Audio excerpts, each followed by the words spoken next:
وعملائها بحق شعبنا وبلدنا. وفوق كل ذلك تقوم بعض الدول بإجراءات إحادية الجانب تصل إلى أن تكون حصاراً اقتصادياً، حيث تمنع وصول الاحتياجات الأساسية للشعب السوري وحرمانه من مصادر الطاقة وأدوات العلاج والتعافي والمواد الغذائية التي يحتاجها أبناء شعبنا. السيدات والسادة، سوريا تحارب الإرهاب القادم إليها من كل أطراف الكون، والدولة السورية تحاول تأمين الاحتياجات الأساسية لشعبها بمساعدة بعض الحلفاء والأصدقاء الذين يقفون إلى جانبنا في حربنا العسكرية والاقتصادية. وشعبنا يقف إلى جانب قائده وجيشه لتحقيق النصر الكامل على الإرهاب والفكر التكفيري والتنظيمات الإرهابية وإنهاء كل الاحتلالات على أرض سوريا. نتطلع لغد أفضل ومسامحة ومصالحة مع أبناء وطننا ممن لم تتلوث أيديهم بدمائنا، والحل هو سوري وبيد كل السوريين دون أي تدخل من قبل الآخرين، على أساس وحدة الأرض السورية وسيادتها وطرد كل المحتلين. وعلى الرغم من كل هذه الظروف الصعبة التي يمر بها بلدنا نتيجة الحرب والإرهاب وأزمة كورونا والحصار الاقتصادي الجائر الذي يستهدف بلدنا، إلا أننا نسعى إلى العمل على الاعتماد على الطاقة البديلة والمتجددة والاستفادة من الطاقة الشمسية، وإصدار تشريعات التي تحمي البيئة وتشجع الأفراد والمؤسسات على ذلك، وتقدم القروض الميسرة وتتحمل الدولة لفوائد هذه القروض عن الذين يستخدمون الطاقة المتجددة. شكرا لإصغائكم. النصر لسوريا، والسلام عليكم. Thank you, Syrian Arab Republic. The floor is now to Algeria. Next speaker, Rwanda.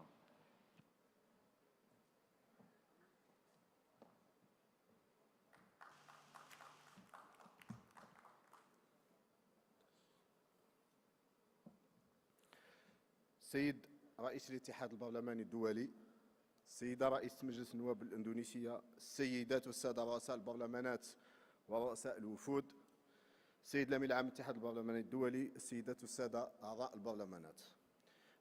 نتواجد على أرض دولة طيبة تربطها ببلادي الجزائر علاقات مميزة، وهي تحتضن في ظروف استثنائية فعاليات الجمعية العامة 144 للاتحاد البرلماني الدولي. نود بداية أن نتوجه بأسمى عبارات الشكر والعرفان للبرلمان الأندونيسي على حفاوة الاستقبال وحسن التنظيم، كما نحيي جهود مسؤولي أمانة الاتحاد البرلماني الدولي لحرصهم على ديمومة واستمرارية جمعيتنا. اسمحوا لي كذلك أن أنقل إليكم شخصياً سيدي الرئيس وإلى كافة المشاركين في أشغال هذا اللقاء تحيات السيد رئيس المجلس الشعبي الوطني السيد إبراهيم بوغالي الذي تأخر عن الحضور في آخر لحظة لظروف معينة. سيدي الرئيس، نعقد جمعيتنا للأسف الشديد في ظل سياق عالمي مضطرب هيمنت عليه الجائحة التي ألقت بالعديد من المسائل الملحة لعالمنا المعاصر إلى هامش أجنداتنا السياسية. وقد كان انعقاد مؤتمر الأمم المتحدة للأطراف 26 بغلاسكو شهر نوفمبر المنصرم فرصة ثمينة للالتفات مجددا نحو قضية مستعجلة باتت تطرح نفسها كتحدي عالمي بالغ التعقيد.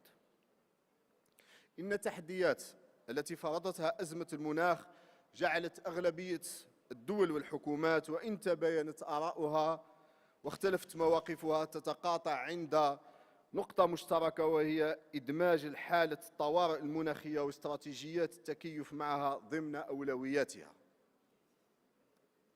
ولكن على الرغم من الجهود المبذولة وبعد مضي 7 سنوات على اعتماد اتفاق باريس، لا نزال نواجه تدهور بيئي عالمي يعرض سلامة الأرض والإنسان للخطر، إذ لا يزال العالم غير مجهز بشكل كافي للتعامل مع الآثار التي تزداد يوما بعد يوم، والتي أثبتت التجربة أن مواجهتها تتطلب قدرا أكبر من التبصر ووسائل التخطيط. سيداتي سادتي، نجتمع اليوم وفي ذلك دلالة كبيرة على قدر المسؤولية التي نشعر بها كبرلمانيين تجاه أزمة المناخ. ولا شك أن هذه المسؤولية نابعة من إدراكنا للدور الحقيقي الذي تلعبه مجالسنا الوطنية في مرافقة حكوماتنا في عملها من أجل تجسيد السياسات والاتفاقيات الدولية في ميدان التغيرات المناخية. والواقع أن الاطلاع بهذا الدور بالنسبة للبرلمانات قد لا يكون بالسهولة المتوقعة، وتكمن مظاهر التعقيد بالنسبة للمشرعين في مجال التغيير المناخي في: أولاً، يشكل تغيير المناخ تهديداً حقيقياً لسيرورة التنمية المستدامة، وذلك لارتباطه بالعديد من القطاعات فالزراعات والصيد والطاقة والصحة وإدارة مخاطر الكوارث والأمن المائي من بين المسائل التي سيكون لها النصيب الأكبر من تداعيات هذه الظاهرة، وهو ما يضع التشريعات أمام تحد يلزمها بأن تكون جزءاً من سياسة متكاملة تستهدف تنمية عادلة مستدامة وشاملة. التحدي الثاني الذي يواجه التشريع في هذا المجال فيكمن في دمج المفاهيم الجديدة للتغيرات المناخية في النصوص القانونية وتكييف الإطار القانوني مع الآثار المحتملة لأزمة المناخ والتي تبقى غير دقيقة يصعب توقع أبعادها رغم تطور الدراسات العلمية حولها. ثالثاً، لتغير المناخ عواقب جيوسياسية من شأنها أن تضع المجتمع الدولي أمام تحديات هائلة قد تزيد من خطر حدوث أزمات مستقبلية، وهو من شأنه تهديد استقرار العمل التشريعي في هذا المجال. سيداتي سادتي، تزحف آثار التغيير المناخي بشكل مخيف خاصة على الدول النامية التي تعد الأكثر معاناة من تداعيات هذه الظاهرة، إذ تتحمل هذه البلدان عبئاً مادياً ضخماً يولد خللاً اقتصادياً يضاف إلى الخلل الموجود في التوازن البيئي على غرار التصحر وتدهور الأراضي والجفاف والأمطار الطوفانية وحرائق الغابات. تؤمن الجزائر بضرورة تبني مقاربة متعددة الأبعاد قائمة على مبدئي الإنصاف والتضامن شمال جنوب في معالجة أزمة المناخ. لقد بذلت بلادي جهوداً كبيرة في سياق التخفيف من آثار تغير المناخ، وقد تجسدت هذه الجهود بمجرد المصادقة على اتفاق باريس، لتتأكد بعدها بالمصادقة على كل الاتفاقيات المرتبطة بالبيئة. وهي اليوم تتعزز بفضل الاهتمام الذي أولاه رئيس الجمهورية السيد عبد المجيد تبون لقضايا البيئة من خلال التكريس الدستوري لها وللتنمية المستدامة ولمبدأ المحافظة على الموارد الطبيعية واستدامتها للأجيال القادمة. وفي إطار الانخراط في هذا المسعى شكلت بلادي وزارة للانتقال الطاقوي، كما شكلت أيضا لجنة وطنية مكونة من 18 قطاع وزاري مهمته تحيين مساهمتها الوطنية وتحديد وضعيتها وآفاقها ضمن مخطط وطني للمناخ يضم 155 مشروعا، يعني 76 منه بخفض انبعاثات الغاز الدفيئة، و64 مشروعا للتكيف مع الآثار السلبية للتغيرات المناخية، و16 مشروعا لمرافقة الحوكمة المناخية. وفيما يتعلق بالامتثال لاتفاق باريس، تدعو الجزائر إلى عمل عالمي طموح لتحقيق الاستقرار في ظاهرة الاحتباس الحراري، وهي تدعم الرؤية القائمة على العناصر التالية: الاعتراف بالظروف الخاصة لإفريقيا. Your time is over. 30 seconds. الاعتراف بالظروف الخاصة بإفريقيا والبلدان النامية كونها القارة الأكثر تأثراً بتغير المناخ. الدور القيادي الذي يجب على البلدان المتقدمة الاطلاع به بحكم مسؤولياتها التاريخية، والتي تشير إلى اتخاذ المزيد من الإجراءات الطموحة وتقديم دعم تقني ومالي كبير لصالح شركائها في التنمية. التطبيق المرن لاتفاق باريس بما يراعي التفاوت في القدرات بين الأطراف وتحديد هدف جديد من حيث تمويل العمل العالمي للمناخ مع مراعاة احتياجات البلدان النامية. كانت هذه أهم النقاط التي أردت أن أشاركها وإياكم، وكل يقين بأن نقاشنا الصريح والواقعي سيشكل فرصة لانطلاقة جديدة تضع حماية البيئة هدفاً سامياً للعمل النيابي. شكراً لكرم الإصغاء. Thank you. Sorry. Thank you, Algeria. Rhonda, the floor is yours. Next speaker, Malaysia.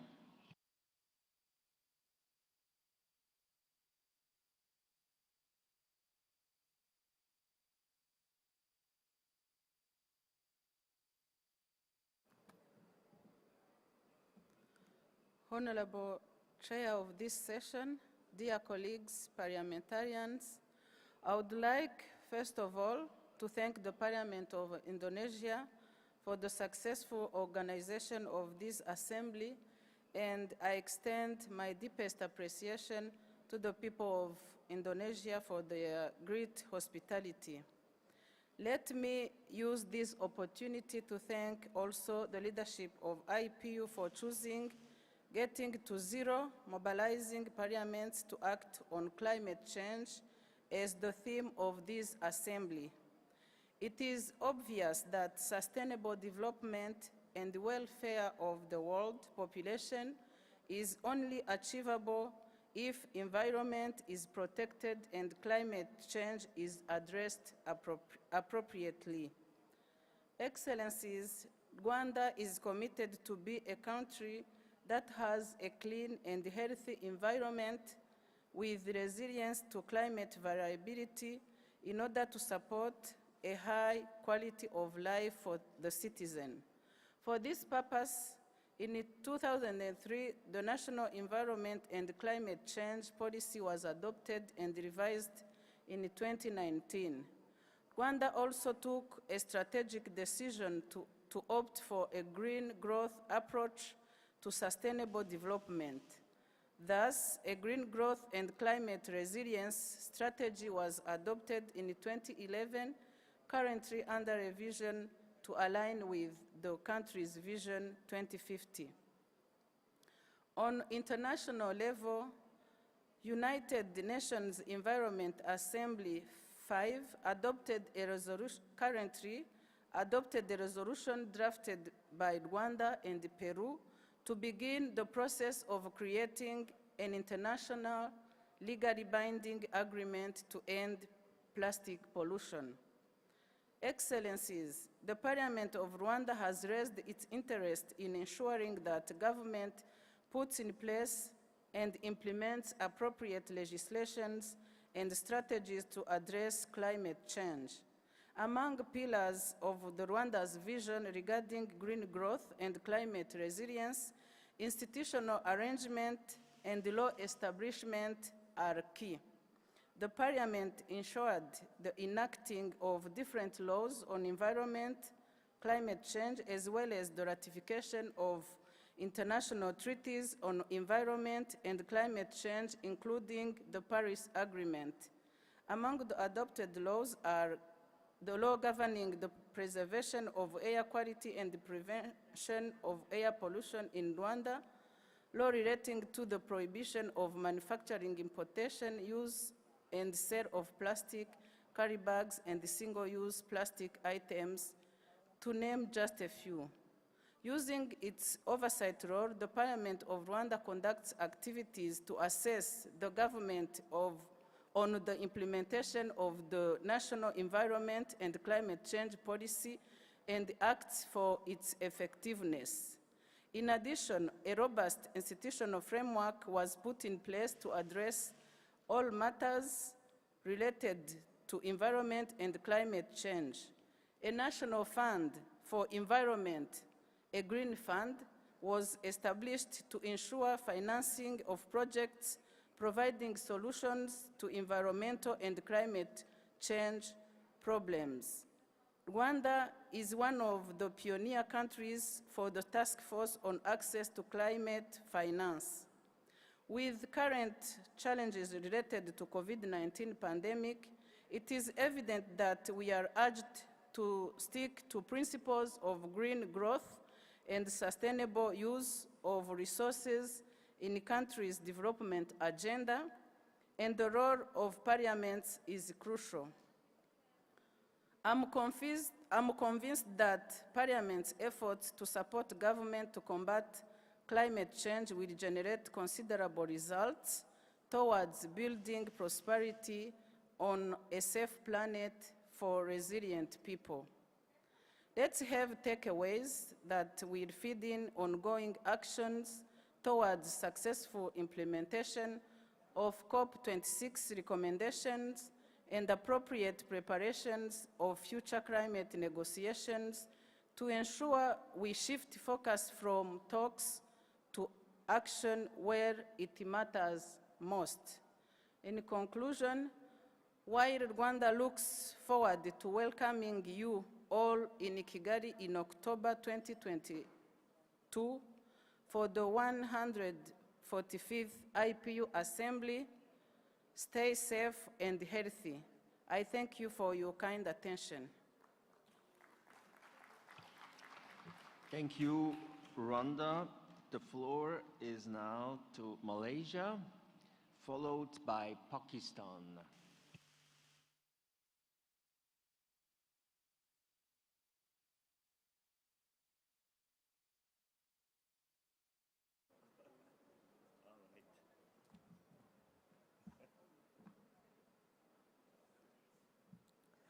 Bismillahirrahmanirrahim.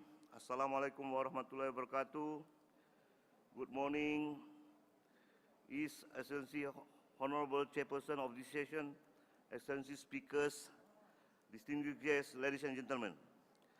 It is a privilege for me, Mamun bin Sulaiman, Member of Parliament for Kalabakan Sabah, to represent Malaysia and be part of this session. Your Excellency, ladies and gentlemen, Malaysia Parliament actively attended international conferences and debates. Nonetheless, the collaboration should not just bind and the declaration and resolution on the paper. It should continuously improve with more value action based on mutual understanding to protect our environment. Such engagement will bring two or more organizations together to share expertise, including parliamentary strengthening in discussing and debating climate change during a parliamentary sitting. Furthermore, we need to engage in productive discussion, share legislative experience, and work towards constructive approaches to achieving mutual consensus in reducing greenhouse gas emission among neighboring countries. The parliamentary oversight function is vital to ensure democracy. The demands and complexities of oversight and budget on climate change come with significant challenges, such as urgent need for bigger budgets and increased implementation capacities. On 17 October 2019, Malaysia Parliament has initiated All-Party Parliamentary Group, or APPGM, to undertake an active role in localizing sustainable development goals at the parliamentary constituency level. Currently, 30 members of parliament have already joined APPGM to localize further and encourage their constitution sustainable development goal effort. Your Excellency, ladies and gentlemen, during the COVID-19 pandemic, the Malaysian government has executed strict lockdown measures. As a result, CO2 emission for the world and Malaysia decreased significantly by 4.02% and 9.7% in 2020. Working from home also have an immediate impact on reducing emission and saving energy. Apart from that, the government actively pursues My Digital, a national initiative that symbolizes the government aspiration to transform Malaysia into a digitally driven and high-income nation. Digitalization will naturally and positively impact the environment that uses less paper. Malaysia collaborates within sharing knowledge with other countries to add value to our society and encourage the government to explore more opportunities for green transition. At this time, Malaysia and Japan are exploring new areas in the Look East policy, including disaster risk management, carbon neutral development, health and aging, digitalization, and aerospace technology. We are proud to say that our government is extremely concerned about climate change, climate action. Thus, the commitment to sustainability sits high on the national agenda. The 12th Malaysia Plan has included environment, advancing green growth for sustainability and resilience, enhancing energy sustainability, and transforming the water sector. In addition, we are highly committed to our target by focusing on the country's aspiration to achieve net zero greenhouse gas emission as early as 2050, in which the achievement is subject to findings of the long-term low-emission development strategy, which will be finalized by the end of 2020 by our Ministry of Environment and Water. The low-emission pathway approach is one of the country's strategies to reduce greenhouse gas emission in the long run. Strategic planning and action plan to attain the low-emission pathway require commitment, involvement and cooperation from the ministry and government agency responsible for the key sectors of the country's greenhouse gas emission. Furthermore, we can encourage our society to adhere to the action plan and make it possible. Your Excellency, ladies and gentlemen, in order to support greener practice and operations, the Malaysian Parliament has developed online documentation system to reduce paper printing and paper consumption. Moreover, our new Member of Parliament's building was built with a rain harvesting system for the irrigation system. The building also utilized solar panels to produce not more than 60 kilowatt for power supply to supply about 3,000 LED bulbs with 20 watts each. Your Excellency, ladies and gentlemen, 6th assessment report of Intergovernmental Panel on Climate Change, or IPCC, has stated that ASEAN countries could experience an increase of drought condition from 5 to 20% by the end of this century. If the world warms more than 40 degrees Celsius by 2100, this will cause negative consequences such as reduced food production, higher food price, climatically stressful conditions for outdoor workers. As a member of Parliament, we are aware that the people most at risk at climate change are the poor people who depend on natural resources for their livelihood. It is essential to pay attention to the vulnerable people of our constituency by providing and assisting their needs. We have the capacity to point our environmental impacts and related issues in the Parliament and scrutinize the government action plan towards adaptation and mitigation measures on climate change and their rights.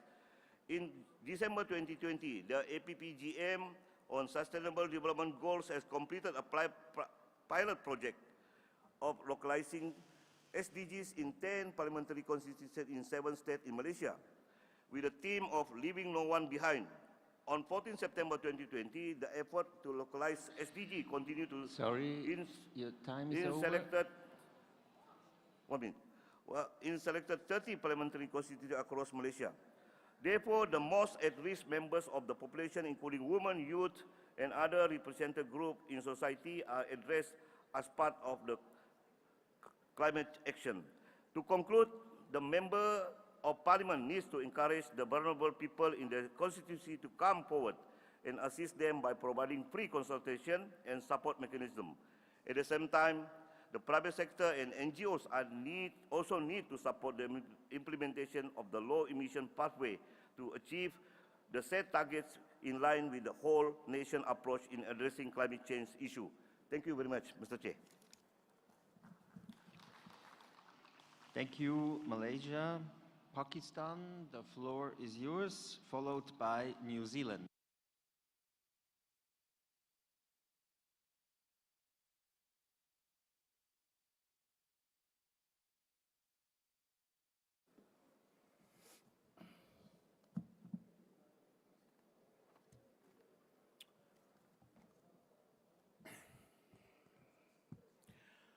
President of the Assembly, Secretary of the Assembly, honorable speakers and presiding officers from across the world, honorable parliamentarians, dignitaries, distinguished guests, ladies and gentlemen, assalamu alaikum and a very good morning. On behalf of the Parliament and people of Pakistan, I'd like to express utmost gratitude to Honorable Ms. Puan Maharani, Speaker of the People's Representative Council, Indonesia, and the people of Indonesia for a very warm welcome and hospitality and for organizing such a lovely event. Indonesia, you have won our hearts. I would also like to thank Excellency Mr. Duarte Pacheco, the President, and Mr. Martin, Secretary General of Inter-Parliamentary Union, for convening the Assembly. On climate change, as they say, we are a day late and a dollar short. Climate change is the most significant challenge to achieving sustainable development, and it threatens to drag millions of people into abject poverty. On one hand, climate change influences key natural and human living conditions, and consequently the basis of social and economic development, while on the other hand, society's priorities on sustainable development influence both the carbon emissions that are causing climate change and the vulnerability. Climate change policies can be more effective when they consist of broader strategies designed to make national and regional development paths more sustainable. We have to act globally, and we have to develop partnerships and take it as a collective responsibility. A certain nation, no matter how large, how resourceful, on its own cannot achieve the goals that we need to achieve, and very rapidly when it comes to climate change. Here, the role of special interest groups, advocacy groups, or pressure groups, and any association of individuals or organizations that, on the basis of one or more shared concerns, attempts to influence public policy in its favor. As such, interest groups share a desire to effective government policy to benefit themselves. Therefore, there is need for constructive public debates, such as this one, and prior discussions and consultations with parliamentarians on policies and lack of implementation, and international agreements, negotiations, and country positioning on various topical issues. Ladies and gentlemen, Pakistan has been ranked as the 5th most vulnerable country to climate change during the past 20 years. According to the Global Climate Risk Index, Pakistan lost 9,989 lives, suffered economic losses worth $3.8 billion, and witnessed 152 extreme weather events from 1999 to 2018, which indicates an increase in climate-related vulnerabilities. Government of Pakistan, as a party to the Paris Agreement of the United Nations Framework Convention on Climate Change, has performed its role to support the global efforts in combating climate change. Dear honorable friends, the Prime Minister of Pakistan has recently approved the National Climate Change Policy 2021 and the National Wildlife Policy 2021 to better deal with environmental issues. The Prime Minister also directed establishment of a think tank to coordinate efforts between various ministries and to devise out-of-the-box solutions for climate change mitigation. It is pertinent to note that the vision behind climate change strategies is to consult various organized groups to devise a sustainable policy. Excellencies, during COP26, Pakistan was elected as a member of the 6 non-Annex 1 Members Bureau, Standing Committee on Finance, Adaptation Fund Board, and Consultative Group of Experts, Paris Agreement Compliance Committee, Warsaw International Mechanism on Loss Damage Adaptation Committee, and Technology Executive Committee. Pakistan will be chairing the G77 plus China group and the Asia-Pacific group next year. Government of Pakistan takes ownership and pride in submitting an updated and well-appreciated nationally determined contributions, which is inclusive and represents national consensus to accelerating the transition towards a climate-resilient economy. The current submission showcases GOP's, Government of Pakistan's, progress in climate action that ranges from policy and programs on nature-based solutions to technology-based interventions. Ladies and gentlemen, Pakistan recognizes the role of nature in climate change adaptation and mitigation and has developed robust natural capital restoration efforts, including the award-winning 10 billion tree tsunami program, protected area initiative, Recharge Pakistan, to name a few. These programs have also served as a way to enhance livelihood opportunities for the most vulnerable, including women and youth. In addition, Pakistan has introduced a number of policy actions focused on mitigating greenhouse gas emissions from high-emission sectors like energy and industry. Pakistan intends to set a cumulative, ambitious, conditional target of overall 50% reduction of its projected emissions by 2030, with 15% from the country's own resources and 35% subject to international cooperation that would require US dollars 101 billion just for energy transition. To reach the target, Pakistan aims to shift 60% of renewable energy and 30% of electric vehicles by 2030 and completely ban imported coal. Pakistan requires to strengthen its scientific and technological. Your time is over. Well, in the end, I think climate change is the single most serious threat, not only to the globe, but to all of us.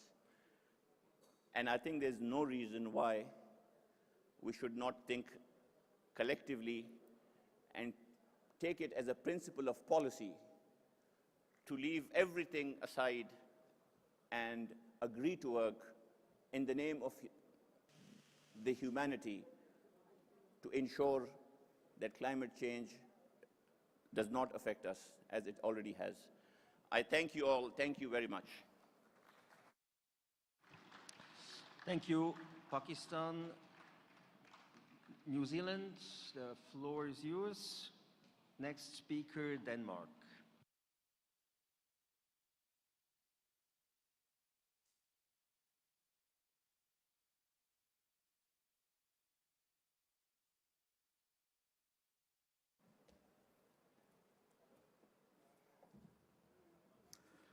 Mr. President, dear friends, to our hosts, the Republic of Indonesia, greetings from Aotearoa, New Zealand. May I commence my contribution by thanking you all, dear friends, for the respectful and considered debate on the important emergency item sponsored by New Zealand. We appreciated that. Dear friends, New Zealand is a small nation that takes its climate responsibilities seriously, as we do the commitments we made at Paris. In 2019, our Parliament passed zero carbon legislation without dissent in our Parliament. That was very significant. And I am addressing you today as an opposition member of our Parliament, but happy to do so in the spirit of bipartisanship and climate action. For us in New Zealand, a bipartisan approach to climate action and the pathway to net zero by 2050 is important. It's important because it sends a message to citizens, communities, businesses, and the world that no matter the outcome of elections in New Zealand, the direction of our climate policy is set. Certainty is important so that long-term decision-making can be done with confidence, so that businesses, individuals, and others will have the confidence to invest effort, energy, and capital into meaningful emission reduction initiatives and adaptation programs. And they can do so safe in the knowledge that the policy direction will not change even if governments do. Our legislation set up an independent climate commission. Our legislative model has been based largely on that which has been so successful for the United Kingdom. The Climate Commission's role is to advise the government of the day on reduction budgets, emission reduction policies, and adaptation programs. But although the direction of travel in New Zealand is set, we still, as politicians and participants in our democracy, have a right and an obligation to discuss, debate, and critique the specifics of the various options the government of the day is proposing. We reserve the right to debate detail, as is right and proper in a functioning democracy. Our Climate Commission delivered its final advice report to our Climate Minister last year, and the main recommendations were that we needed to quicken the pace of reduction action. And they said New Zealand will not meet our targets without strong, decisive action to drive new technology and behavioural change. They also advised that our focus for decarbonising our economy must be on emissions reductions at source rather than merely relying on forest sequestration. And they've told our government that an emissions trading scheme alone will not be sufficient. Under our legislation, government must prepare an economy-wide emission reductions plan, and the first such plan will be released in May of this year. New Zealand is relatively fortunate to already have high levels of renewable electricity generation. It's currently in the high 80% and sometimes gets into the low 90% levels of renewable electricity. But our government plans to increase renewable generation even further, and we will need that as we move our economy from one that is fuelled by molecules to one that is now going to be fuelled by electrons. Our mission, however, will not be without significant challenge. New Zealand produces food and primary products exported to a hungry world. Our agricultural emissions, particularly biogenic methane, will need reducing.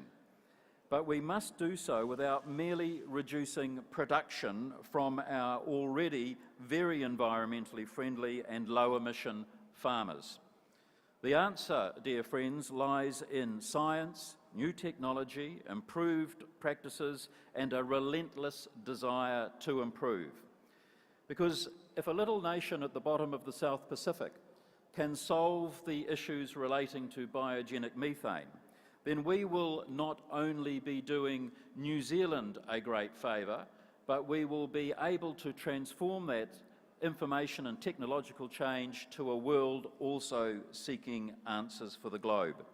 There is no sense, delegates, in contributing to global emissions by way of carbon leakage from nations such as New Zealand if that production is just going to be occurring elsewhere on the globe in a less efficient way. Transport is another area for immediate focus. With our relatively clean electricity grid, we need to be doing more with electric vehicles. But right now, the price and range of vehicles available is limiting uptake. We know, however, that that will change in years to come. But as I said at the start, we are a small nation, and for the future of the world and generations to come, it's not just small nations like ours that must rise to the challenge that climate change confronts the world. And so, dear friends, in closing, I urge you, on behalf of nations such as ours, to do your utmost for the world and for future generations, Dear friends, thank you for your time and generosity.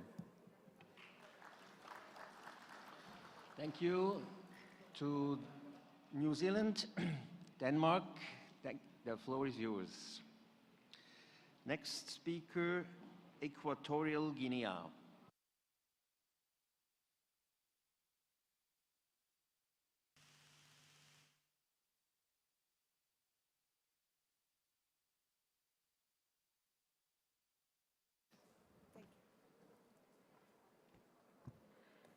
Chairpersons, fellow parliamentarians, ladies and gentlemen, I'm pleased to address this assembly.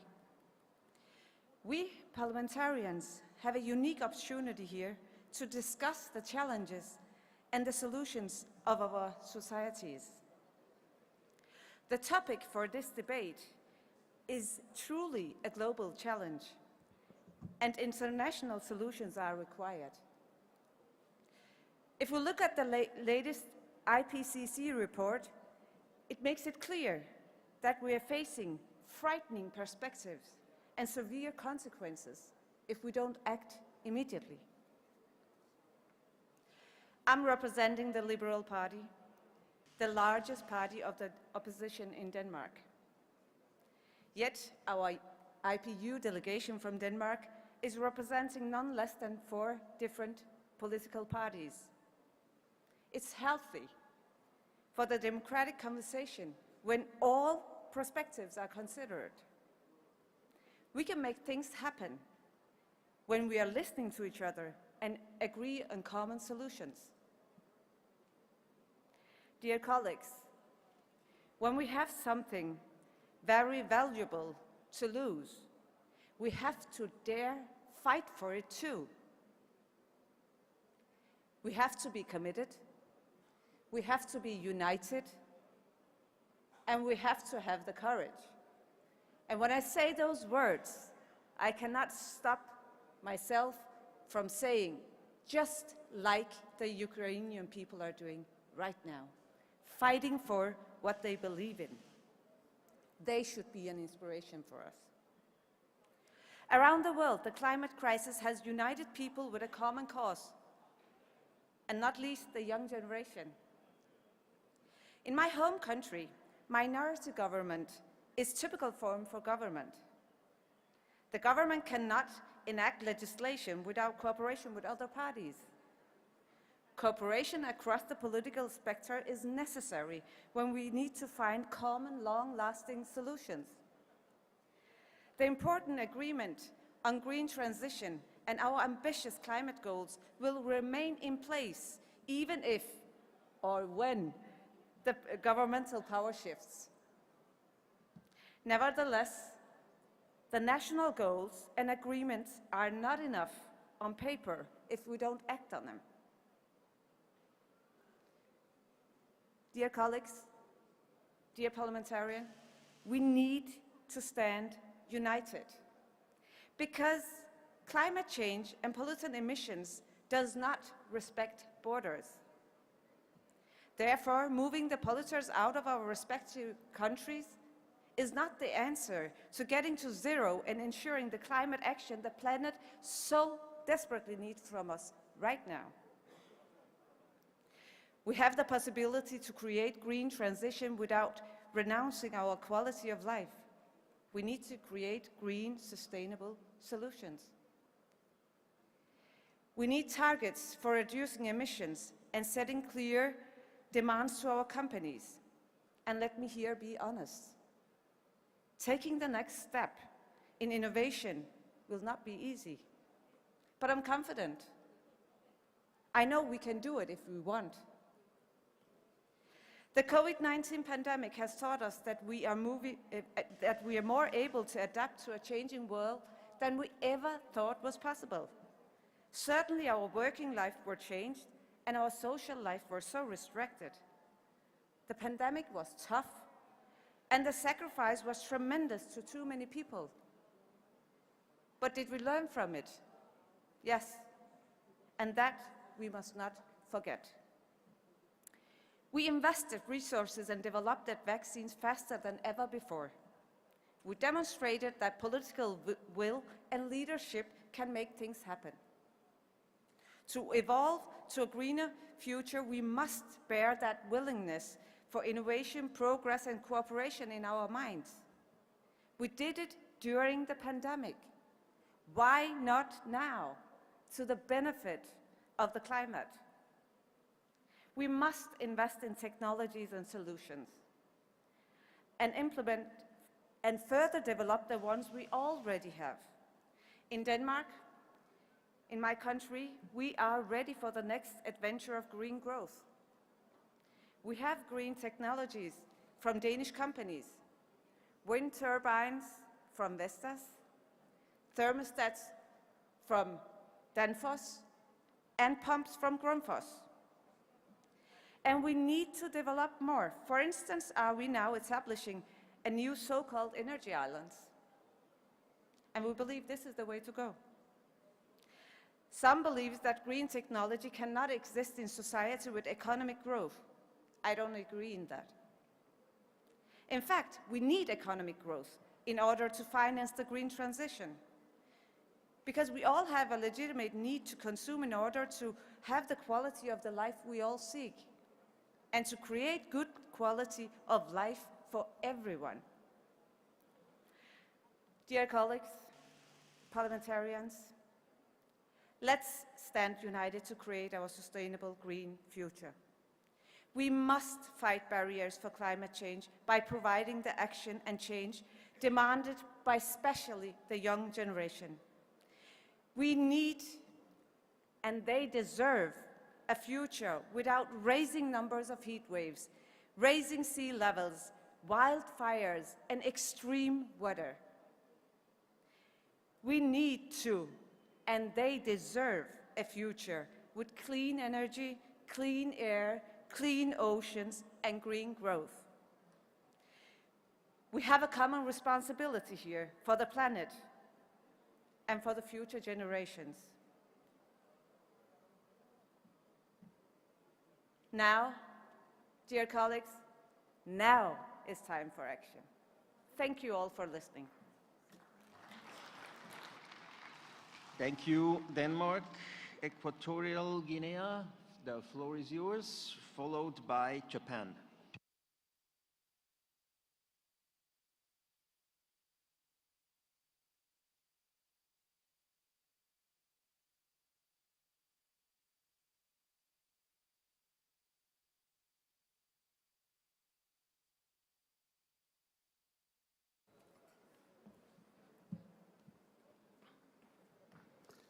Señor presidente de la Unión Interparlamentaria, excelentísimos señores presidentes y miembros de las delegaciones parlamentarias aquí presentes, señoras y señores, en nombre y representación del Parlamento de la República de Guinea Ecuatorial, séame permitido en primer lugar felicitar y expresar mi gratitud al Parlamento y pueblo de Indonesia y a la Unión Interparlamentaria por la excelente organización de esta 144 Asamblea, así como la acogida y la atención dispensada a mi delegación desde nuestra llegada a esta bella ciudad de Nusa Dua, Indonesia. Me complace compartir con los miembros de esta magna Asamblea las importantes reflexiones y expresar nuestra visión en torno al tema objeto de debate general de este foro, cuyo título es Llegar a cero, movilizar a los parlamentos para actuar frente al cambio climático. En nuestros días es incuestionable el argumento de que el cambio climático constituye una emergencia mundial que va más allá de las fronteras nacionales, si bien se trata de un problema que exige soluciones coordinadas en todos los niveles y una cooperación internacional, para ayudar a los países a avanzar hacia una economía con bajas emisiones de carbono encaminadas a dar solución a este fenómeno dañino, susceptible de causar, entre otras situaciones, la deforestación y desaparición de los ecosistemas, la pérdida de los recursos marino-costeros y el agotamiento de los recursos naturales del planeta, como consecuencia del aumento de las temperaturas en valores superiores a la medida mundial, la sobreelevación del nivel del mar, la disminución de las precipitaciones y el corriente de las estaciones, así como la quema de combustibles fósiles y su alto contenido de carbono. Para llegar a estos objetivos, inevitablemente se requiere un mecanismo de coordinación interinstitucional e inclusivo, acompañado de medidas y acciones concretas, no solo por los gobiernos, sino también por las demás instituciones de los Estados suscribientes de los acuerdos sobre cambio climático, en especial el Acuerdo de París, donde tras la celebración han quedado consolidados los compromisos y la consiguiente firma del principal tratado internacional en la materia, el cual no solo tiene por objeto reducir de forma sustancial las emisiones mundiales de gases de efecto invernadero, sino también limitar el aumento global de temperatura en este siglo.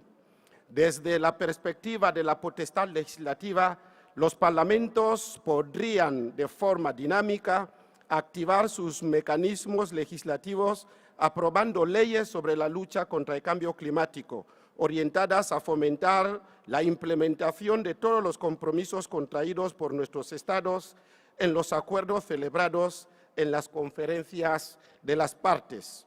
En este sentido, cabría de igual modo proponer, revisar, modificar y aprobar leyes que contribuyan a luchar contra el cambio climático para la implementación del Acuerdo de París. Al igual que otros países en general, la República de Guinea Ecuatorial en particular también se está viendo afectado por los efectos nefastos del cambio climático mundial. Por ello, fiel a la política exterior trazada por su excelencia Obiang Basogo, presidente de la República, jefe de Estado y de Gobierno, para el reforzamiento de la cooperación internacional con los países amigos y las organizaciones internacionales, se incorporó a las denominadas conferencias de las partes en anagrama COP. Ha firmado y ratificado la totalidad de las 20 convenciones medioambientales en materia de desarrollo sostenible promovidas por la Organización de las Naciones Unidas, ONU, incluido el Protocolo de Kioto sobre Cambio Climático y el Acuerdo de París del 15 de diciembre del año 2015. A pesar de que nuestras emisiones de gases de efecto invernadero son muy pequeñas en comparación con los países industrializados. Pero partiendo del principio de responsabilidad compartida y de solidaridad, estamos prestos a colaborar y dispuestos a reducir nuestras emisiones para el año 2050, cumpliendo con las disposiciones del Acuerdo de París. Los avances realizados recientemente por la República de Guinea Ecuatorial en cuanto a la conservación del medio ambiente en general y la mitigación de los efectos del cambio climático en particular han sido varios, y entre ellos podemos destacar la revisión y actualización de la Estrategia y Plan de Acción Nacional para la Conservación de la Biodiversidad, la revisión y actualización de la Ley Reguladora del Medio Ambiente y de la Ley sobre el Uso y Manejo de los Bosques, la creación en el seno de la Universidad Nacional de Guinea Ecuatorial de la Facultad de Medio Ambiente, la creación de un Instituto Nacional de Conservación del Medio Ambiente en anagrama INCOMA, la adopción del Plan Nacional de Inversión para la reducción de las emisiones del dióxido de carbono como consecuencia de la deforestación y la degradación de los bosques. Concluimos nuestra intervención deseando éxitos a nuestras deliberaciones. Que Dios bendiga nuestras deliberaciones y que Dios bendiga nuestros respectivos países. Muchísimas gracias a todos. Muchas gracias, Equatorial Guinea.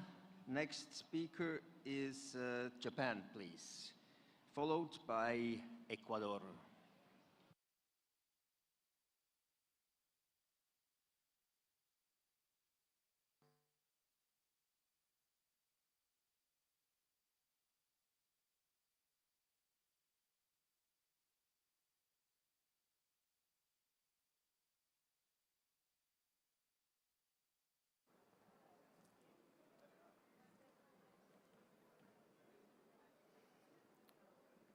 私は日本の議員団の団長を務めております、衆議院議員の田中和則と申します。スピーチをさせていただきます。気候変動問題は、人類が目を背けることのできない全世界が取り組むべき課題であり、我々議会人が果たす役割を再確認をしなければなりません。我が国では2020年10月、菅前総理大臣が2050年カーボンニュートラル脱炭素社会の実現を目指すことを宣言をいたしました。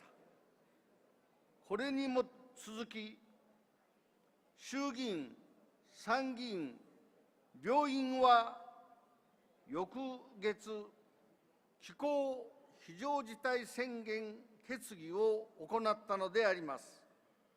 また、昨年4月、米国主催の気候サミットにおいて、同じく菅前総理が2030年度に温室効果ガスを2013年度比で 46% 削減することを目指し、50% の高みに向け挑戦を続けていくことを世界に向けて約束をしたのに続き、COP26 において岸田総理が気候変動対策を世界全体で進めるための新たな資金を支援することを打ち出したのであります。我々は人類の未来に貢献をすべく、気候変動問題に取り組む政府の姿勢と社会全体での取り組みを議会人として後押しをしてまいります。一方で、気候変動問題とともに、今、人類が目を背けてならないことは、ロシアによるウクライナへの侵略であります。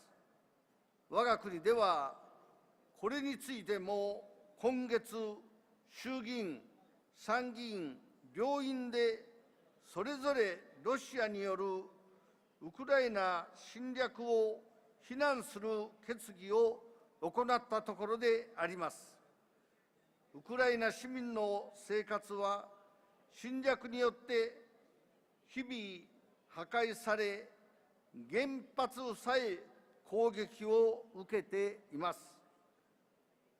私自身が2011年の東日本大震災から8年後の2019年より1年間復興大臣を務めた経験に基づいてお話をしますと、震災による破壊は一瞬でもたらされましたが、そこからの復興と原発事故による風評被害の克服には長い時間がかかっております。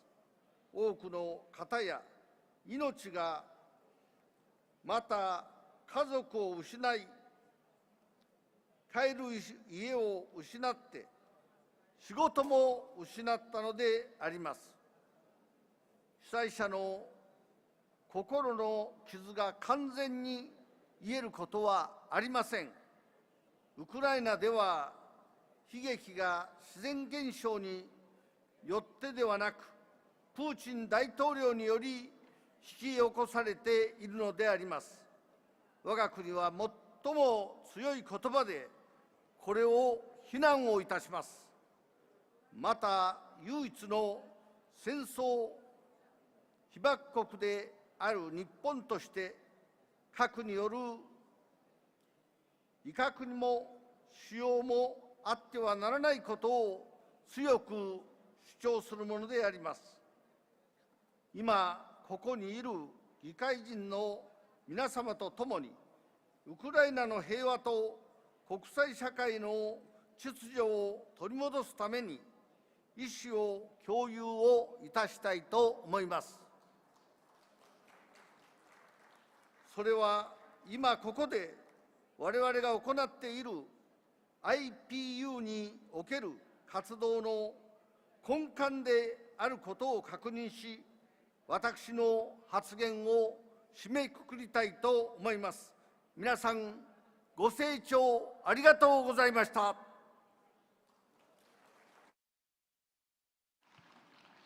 Thank you, Japan.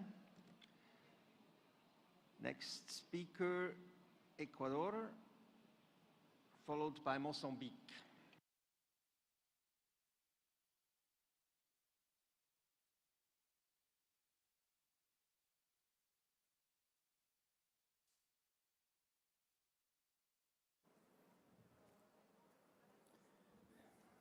Buenos días con todos y con todas. Saludamos desde la delegación de Ecuador a todas las presentes aquí en la Asamblea de la UIP. Saludamos también y de manera muy especial al pueblo de Indonesia por su generosidad y hospitalidad. Si hay algo que los parlamentarios conocemos, entendemos, lidiamos, combatimos e incluso somos parte, es de las relaciones de poder. Y el cambio climático, sus causas y su combate están atravesados por relaciones de poder. Negarlo es parte del problema. En esta sala están países que contribuyen un poco más con las causas del cambio climático y también estamos países que contribuimos un poco más con la conservación del ambiente y la naturaleza y por lo tanto ayudamos a mitigar el cambio climático. Nunca estuve de acuerdo y hoy aún menos, pero es poco comprensible que los países que menos contaminamos seamos casi en todos los casos los que peores condiciones de vida y de desarrollo tenemos, mientras que quienes mayores niveles de bienestar gozan generalmente son los países que más contaminan.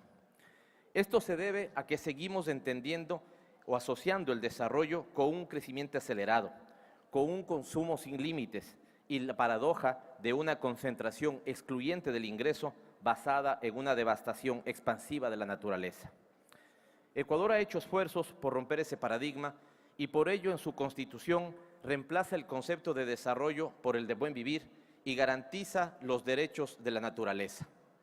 Claro que esto significó críticas prematuras, pero mientras más avanza el cambio climático, lamentablemente creemos tener más razón. Por eso, en su momento propusimos una compensación de los países ricos para mantener nuestro petróleo bajo tierra, sin explotarlo. ¿Están los países ricos en condiciones de debatir este tipo de iniciativas o seguimos solo en el momento de la pura retórica? Vemos una oportunidad en los Objetivos de Desarrollo Sostenible y la Agenda 2030, pues a diferencia de los Objetivos del Milenio, que eran compromisos de los países del sur, los ODS sí suponen compromisos de los países del norte con el resto del mundo. Debemos sumarnos con énfasis al cumplimiento de los Objetivos de Desarrollo Sostenible. El cambio climático no es solamente una crisis ambiental, es cada vez más una crisis humanitaria.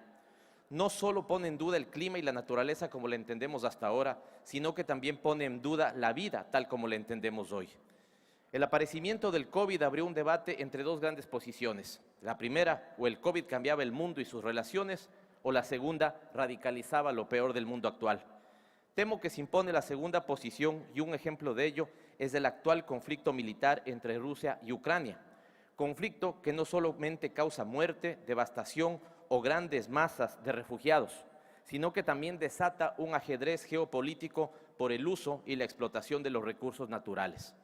Por eso, este conflicto nos aterra y llamamos a una paz inmediata.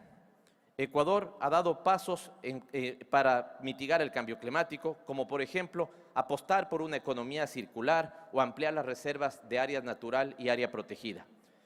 Son solo un pequeño ejemplo, pues creemos que lo más ambicioso está en la Agenda 2030 y la forma en la que producimos, consumimos y redistribuimos la riqueza.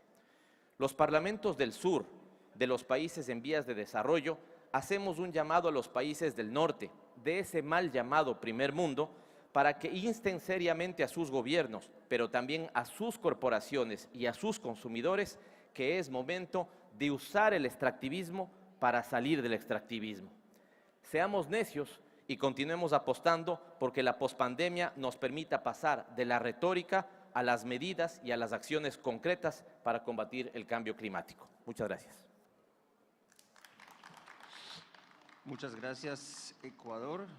Next speaker, Mozambique, followed by Iceland.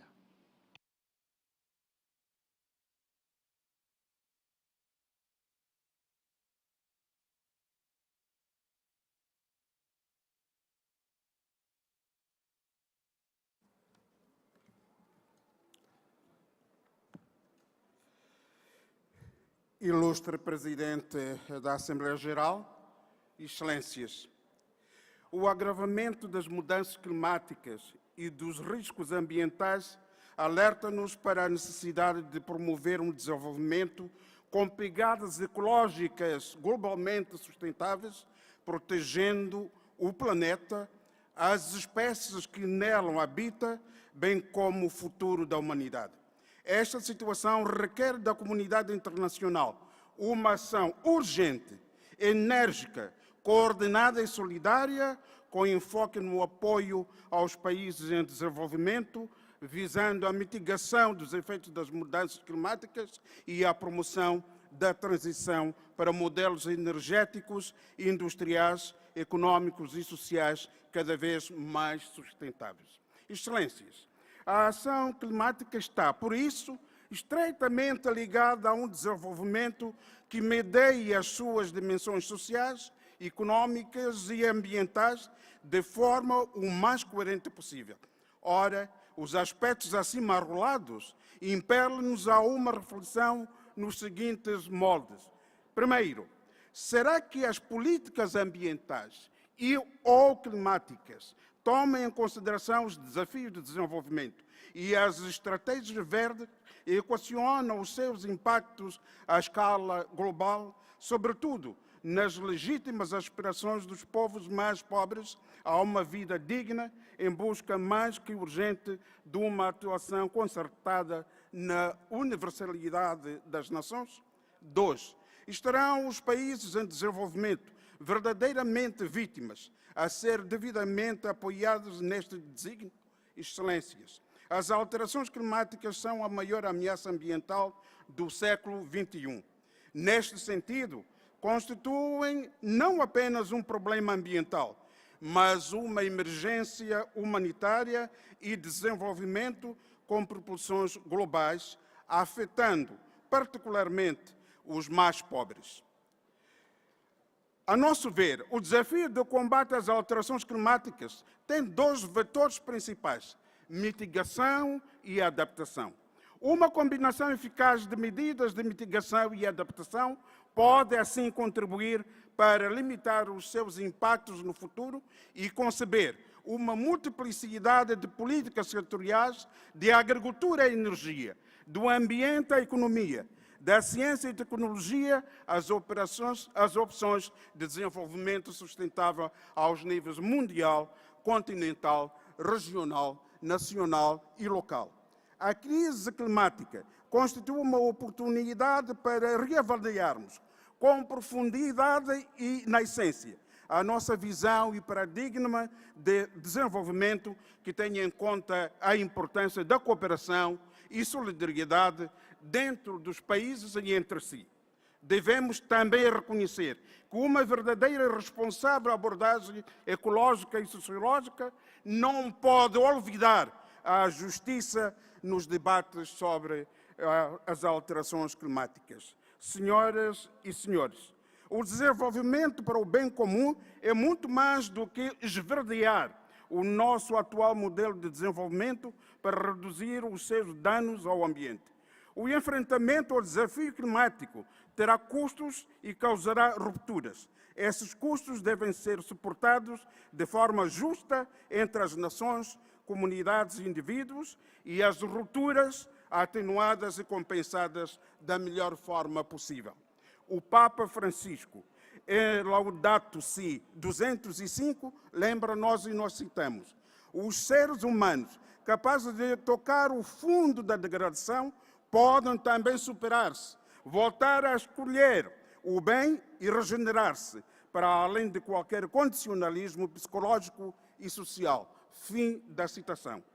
Neste quadro, lanço um convite urgente para se renovar o diálogo sobre a maneira como estamos a construir o futuro do planeta.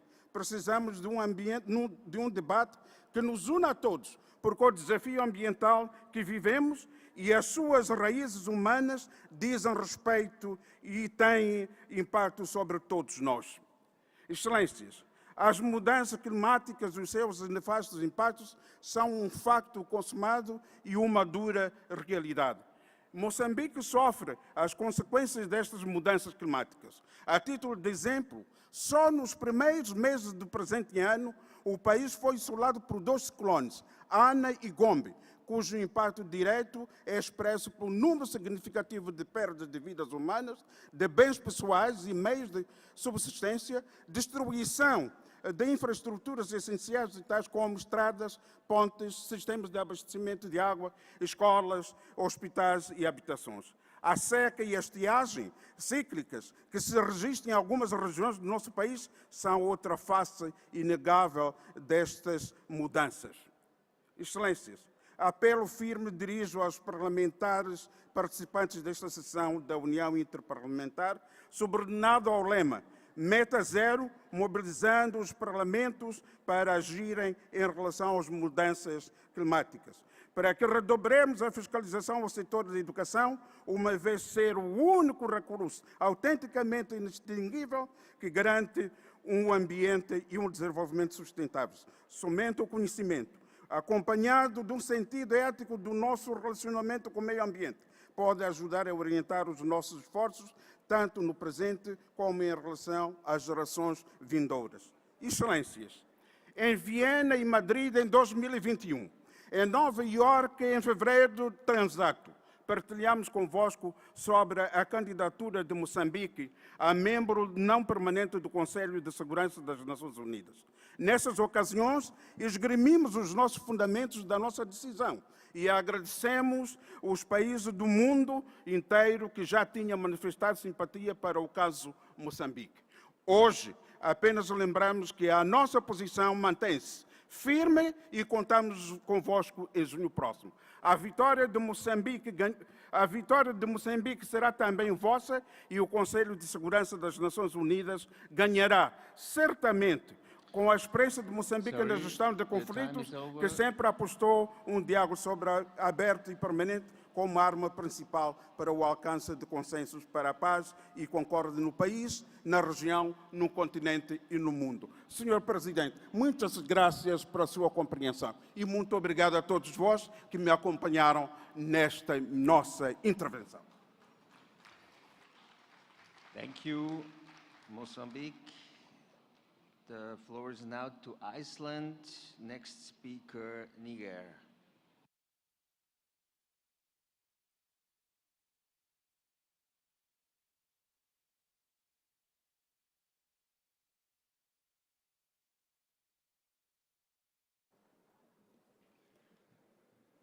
Mr. President, dear colleagues, it's a great pleasure for me, coming from Iceland, a small island in the Arctic, to say a few words about our very vital theme, getting to zero, mobilizing parliaments to act on climate change. The temperatures in the Arctic continue to rise at 3 times the global annual average, driving many of the changes underway in the Arctic. Most prominently, snow and ice are melting at an increasing rate. This impacts both the local ecosystem as well as the global climate system. It contributes to rising sea levels and is likely to provoke extreme temperatures events beyond the Arctic. The effects of a shifting Arctic climate are felt across the high latitudes and beyond, with global environmental, economic and social implications. It is therefore clear that climate change is one of the most critical challenges of our times. It increasingly affects our everyday lives and our environment. The signs are evident. The science is clear, and the plans are in place. All states, therefore, need to scale up and implement the Paris Agreement and the Sustainable Development Goals. Iceland's ambition is to go beyond the Paris Agreement by reducing greenhouse gas emissions by more than half by 2030, reaching complete carbon neutrality by 2040, and establishing and being completely off fossil fuels by the end of 2050. Moreover, Iceland's emissions profile is in many cases unusual. Almost all heating and electricity is generated by renewable energies, hydro and geothermal energy. It has been a long-standing policy of the Icelandic government to support initiatives worldwide that aim to increase the utilization of geothermal energy. The potential is enormous and mostly untapped. It is important to keep in mind that climate change is not only an environmental challenge, but has also social justice and economic aspects. It greatly affects those most vulnerable, both globally and within our societies. It has increased instability and inequity, causing poverty and displacement. No country is an island when it comes to the effects of climate change, and our future depends on global cooperation. Similarly, the fight for gender equality is universal, and now it has become integrally linked to the climate change. The consequences, therefore, are great. It is essential that we include all these aspects. Our experience in Iceland has been that greater inclusivity and equality generates more resilience and adaptive societies. That is why gender equality and women's empowerment are the cornerstones of Icelandic foreign policy. The climate change crisis is already having destabilizing effects on peace and security. When people are displaced, women and girls are inherently subjected to vulnerable situations and therefore under greater threat of gender-based violence. This is now tragically on display in Ukraine because of Russia's horrendous invasion. More than 3 million people have already fled their homes to seek shelter in neighboring countries, and millions will follow. Our thoughts are with the innocent people in Ukraine who are suffering and those who are displaced, seeking shelter. The horrific invasion has already had devastating consequences, and I greatly appreciate that IPU is on its way to make a clear statement on the war in Ukraine. Dear friends, the world is at a crossroads, faced with challenges that can only be addressed effectively if we work together with real action for future generations. Thank you. Thank you to the representative of Iceland. Niger, the floor is yours, followed by Ghana.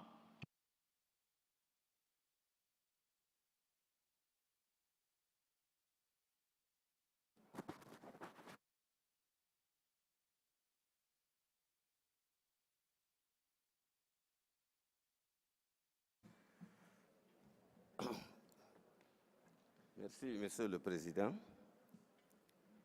Les changements climatiques constituent une des plus grandes menaces pour l'humanité. Les sécheresses répétitives qu'ils engendrent se traduisent par les déficits céréaliers, comme c'est le cas cette année. On note aussi des pertes d'environ 100 000 hectares de terres forestières par an, et des inondations qui occasionnent à leur tour des dégâts énormes sur l'ensemble du pays. À titre illustratif, 432 613 sinistrés, le décès de 65 personnes, l'effondrement de 36 155 maisons et l'ensevelissement de milliers d'hectares de cultures ont été enregistrés au Niger cette année 2020. Dans le sous-secteur de l'élevage, les impacts du changement climatique sont aussi considérables et concernent surtout la modification de la composition des troupeaux, la reconversion d'un nombre important d'éleveurs nomades en sédentaires, la baisse des revenus des éleveurs et la diminution de l'apport du sous-secteur au PIB. La lutte contre les effets néfastes du changement climatique demeure une cause noble et chère de son Excellence, M. Mohamed Bazoum, président de la République, chef de l'État, et le président de la Commission climatique pour la région du Sahel. Cet engagement est également renforcé dans le programme de la Renaissance Acte 3, consolidé et avancé. Pour accompagner cette politique volontariste du gouvernement, qui le met en place avec ses engagements internationaux sur le climat et parvenir à la neutralité carbone, les parlementaires nigériens se doivent de s'approprier le document de la contribution déterminée au niveau national, CND, cadre fédérateur des interventions climat. Ainsi, le rôle de ces acteurs est déterminant en raison de leur pouvoir législatif et budgétaire afin de garantir une législation forte et infiniment adéquate en faveur de l'action climatique. Grâce à leur fonction de contrôle, ils peuvent également demander au gouvernement de rendre compte de ses engagements nationaux et internationaux en matière de changement climatique, notamment les engagements pris dans le cadre de l'accord de Paris et des objectifs de développement durable ODD. Les parlementaires dont le mandat est de veiller au respect des engagements pris par l'État lors des conférences des parties COP et dans ces documents de politique et de stratégie en matière de changement climatique constituent une frange non négligeable dans la lutte contre les effets néfastes induits. Ces acteurs se doivent de contribuer non seulement dans les efforts de communication pour un changement de comportement en faveur du climat, mais aussi dans la mobilisation des efforts pour le financement des projets et programmes. C'est à ce titre, les axes de réflexion ci-dessus sont formulés. Pour rappel, le Niger a engrangé plusieurs avancées dans le domaine de l'adaptation et de l'atténuation des changements climatiques. Il s'agit de la signature et la ratification des instruments juridiques internationaux sur le climat, tels que la Convention cadre des Nations Unies pour le changement climatique, le protocole de Kyoto et l'accord de Paris sur le climat. Pour satisfaire aux exigences de ces textes internationaux et honorer les engagements pris, le Niger a régulièrement soumis au secrétariat de la CCNUCC ses communications nationales CN sur les émissions de gaz à effet de serre, les rapports biennaux, ses contributions déterminées au niveau national CND. Au plan national, les 10 engagements sont traduits dans les différents documents de planification et de budgétisation stratégique et programme du Niger.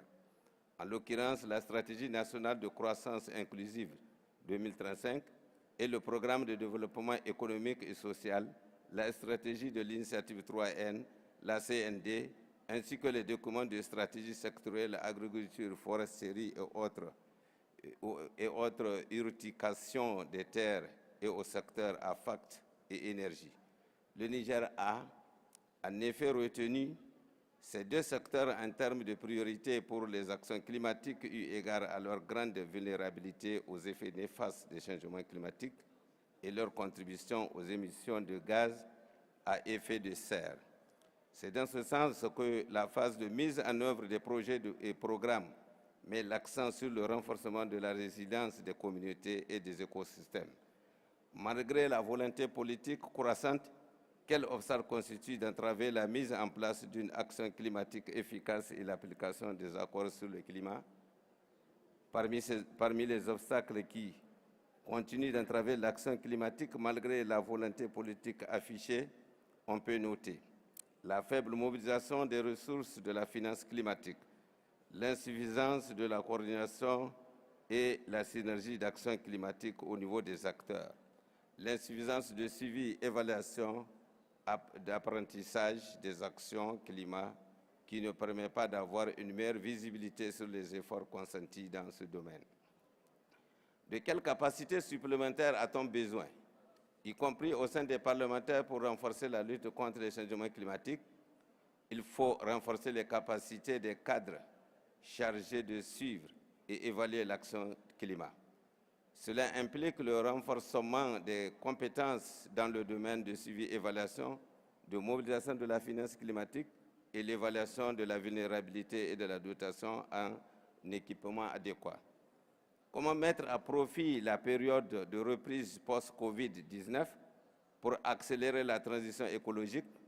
Plus particulièrement, comment faire évoluer les systèmes économiques et les pratiques d'utilisation de l'énergie et des ressources afin d'obtenir des résultats plus durables? S'il vous plaît. Et comment les parlements peuvent-ils appuyer cette transition? Le temps est fini. Je m'arrête. Bien, les parlements doivent s'inscrire dans une logique de plaidoyer pour la mise en œuvre effective de la CND, de verdissement des entreprises existantes et la création des entreprises vertes. Quelle innovation les parlementaires mettent-ils en œuvre pour rendre plus vertes leurs pratiques et leurs activités? Et quelles mesures prennent-ils pour réduire leurs propres émissions? Les parlementaires du Niger se doivent de réduire leur empreinte écologique, être efficaces dans la consommation des ressources et soutenir les initiatives vertes. Merci. Merci beaucoup, Niger.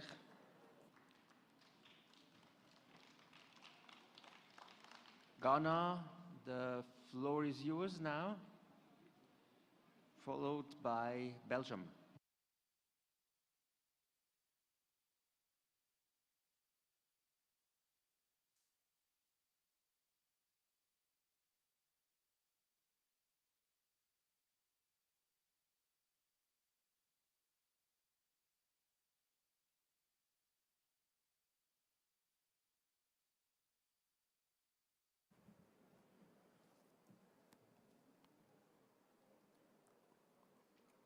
Mr. President, colleagues and friends, no country, indeed nobody in this assembly is a stranger to climate change. The evidence of climate change worsening the conditions on this earth is clear for all to see. From severe weather conditions, including rising temperatures, warming oceans, increasing sea levels, and glacier fissures and retreat, it is evident that climate change is a threat to our very survival. Science tells us that this is only the beginning, and if we do not take action now, the damage would be irreversible.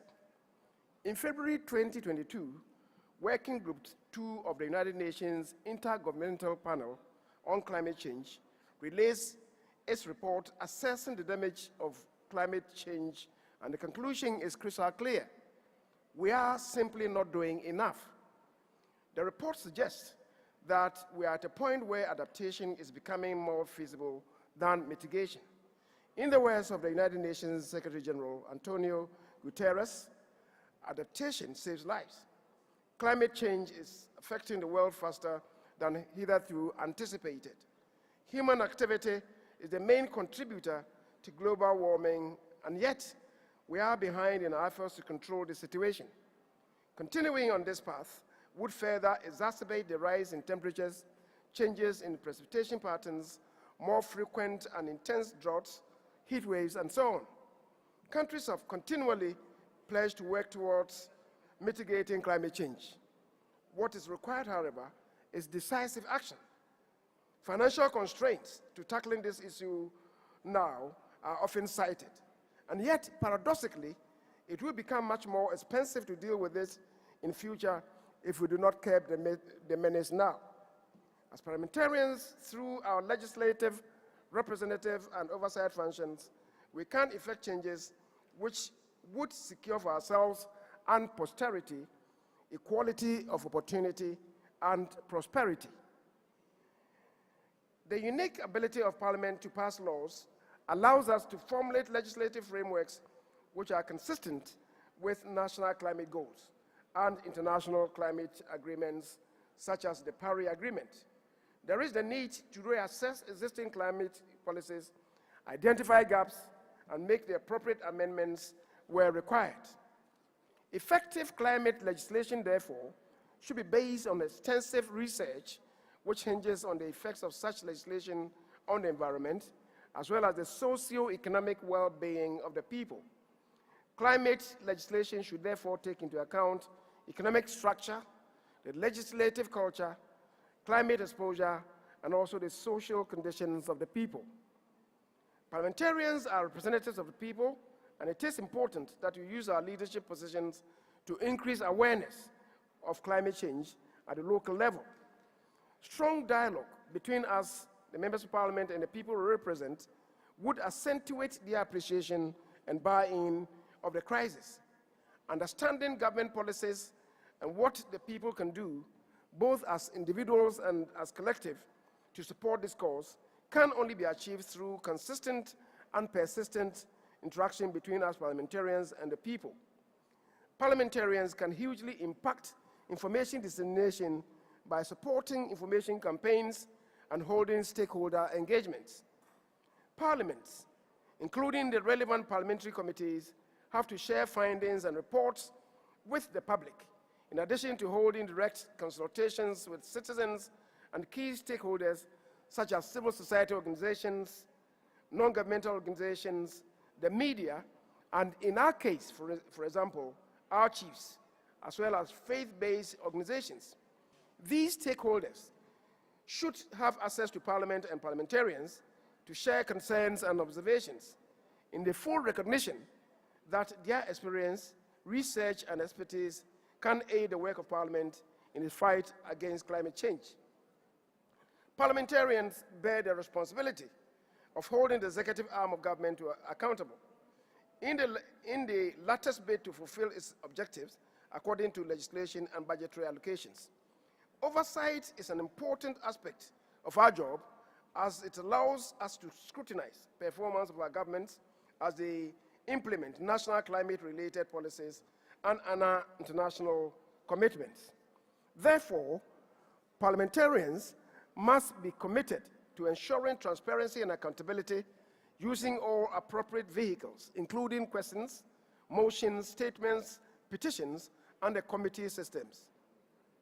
Ministers responsible for handling climate change issues should be required to report to Parliament and its relevant committees at determined times on their progress and challenges. This, in turn, should lead to periodic reviews of national climate change targets. Furthermore, parliamentarians should ensure clear legislative provisions for monitoring enforcement. Climate change, we must all recognize, is a complex phenomenon to address. Parliaments have a key role to play in the mitigation of and the adaptation to climate change. Fortunately, parliamentarians are well positioned to act and deliver. Today, the world is facing a multiplicity of challenges. The threat posed by climate change just out strongly because it's a matter of survival.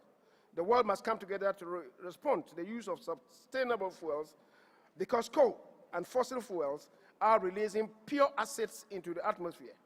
Deforestation due to unmitigated tree felling, poor farming practices, including overgrazing and bushfires, must be things of the past.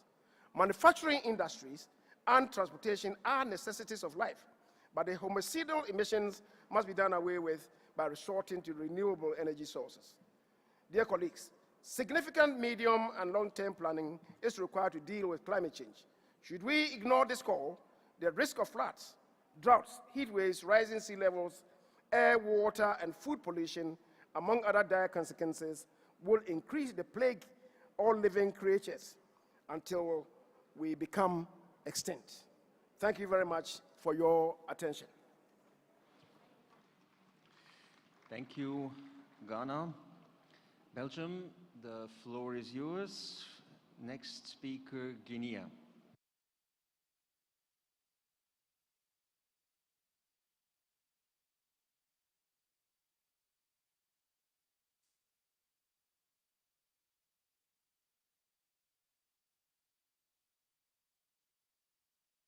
President, dear colleagues, dear friends, the fight against COVID-19 and the military aggression by Russia of Ukraine is of course attracting all our attention as members of parliament. Yet, the climate crisis also requires urgent action from all our parliaments around the world. For many, the climate emergency is already very simply a matter of life or death. Just a few weeks ago, the Intergovernmental Panel on Climate Change again released a very painful report showing the terrible effects of climate change. As we speak now, Earth poles are undergoing extreme heat. Antarctica is now, for example, more than 40 degrees, just imagine, more than 40 degrees Celsius warmer than average. So let us face the facts. We have not done enough to meet the Paris Climate Agreement 1.5 degree warming limits. If we want to meet that gap, ladies and gentlemen, we only have 8 years to act. However, and that's maybe the sole good news in this matter, we know which legislative reforms we need in order to achieve big cuts of carbon emissions in this decade. We simply need now the political will to make it happen. And I would like to very quickly outline three instruments which can make a positive change for climate. First, stop subsidizing fossil fuel pollution and addiction. And the same goes, of course, for biofuels, which destroy our forests, our common goods all around the world. Two, in terms of governance, we do have a good example coming from my country, Belgium.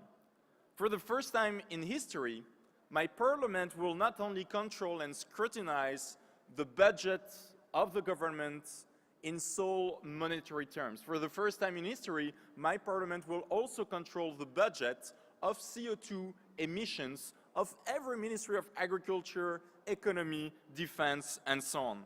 And last but not least, I really believe that it is time now for criminal law to come to the rescue of the planet.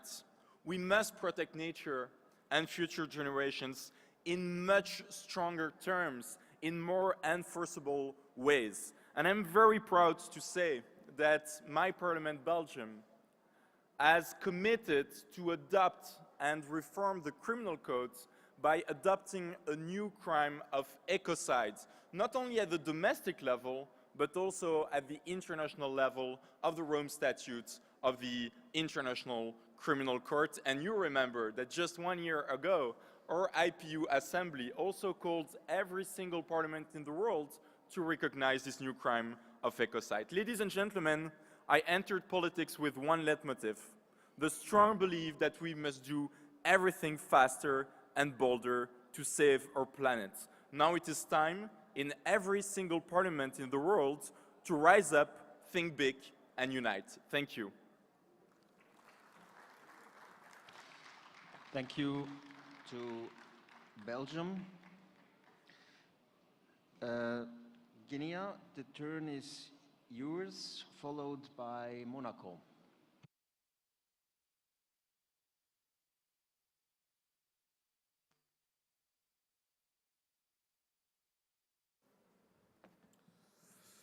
Merci, Monsieur le Président. Monsieur le Président de l'UIP, Monsieur le Secrétaire général, Mesdames et Messieurs les Présidents et Présidentes des différents parlements présents dans cette salle, chers délégués, À l'entame de mon propos, je voudrais saluer au nom du président du Conseil national de la transition guinéenne, de mes amis conseillers nationaux,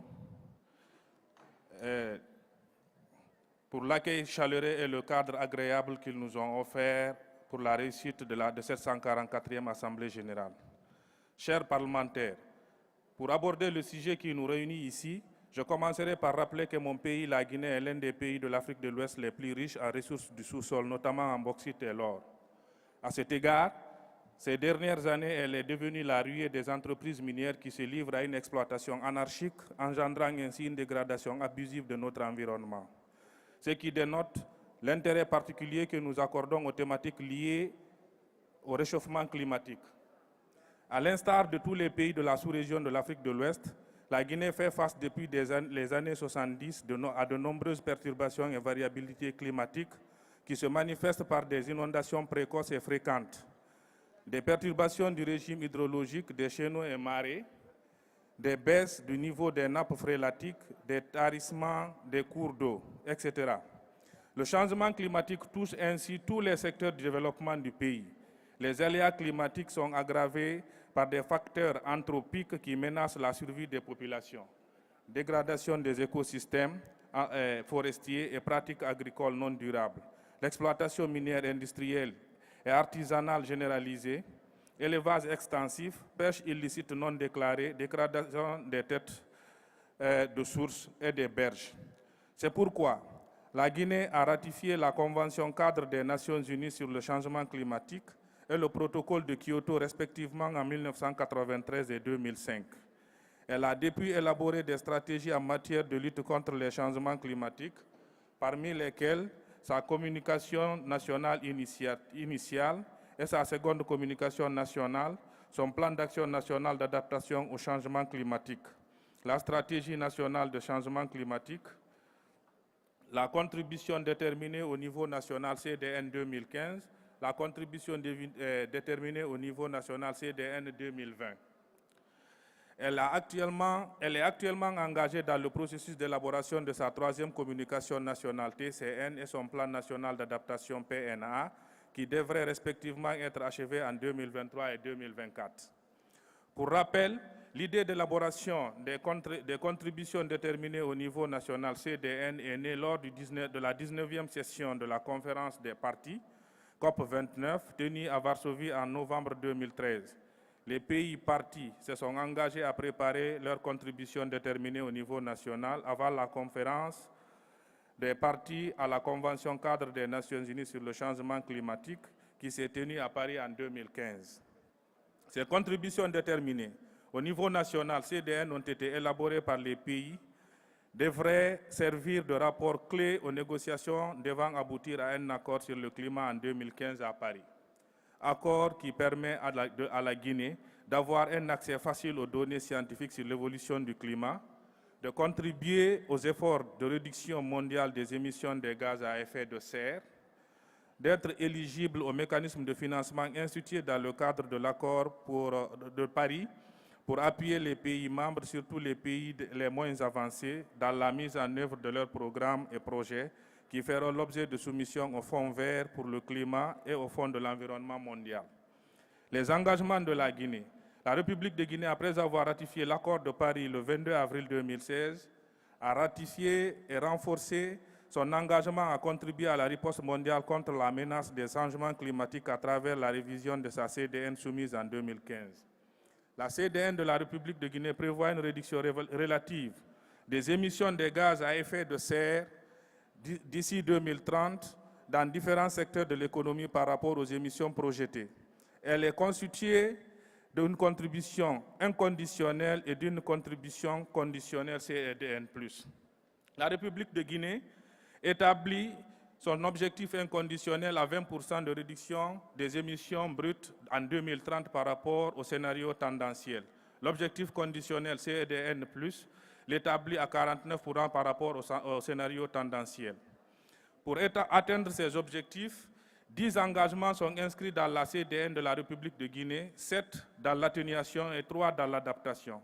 Engagement d'atténuation. En termes d'engagement d'atténuation des émissions de gaz à effet de serre, la Guinée s'est engagée à exploiter de façon prioritaire les gisements d'énergie renouvelable pour la production d'électricité, placer le secteur minier sur une trajectoire nette zéro émission à l'origine 2040, améliorer l'efficacité du système de transport national, collecter et valoriser les déchets urbains, moderniser le secteur du bois énergie et placer en réponse aux besoins des cuissons sur une trajectoire renouvelable. Freiner d'urgence la déforestation à travers une gestion durable des forêts, d'augmentation des surfaces protégées et placer le secteur agricole sur une trajectoire de neutralité carbone à l'horizon 2050. Les engagements d'adaptation. Préserver pour le bénéfice des populations guinéennes et de la région ouest africaine la qualité et la quantité des ressources en eau de surface à travers la mise en œuvre effective de la politique nationale de l'eau, mettre en place les mesures nécessaires à la protection, la conservation et la gestion des écosystèmes, la redynamisation des activités économiques et le renforcement de la résilience des populations dans sa zone côtière, accompagner les efforts d'adaptation des communautés rurales pour un développement technique agro-silvo-pastorales qui permettent à la fois de poursuivre leur activité et de préserver les ressources sur lesquelles elles s'appuient. Selon les premières estimations, les coûts de mise en œuvre des engagements s'élèvent à 2030 à 15 milliards de dollars pour l'atténuation et 1 milliard de dollars pour l'adaptation.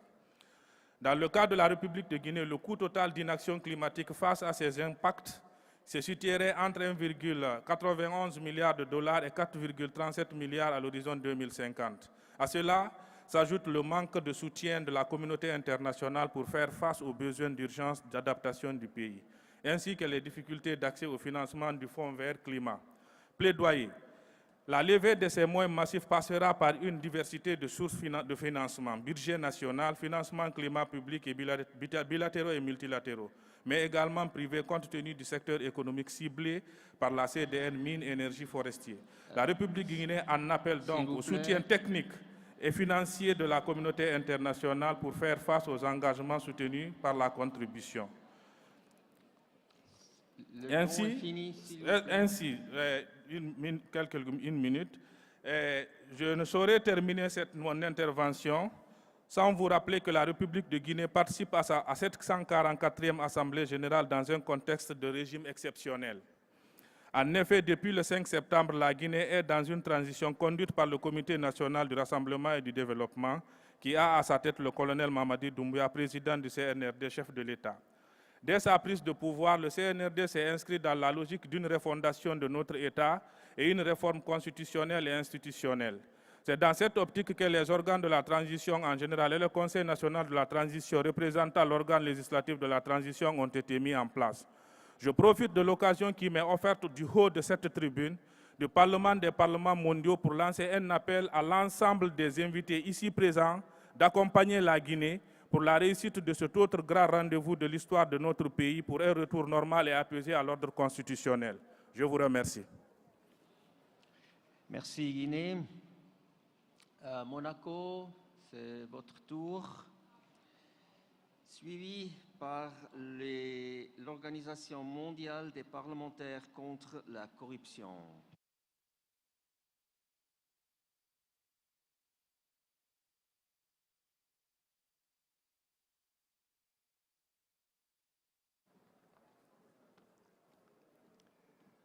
Bonjour, chers honorables participants. Il est rare que mon pays puisse s'exprimer face à une telle honorable assemblée. Mon pays, le plus petit du monde, après l'État du Vatican, et pourtant nous sommes membres de l'UIP, de l'ONU, du Conseil de l'Europe, par exemple, depuis de nombreuses décennies. Si vous connaissez mon pays, c'est peut-être car vous êtes amateur de courses de Formule 1, de tennis ou de football. Je dois d'ailleurs féliciter notre pilote national Charles Leclerc qui a gagné il y a quelques jours le premier Grand Prix de la saison à Bahreïn sur une magnifique Ferrari. Cela dit, ce n'est pas le sujet de nos débats et je souhaite maintenant vous parler de l'action de notre chef d'État. Le prince Albert II, qui est sans doute le seul chef d'État à avoir foulé la glace des deux pôles, le Nord et le Sud, sur les traces de son aïeul, le prince Albert Ier, décédé il y a 100 ans le mois dernier, qui s'était rendu dans les années 1900 au Spitzberg, devenu aujourd'hui le Svalbard. Le constat est sans équivoque. Les photos de l'époque et celles d'aujourd'hui sont terrifiantes pour montrer la réduction de la banquise et de la calotte glaciaire. Il a créé une fondation, la Fondation Albert II, qui finance de nombreux projets à travers le monde afin de protéger la faune et la flore en danger. Mais aussi, notre État dispose d'un service de la coopération qui aide à la réalisation et au financement de nombreux équipements dans des pays tels que l'Afrique du Sud, le Niger ou Madagascar, par exemple. Conscient de la dégradation des conditions climatiques, mon pays a tenu à prendre des engagements lors du protocole de Kyoto que nous arrivons, pour l'instant, à tenir tant bien que mal. La population de la Principauté est d'environ 37 000 habitants, mais nous ne sommes que 9 500 monégasques, une minuscule population, donc minoritaire dans son propre pays. Pourtant, nous sommes très actifs, mais compte tenu de notre situation géographique et de notre taille, nous sommes très dépendants de ce qui nous entoure. En premier lieu, la mer Méditerranée, la pollution d'une des mers les plus fréquentées et la menace d'une marée noire sur nos côtes est une réalité. En second lieu, même si les mesures que nous prenons pour réduire notre empreinte carbone sont très fortes à notre niveau local, notre très faible taille fait de nous un confetti qui se balance au gré du vent. Nous avons créé un service de la transition énergétique qui a établi un label BD2M pour la construction afin que les bâtiments soient plus vertueux et ainsi réduire les émissions qui provenaient entre autres du chauffage. Pour ce faire, nous utilisons nos déchets dans une usine de valorisation en cours de modernisation afin d'alimenter des quartiers entiers en chaud l'hiver et en froid l'été. Ceci complété par des boucles thalasso-thermiques, c'est-à-dire une sorte d'échangeur thermique avec l'eau de la mer qui alimente des immeubles.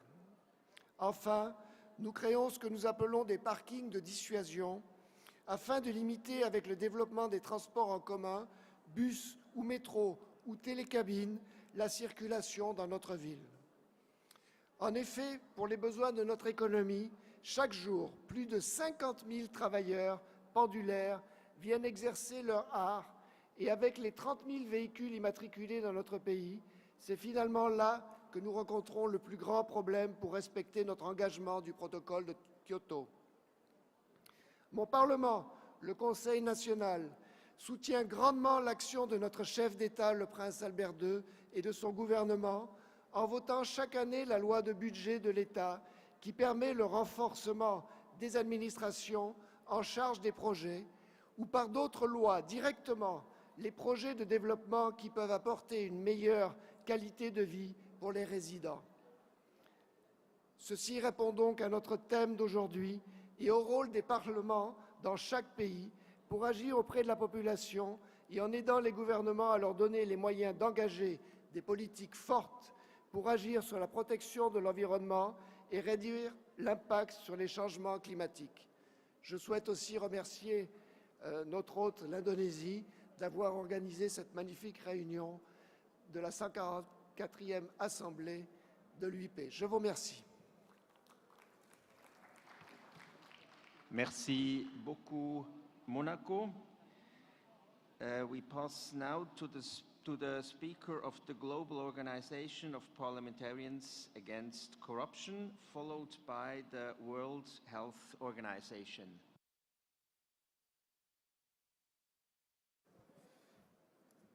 Thank you, Honorable Chair, Excellencies, Speakers and Members of Parliament, distinguished delegates, ladies and gentlemen. The Global Organization of Parliamentarians Against Corruption believes that combating corruption is crucial to the success of Sustainable Development Goals, including Goal 13 on climate actions. The COP26 last year concluded that with a promise of a net zero target from over 90% of world GDP and around 90% of global emissions. Yet such commitment shall not be left on a piece of paper. Phasing out emissions will require enormous funding in both the public and private sectors. A mobilization of jointly $100 billion pledge from developed country parties to the UNFCCC is also needed to be realized as soon as possible to address mitigation actions. These actions are part of SDGs 13 targets, and thus Parliament should take proper measures to ensure the successful implementation of this goal. Parliament should monitor the implementation of this net zero pledge. We need to pursue greater transparency and accountability on national and international climate actions. Any legislations to be made towards achieving such net zero targets shall cover matters of transparency, accountability, inclusivity, and ways to measure the impact of any net zero projects to the citizens. In addition, strong corruption legislation is also needed to develop a robust governance system towards the net zero transitions.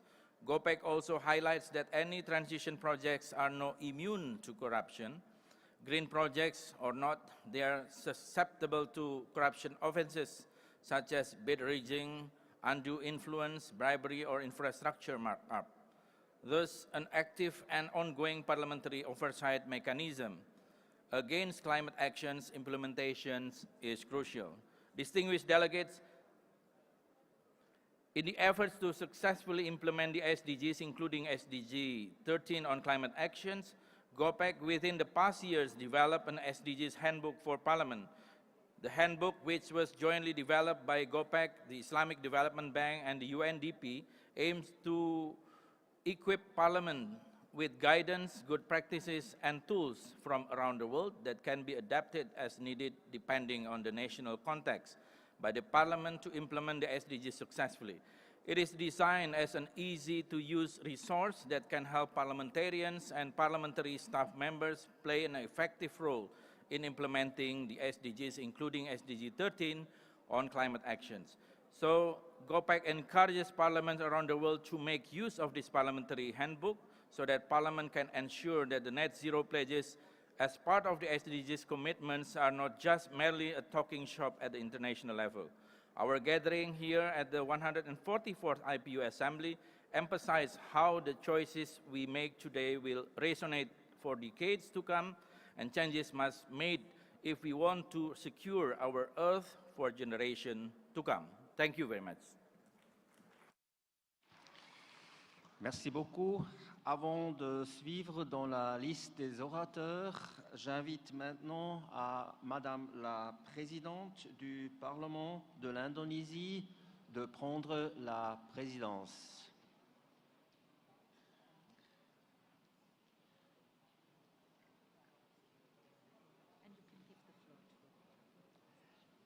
And I can give the floor now to the representative of the World Health Organization.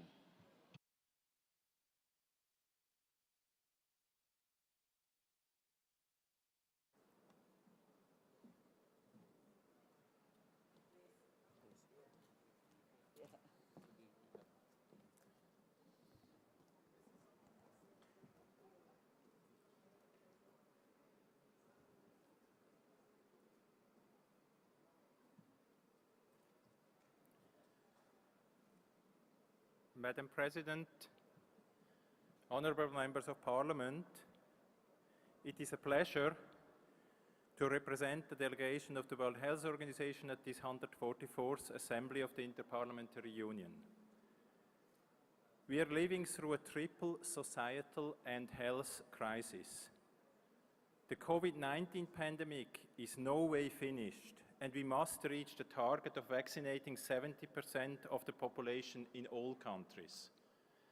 The devastating war in Ukraine is also a devastating health crisis, and climate change is the single biggest health threat facing humanity. The Intergovernmental Panel on Climate Change has concluded that to avert catastrophic health impacts and prevent millions of climate change-related deaths, The world must limit temperature rise to 1.5 degrees centigrade.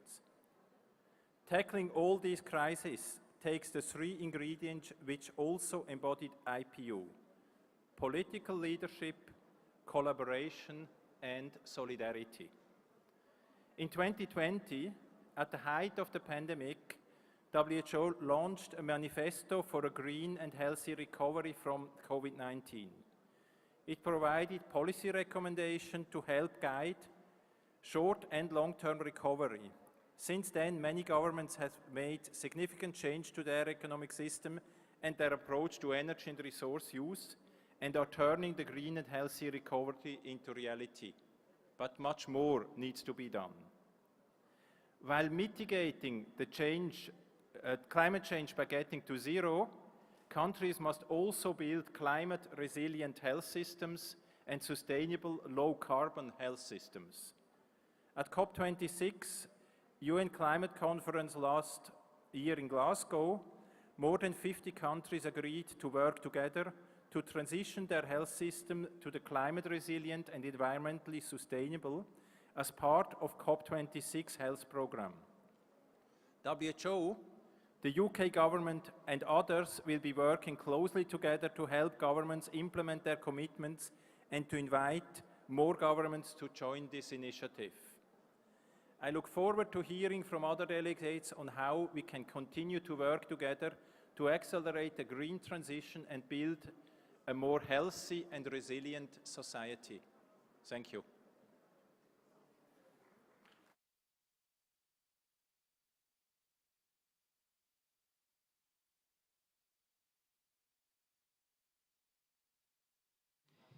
Thank you. We will continue to Ms. El Tangui from Liberal International. The floor is yours. And followed by Ms. Mulder, Netherlands.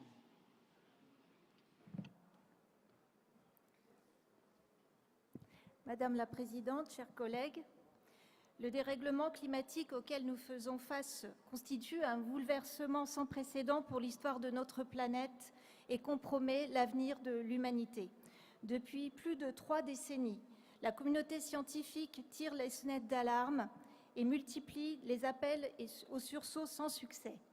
Le dernier rapport des experts du GIEC est un terrible avertissement sur les conséquences de l'inaction climatique que je constate concrètement dans ma circonscription de Bretagne en France, avec la montée des eaux et l'érosion du littoral du Finistère. Il nous appartient en tant que parlementaires de résorber les failles de nos systèmes pour garantir une vie saine et durable à tous, partout et maintenant. C'est l'un des chantiers majeurs de l'Internationale libérale, Fédération mondiale des partis politiques, mouvements et groupes de réflexion libéraux, dont le travail est axé sur le soutien à la création de synergies sur les questions et défis auxquels nous sommes confrontés aujourd'hui, à savoir la défense des droits de l'homme, la justice climatique et le commerce équitable. Nous avons constitué un comité pour la justice climatique et un groupe de travail sur l'environnement et les droits de l'homme, dont j'ai l'honneur de faire partie auprès d'autres collègues du Parti libéral du Conseil de l'Europe, ALDE.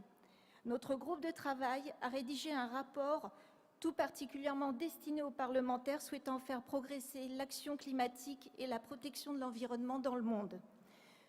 Partant du constat que les États sont garants de la qualité de vie des individus sur leur territoire, les parlementaires libéraux déclarent dans ce rapport que l'inaction climatique constitue une violation des droits de l'homme. Dès lors, il appartient aux États, encouragés par nous parlementaires, de protéger toute atteinte aux droits fondamentaux, y compris celles résultant du changement climatique. Notre rapport prône la réalisation de politiques climatiques adéquates, ambitieuses, non discriminatoires, conformes aux droits de l'homme, prenant en compte certaines populations considérées comme plus vulnérables aux effets du changement climatique. Je pense aux femmes, aux enfants, aux personnes handicapées et aux personnes âgées, ainsi qu'aux migrants et aux populations pauvres. Le but étant de développer la justice climatique dans le monde et la protection constitutionnelle de l'environnement, notre rapport propose 10 recommandations, dont la création d'un haut-commissaire à l'environnement dans les institutions internationales. En tant que membre ALDE de l'Assemblée parlementaire du Conseil de l'Europe, j'aimerais avoir un mot pour notre institution. En septembre dernier, à l'initiative du président Rick Dims, les parlementaires du Conseil de l'Europe ont consacré une journée à débattre sur le climat. Ces séances ont été l'occasion d'adopter des recommandations fortes et souligner la nécessité d'adopter de toute urgence un instrument juridiquement contraignant pour protéger le droit humain à un environnement sûr, propre, sain et durable en tant que droit individuel et collectif. La PCE a notamment recommandé le développement des formes de démocratie participative sur les sujets climatiques et la mise en place d'une Assemblée citoyenne européenne pour le climat sur le modèle de l'initiative française de la Convention citoyenne pour le climat voulue par le président Macron, qui a permis à la France d'adopter en 2021 une loi ambitieuse de lutte contre le dérèglement climatique et le renforcement de la résilience face à ses effets, pour laquelle j'ai été rapporteuse à l'Assemblée nationale. Cette initiative pourrait être un exemple à d'autres échelles de regroupement parlementaire. Je me réjouis de constater que les parlementaires du monde entier se saisissent aujourd'hui de cette question, car pour reprendre les mots du secrétaire général de l'ONU, perdre du temps, c'est périr. L'urgence est évidente, il nous appartient désormais d'y répondre tous ensemble. Je vous remercie.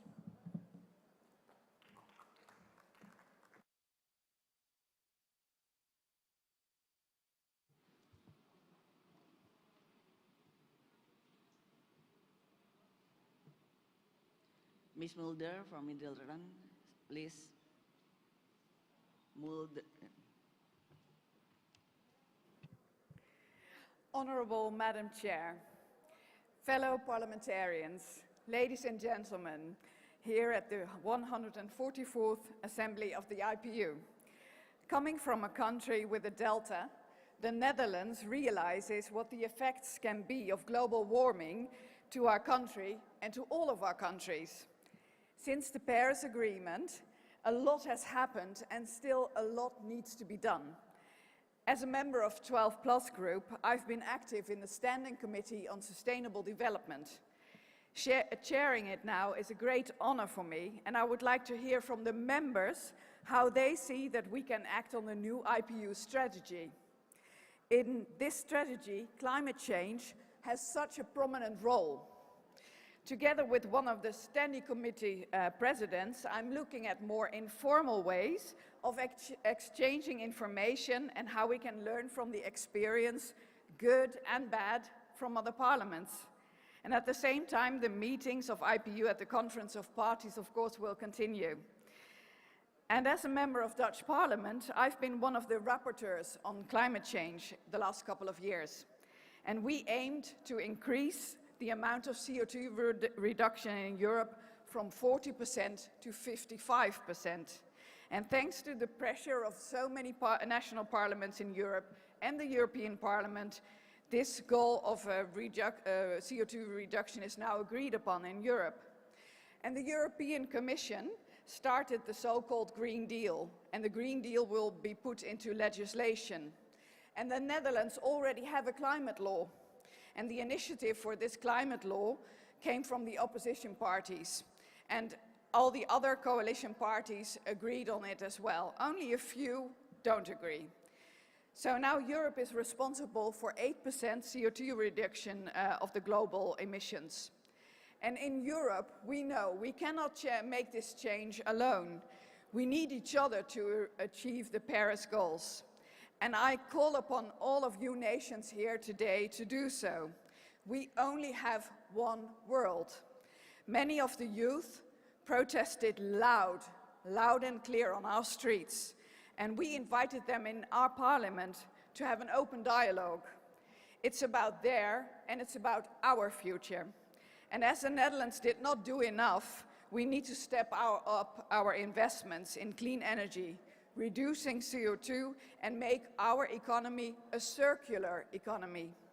Value chains are globals, and international corporate social responsibility crosses all of our borders. We need to be clear as parliaments in what we ask from these companies, and not to compete with each other at the cost of our workers. The Netherlands will be investing 35 billion euros the coming years to reach the goals of the Paris Agreement. We have made a national agreement next to the Paris Agreement, 5 sectors contributing in reaching our goals. These are the industry, the energy sector, the mobility sector, the housing and other building sector, and the agricultural sector. And this transformation, I tell you, is not only a technical transformation, it will affect each one of us in the way we use mobility, warm or cool our houses, and the way we work. For our citizens, it's really important what is happening in our neighborhoods, because in a way, we are reshaping our living environment.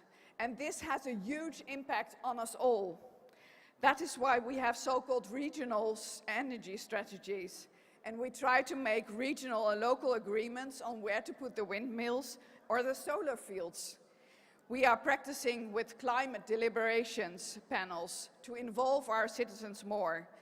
And it's not easy, but it's necessary.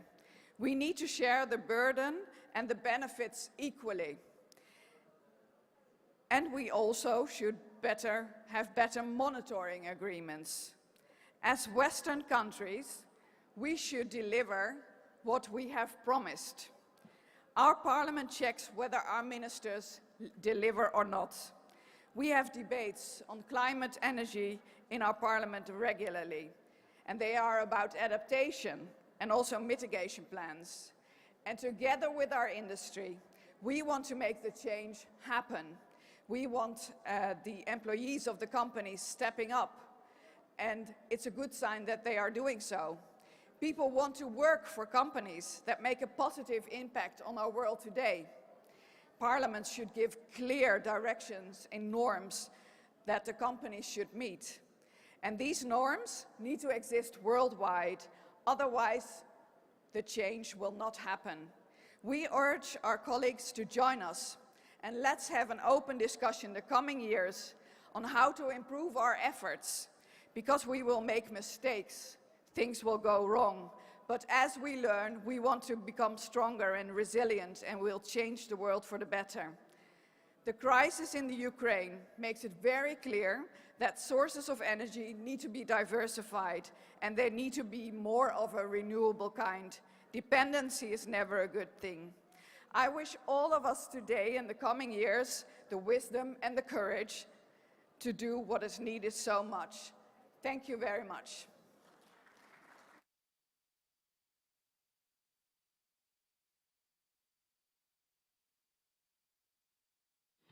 Thank you, Mr. Josic from Switzerland.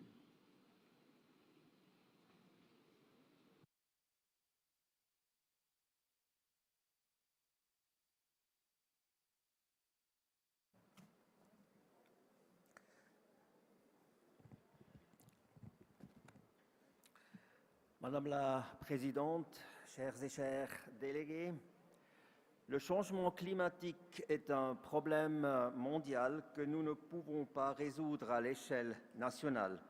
Pour y apporter une solution, les 2 conditions suivantes doivent être remplies.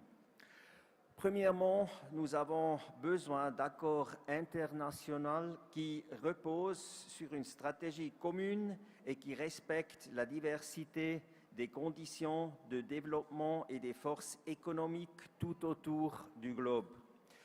Depuis la première conférence internationale des Nations Unies sur l'environnement et le développement à Rio en 1992, les progrès en matière de stratégie commune sont ténus. Cette situation catastrophique a une cause évidente. Les nations défendent leurs propres intérêts et il manque une vision globale. Dans ce contexte, l'Union interparlementaire peut jouer un rôle important puisqu'elle prend la position au-delà des intérêts purement nationaux. Néanmoins, les résolutions de l'UIP sont trop théoriques et pas suffisamment tangibles. L'UIP devrait adopter une stratégie concrète pour lutter contre les changements climatiques. Cette stratégie devrait intégrer les aspects socio et économiques, étant donné que des solutions permettent de protéger le climat ne peuvent réunir une majorité que si elles permettent aux êtres humains de vivre dans la dignité. Proposer des solutions ne suffit pas. C'est pourquoi nous devons également cesser d'adopter des résolutions stériles et commencer à prendre des décisions que les États membres de l'UIP seront tenus de mettre en œuvre. La Suisse a décidé d'œuvrer en ce sens dans les différents organes de l'UIP.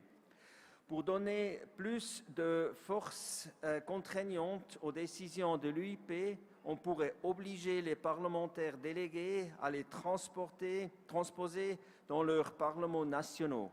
L'UIP pourrait contrôler ce processus à travers un système de rapports, comme le fait par exemple l'OCDE pour concrétiser la Convention internationale sur la lutte contre la corruption. Je vous invite à soutenir cette vision. Chers collègues, nous pouvons continuer d'adopter des résolutions qui n'ont pas assez de force contraignante. Dans ces conditions, toutefois, nous ne ferons pas assez de progrès. C'est pourquoi nous devons imposer les changements nécessaires. Cela peut paraître visionnaire, mais nous avons besoin d'un objectif clair pour aborder l'immense défi du changement climatique. Merci beaucoup.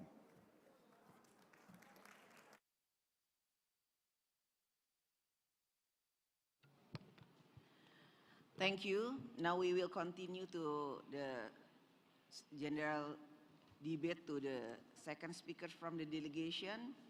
Now I would like to call Ms. G. Jorda from France, followed by Ms. D. O'Neill from Australia. Merci Madame la Présidente. Mesdames et Messieurs les parlementaires, chers collègues, je ne reviendrai pas dans mon intervention sur l'urgence d'agir face au changement climatique. Nous sommes à un moment charnière extrêmement important.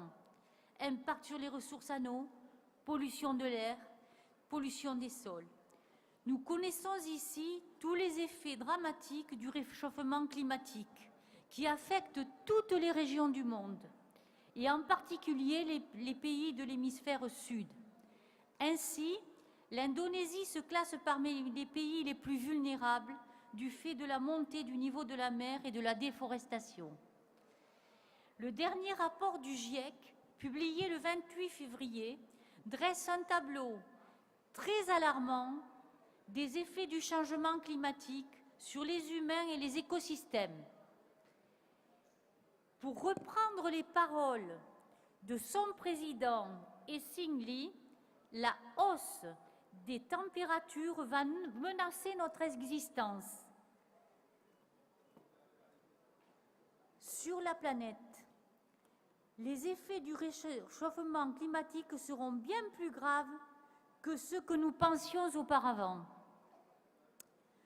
Au Sénat français, nous sommes pleinement mobilisés en faveur de la réduction des émissions de gaz à effet de serre.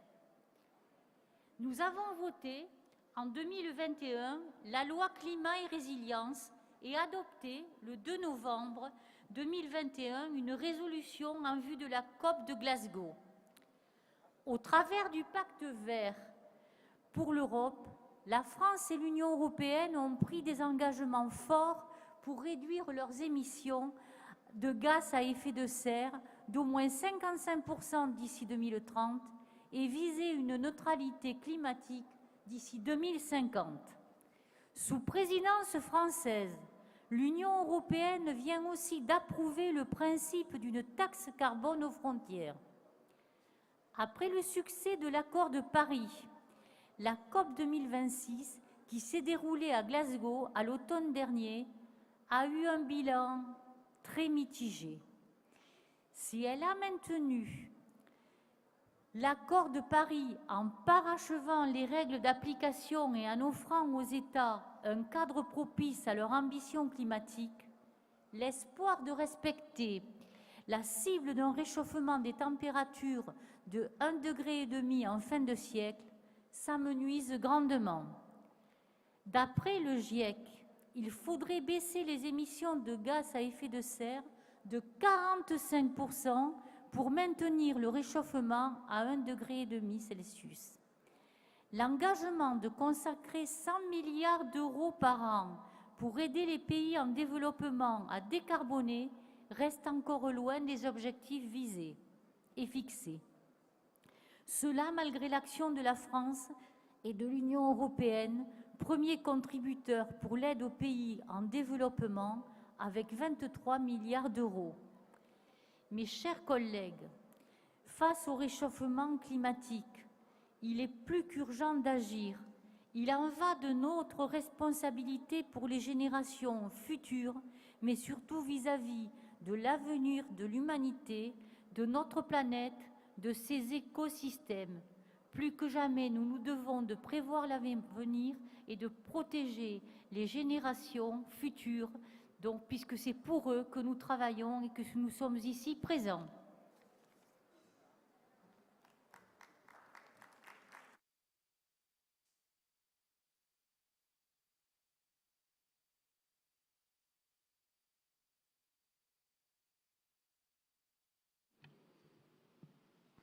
After Australia, we will continue to Ms. Muntefering from Germany. Thank you very much, and good morning, delegates. I also want to acknowledge Your Excellency, Ms. Puan Maharani, Speaker of the House of Representatives of the Republic of Indonesia. Thank you so much for hosting us at this important assembly. Australia is an important and interconnected part of the Oceania community, and I want to acknowledge my brothers and sisters from the Pacific, some who are here, but so few of whom are actually able to attend today. They know what needs to be done, and they're at the forefront of change. But no nation, no people will be immune from the pernicious and omnipresent effects of climate change. In my own home state of New South Wales, I recently visited an outback research station and was told by the researcher there, Dr. Keith Leggett, that climate change would likely end sheep farming west of the Dividing Range. For a nation whose economy was described as riding on the sheep's back, that is a terrifying thought and an indication of change in a short period of time. We have recently had devastating floods in northern New South Wales and Queensland, with rain and river levels never before recorded. The Australian government recently committed to a net zero emissions by 2050, and we are a proud member of the Paris Agreement and doubling our commitments to climate finance developing countries in the Indo-Pacific. Australia supports the introduction of transparency and international carbon market rules, and note that we were a pioneer in the field over a decade ago. We're also championing research capabilities and new technologies to ensure that we cut down our emissions through more efficient green means. Response to climate change is featuring significantly in the policy offerings leading up to the elections that we will be holding in May. The Labor Party, my party, supports action on climate change and has bold plans to further the transition of our society into one that is net zero. Our Shadow Energy Minister has committed to upgrade our electricity grid to make it more efficient. We have plans to discount the price of electric cars, to build 400 community batteries across the country, and to help Australia become a renewable energy superpower. More must be done, delegates, across the globe, our home, our shared home. We have not yet crested the hill. Together, in order to fight climate change, to stop Pacific islands disappearing into the sea, to stop greater and more frequent extreme weather events such as bushfires and floods from happening, and to stop catastrophic changes to our food and water supplies, parliaments must be able to work together. All of us here must not be stuck in the real-life game of the prisoner's dilemma. Only through global unity can we address this existential threat to our environment and our society. That is our task, my fellow parliamentarians.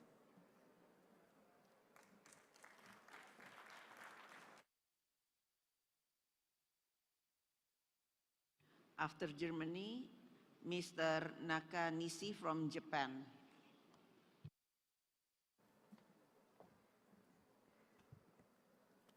Ladies and gentlemen, dear colleagues, it's a great privilege to speak to you today, parliamentarians from all over the globe, a strong signal of the multilateral DNA of the international order that's manifesting the power of the law and not the law of the power. Germany is a strong supporter of multilateralism, and this is also based on the realization that global challenges like climate change need cooperation and global solutions. Unfortunately, our multilateral system is under attack, as we see most recently by Putin's invasion of Ukraine. We all know war comes with death. It knows no winners. War is the most inhuman that humans created, and we stand in solidarity with Ukraine. I'd like to thank our hosts for having us here in Bali. It's a wonderful place, and frankly, being back face to face again feels good, but at the same time, I think many of us feel we definitely have to build back better, and that also means to act better.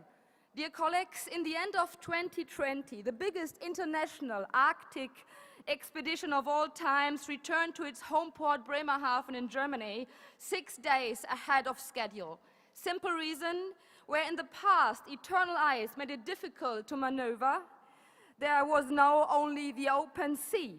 The Arctic temperature is more than 7 degrees higher than it was 100 years ago.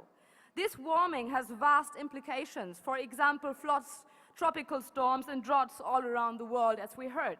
Climate change will shift the key coordinates of foreign policy in the coming years and decades. It has long since arrived at the center of foreign policy, and it challenges us to answer the ultimate question in what kind of world we want to live in.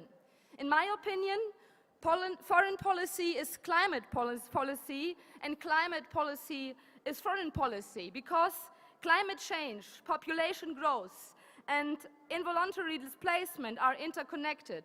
For example, in 2020, 4.3 million people were newly displaced in sub-Saharan Africa as a result of natural disasters, highest number ever. Climate change is a threat to peace and stability. Climate change results in geopolitical changes. And this is why the implementation of the Paris Agreement is at the core of our interests in Germany. And this is why it's so important to support sustainable development projects on the ground. And this is why it's important to empower civil society. Dear colleagues, due to these vital challenges, let me call on us as parliamentarians. Let's base our policies on scientific evidence. Let's act faster, stronger, and even more cooperative. Thank you.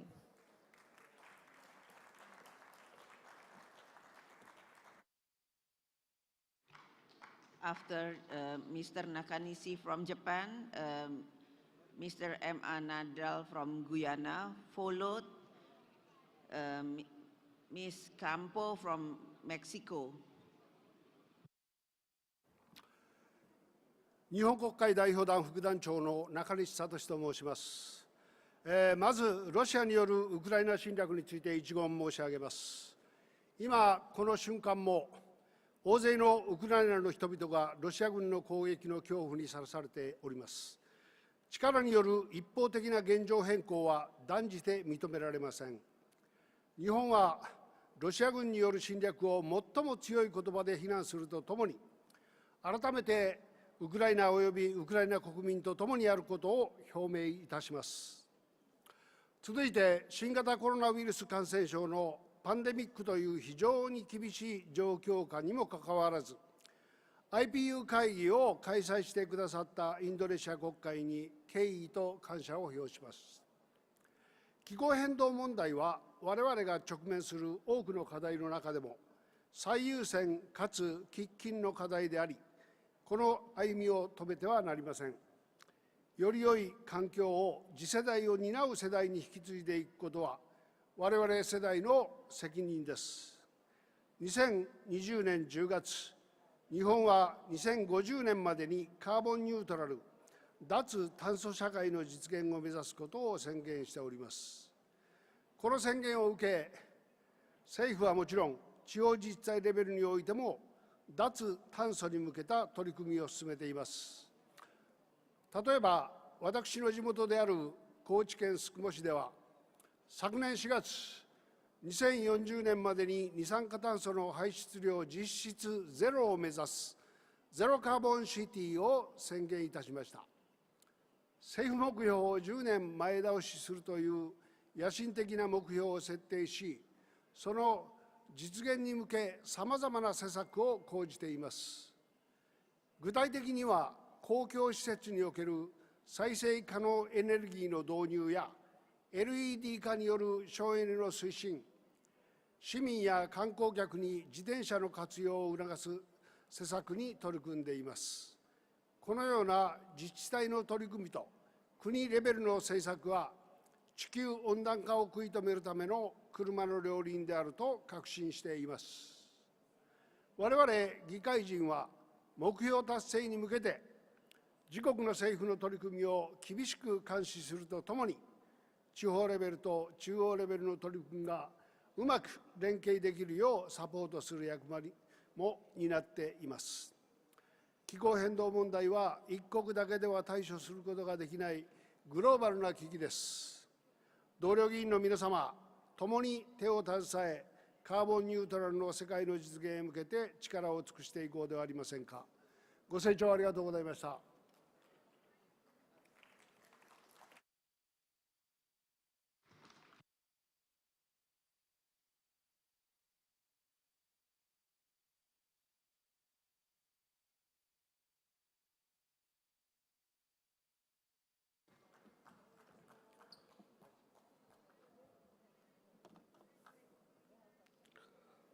Madam President, colleagues, good morning. It is a privilege to be afforded an opportunity to lend my voice and my country's voice to this important discourse on climate change.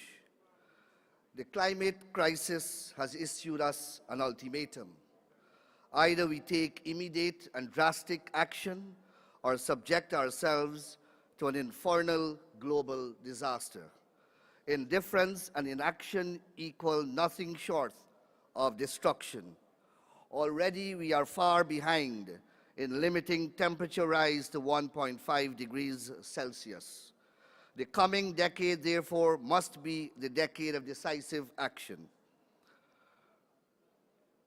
Climate change affects us all, rich, poor, developed and developing states, but its effects are far more severe on the poorest and most vulnerable, especially small island development states and low-lying coastal states. For us, it's a question simply of survival. Immediate action is needed on three fronts. First, all countries must set more ambitious goals to reduce emissions, and we must honor to the letter those ambitions.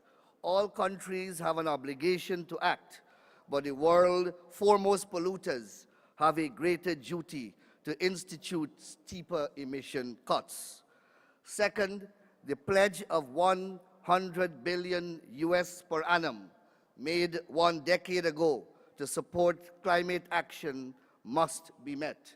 Dishonored pledges are a recipe for disaster. Third, forests constitute a powerful arsenal in the fight against climate change. Forest-rich countries must be provided with the incentives necessary to keep their forests intact and to reduce deforestation and forest degradation. Mindful that deforestation contributes 16% to annual global emissions, and in recognition of the ecosystem and climatic services provided by forests, it is imperative that we finalize the rules for carbon markets and REDD+, so as to properly value tropical forests and the climate services which they provide. A little about Guyana. Guyana by far remains a net carbon sink by a significant margin, whereby the 18 million hectares of largely intact forest in Guyana sequesters approximately 154 tons of carbon dioxide annually. The forest provides this important ecosystem function as one of 9 countries of the Amazon. Guyana also have some of the highest forest cover on Earth, along with one of the lowest deforestation rates. The country is also part of the Guyana Shield, which stores about a fifth of the world's fresh water and about 18% of the world's tropical carbon. It also has an extremely high level of biodiversity and endemism, with about 4% of all known animals, species, and even more birds species. Guyana is already playing its part, therefore, in addressing climate change and will continue to do so. We will maintain our forest almost the size of England and Scotland combined, storing 20 gigatons of carbon as a global asset. We will work with local communities in conserving, protecting, and sustainably managing our forest, biodiversity, and freshwater supplies. We will decouple economic growth and emissions through a progressively cleaner energy mix, with the aim of reducing our carbon emissions by 70% by the year 2030. We will invest in low-carbon opportunities for jobs, ecosystem services, and social inclusion through an expanded low-carbon development strategy. Our government and our parliament will continue to aggressively enact laws and regulations, promulgate and implement policies on climate change, and promote low-carbon development in every area of national life. The time for talk is over. The time for action is now. It is but a question of survival. Now, act now, or continue on the road to definite perdition. Thank you very much for your attention.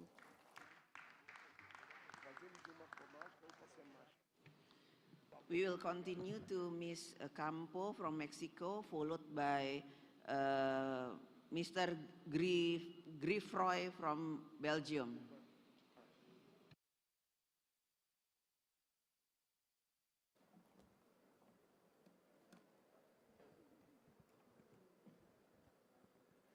Honorable Asamblea, en primer lugar quiero manifestar mi solidaridad con el pueblo ucraniano por los difíciles momentos que han estado viviendo a lo largo de este mes. Me sumo a las voces que piden paz y cese al fuego y hago un llamado por los valores que deben prevalecer, la democracia y la libertad. Durante los últimos 2 años hemos estado experimentando uno de los tiempos más difíciles a nivel mundial a causa de la pandemia, lo que en muchos casos, al menos en mi país, nos dejó muy claro los retos que tenemos, pues nos enfrentamos hoy a altas temperaturas, a fenómenos meteorológicos extremos, entre otros, que evidenciaron el creciente número de enfermedades en nuestra población. Es por eso que a nivel parlamentario en México hemos presentado diversas iniciativas de ley para que se adopten estilos de vida sustentables y que se haga conciencia sobre las causas, efectos del cambio climático, así como también la Ley General de Economía Circular para reducir la generación de residuos, promover el reciclaje y el rediseño. Actualmente nos enfrentamos a una ley en materia energética que ha puesto en duda que el uso de energía limpia pueda seguir por un camino hacia la completa transición de energías renovables, misma que será analizada de manera integral para seguir fortaleciendo el papel parlamentario orientado a la protección del medio ambiente, la mitigación y la adaptación al cambio climático y que de esta manera se puedan cumplir con los compromisos internacionales como el Acuerdo de París. Hay que recordar que los parlamentos en el mundo hemos sido pieza fundamental para dar visibilidad e impulsar una agenda para combatir el cambio climático, las energías limpias y renovables también. No permitamos dar un solo paso atrás. Tan solo en América Latina se tenían registradas 238 leyes ambientales vigentes y 168 proyectos de ley en los últimos 2 años en 7 países. Se calcula que aproximadamente más de 500 millones de personas viven en regiones afectadas drásticamente por el cambio climático. Mucho que construir. Para mí es un honor poderme dirigir a parlamentarias y parlamentarios de 178 países. Muchísimas gracias.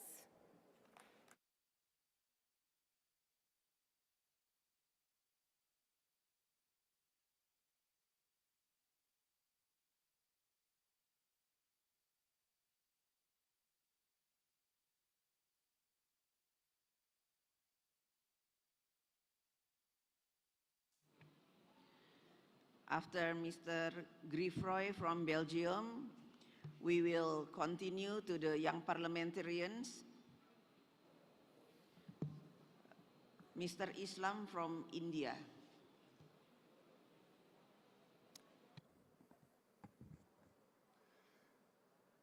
Dear ladies and gentlemen, dear colleagues, it's my pleasure to be able to address you here today. Yes, we have to tackle the climate problems. The importance of partnerships and working together to achieve our climate goals is something that cannot be overstated. This is an aspect that I continuously try to highlight.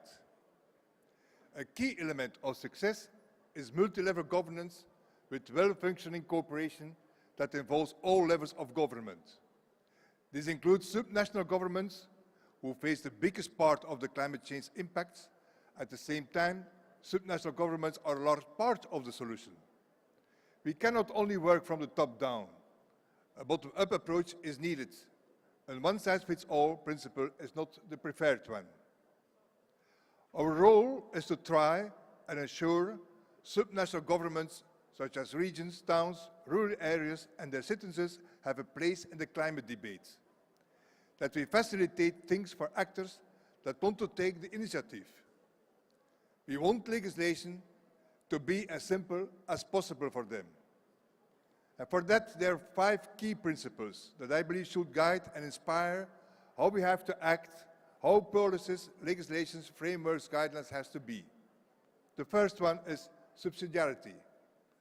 Proposed measures are acceptable when they cannot be implemented at a lower level.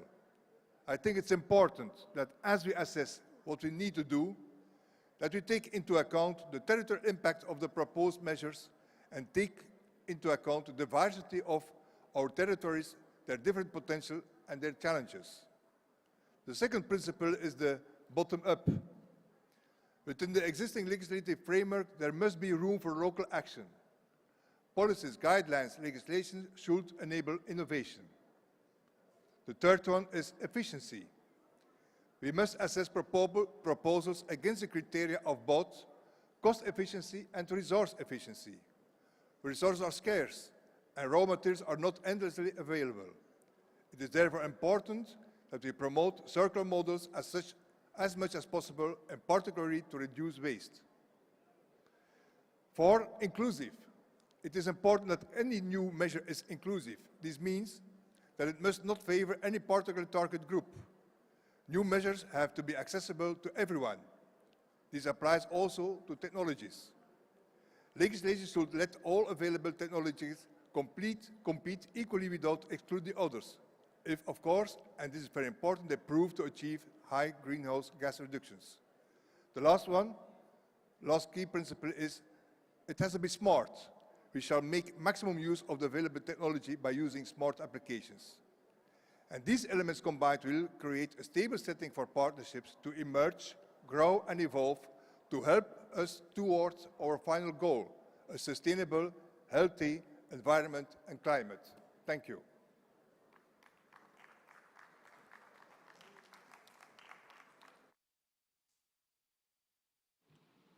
After India, followed by Germany, Mr. Ulehte Honorable Chairperson, distinguished delegates, ladies and gentlemen. I am grateful to the Chair for according me an opportunity to express my views on the subject. As we all know, climate change and its associated extreme climate events can adversely affect the human developments. The rising temperature of Earth demands that we must act fast to ensure a sustainable future for the future generations. The latest IPCC report brings to us the urgency in this regard, as the threshold to act has been now limited to few more decades. If we fail to act, the climate of Earth would be irreversibly affected. This urgency to act cannot be separated from the principle of common, but differentiated responsibilities, respective capabilities, whereby developing countries have the space to grow. Climate ambition needs to go hand in hand with the capacity building, technical and financial support who needs it. Distinguished delegates, India has discharged its climate obligation in the most honest and responsible way. India's cumulative and per capita emission are significantly low and far less than its fair share of global carbon budget. Despite this, India has been producing 40% of its energy requirement from non-fossil fuel sources. India stands at 5th global position in solar power development and 4th in the world in the wind power installed capacity. At the COP26 of UNFCCC held in Glasgow, India had announced increased climate action target along with the goal to reach net zero by 2070. These targets have been adopted despite the fact that India is on its developmental journey with very less historical responsibility in climate change. India is also leading the international cooperation towards climate resilience through initiatives such as International Solar Resilience, Coalition for Disaster Resilience Infrastructure for Resilient Island States, and Green Grids Initiative One Sun, One World Grid. India has been implementing the National Action Plan on Climate Change, which is the overarching policy frameworks and compromises of national missions in specific areas of solar energy, enhanced energy efficiency, water, agriculture, Himalayan ecosystem, sustainable habitat, Green India, and strategic knowledge on climate change. I would also like to highlight that in the Parliament of India, appropriate laws are enacted and programs and policies are framed for countering the climate change. We've also taken various initiatives in the Parliament for efficient lighting and energy use to ensure that our Parliament remains a model green institution.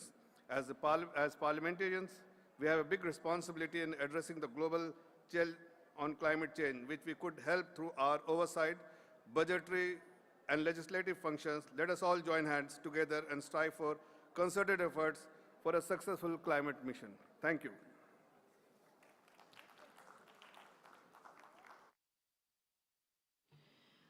After Germany, followed by Mr. N. Aldo Sari from Arab Parliament.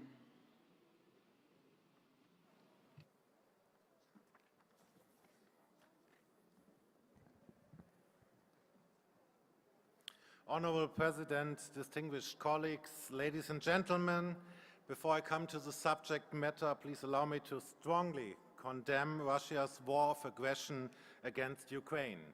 Putin is waging a brutal war and is inflicting immense suffering on the Ukrainian people. 3.5 million refugees already crossed the borders heading to Europe. UNHCR estimates that could be 11 million in this wartime. Both the Russian aggression itself and the way how this war is fought by Russia are serious breaches of international law. We do struggle that this war is not the beginning of the Third World War. Nevertheless, this Russian war of aggression also has a very immediate and above all serious impact on climate protection. Every war ties up enormous financial resources. Germany just decided to spend 100 billion euros extra on warfare. Due to the attack and the destruction of the Ukrainian economy, it will be much more difficult for Europe to achieve climate protection goals. Nevertheless, this geopolitical shift also offers us a chance to end dependency on Russian oil, gas and coal, and invest in climate-friendly, sustainable energy instead. The subject of this debate, please forgive me for the excursion. Climate change and its devastating consequences are one of the biggest challenges of our times. In order to mitigate climate change, we need effective and targeted measures. We must consistently reduce our greenhouse gas emissions in Germany and on a global scale. Germany will set a good example and also support developing and emerging countries, which are often particularly affected by climate change. In meeting the Paris targets and also CO2 emissions do not know borders.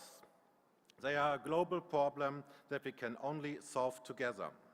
Global warming must be limited to below 2 degrees and, if possible, below 1.5 degrees. We all committed to this target in the 2015 Paris Climate Agreement.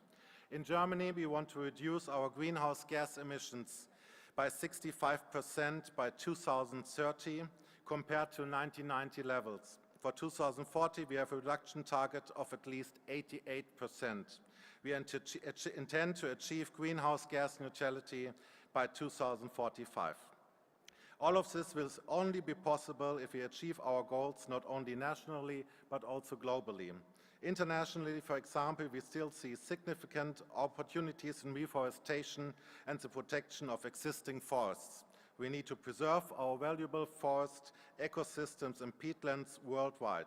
Forests and peatlands are good carbon stores, but above all, they are an affordable way to win the race against warming. Our goal must be to leave our young people and all future generations a planet worth living on.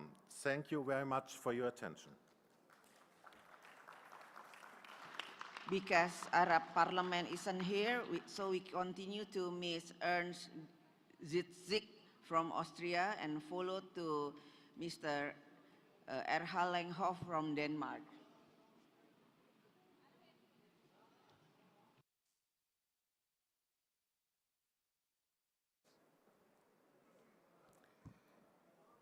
Dear colleagues, it is young people who will be most affected by the climate disaster, and we are here today to discuss how to secure our future. But it's impossible for me to continue with business as usual while the war in Ukraine is ongoing. It is a war of aggression led by one individual, deciding and forcing young men and boys to attack neighbor and to kill men, women and children for the sake of his imperialistic ideas. I was born in Poland during the communistic period. For this reason, my family fled to freedom to Austria. And I can tell you, many countries in Europe that have been living in peace are now living in fear again.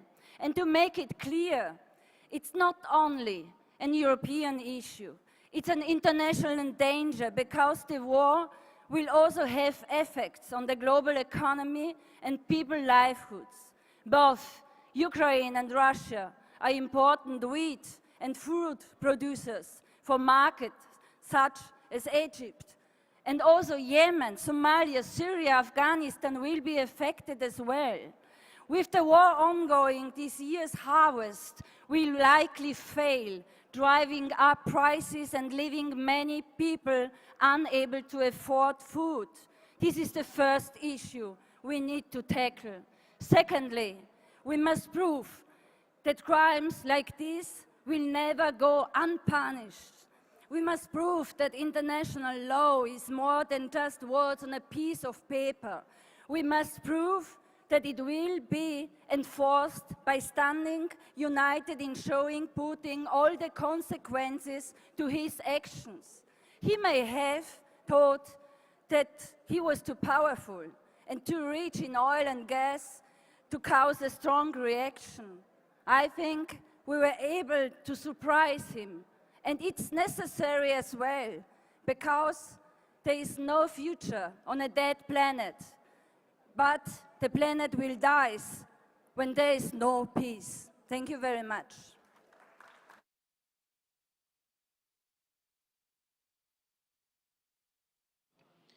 After Denmark, we'll follow by Ms. S. Hemdal from Norway.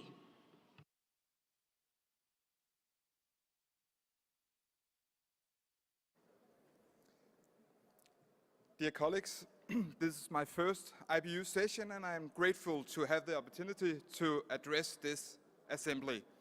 I've been member of the Danish Parliament for 10 years now, representing the Social Democratic Party, who's in government right now. Since the election in Denmark in 2019, I've been our party's spokesperson on health issues, so most of my work have been focusing on handling the pandemic. And it has been a challenging period of time.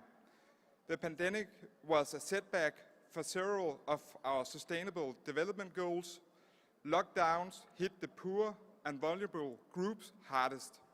Poor children are most likely to have missed schooling, and we have unfortunately seen more inequality. But I would like to emphasize that the time of the pandemic made it clear that many political decision makers actually managed to take decisive steps and resolute action to deal with the consequences of the pandemic. Politics made a difference. In many ways, the COVID-19 have been a wake-up call for the global collaboration required to tackle other threats such as the climate change. While the coronavirus came without a warning, we already have a lot of facts and evidence about the climate crisis. There are no excuses not to react now, globally and locally. In January 2020, the WHO declared the coronavirus as a global health emergency. It helped increase national and international attention. I believe we also need an emergency call for the climate to make it clear for everyone that action is urgently needed for the sake of our children and future generation. Before finishing my speech, I would like to express my deepest solidarity and support to the Ukrainian people fighting for freedom, democracy, and their lives. The fact is that if the Russian and Putin stop the fighting, there'll be no more war. But if Ukraine stop the fighting, there'll be no more Ukraine. So Putin, Mr. Putin, this message is for you. Stop the war, stop the aggression of Ukraine. Thank you.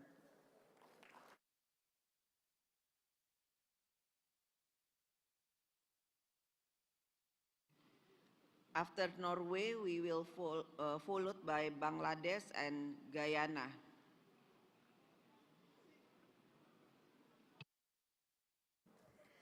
President, dear colleagues, it's a great pleasure for me to be here with all of you in the beautiful Nusa Dua. I'm very proud of representing my city, Bergen, the ocean capital in the ocean country, Norway.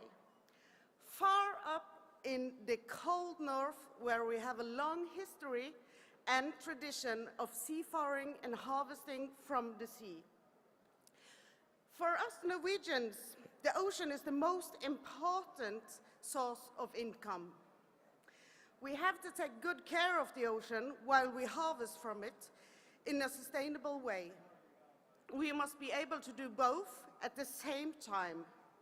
We need to have a sustainable ocean economy. In 2007, a whale stranded not so far from my hometown. Unfortunately, it was very ill and we had to end its suffering. President, the whale's stomach proved to be completely filled with plastic.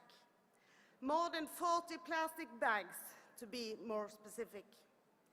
This news story of the plastic whale made the headlines worldwide and attention to the problem with plastic litter in the ocean. According to a study done by the World Economic Forum, by 2050, there will be more plastic than fish by weight in the ocean. This is a very, very serious problem that needs specific action. However, now we see the crisis on energy demand prices and, of course, the crisis. We need to develop new sustainable energy sources And this must be done in extensive scientific cooperation and knowledge sharing because we are all in it together.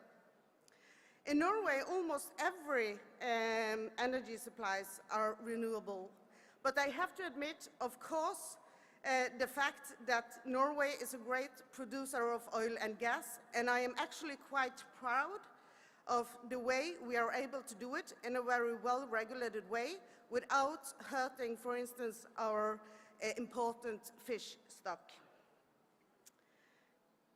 Today, in this very dangerous security situation, I believe we must continue the production and the exploration. It is better to have a supplier from a stable, democratic country that's adhered to international rules, rather than to be reliable on dictatorship and aggressor that hold you as an energy hostage.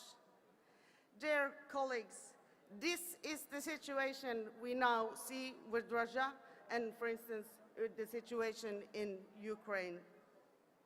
This is not acceptable, and this is why we need to remind ourselves that we need to have more than one thought in the head at the same time. Colleagues, I would like to tell a little story about our proudness, this tall ship. Excuse me, you have to conclude. Okay, thank you.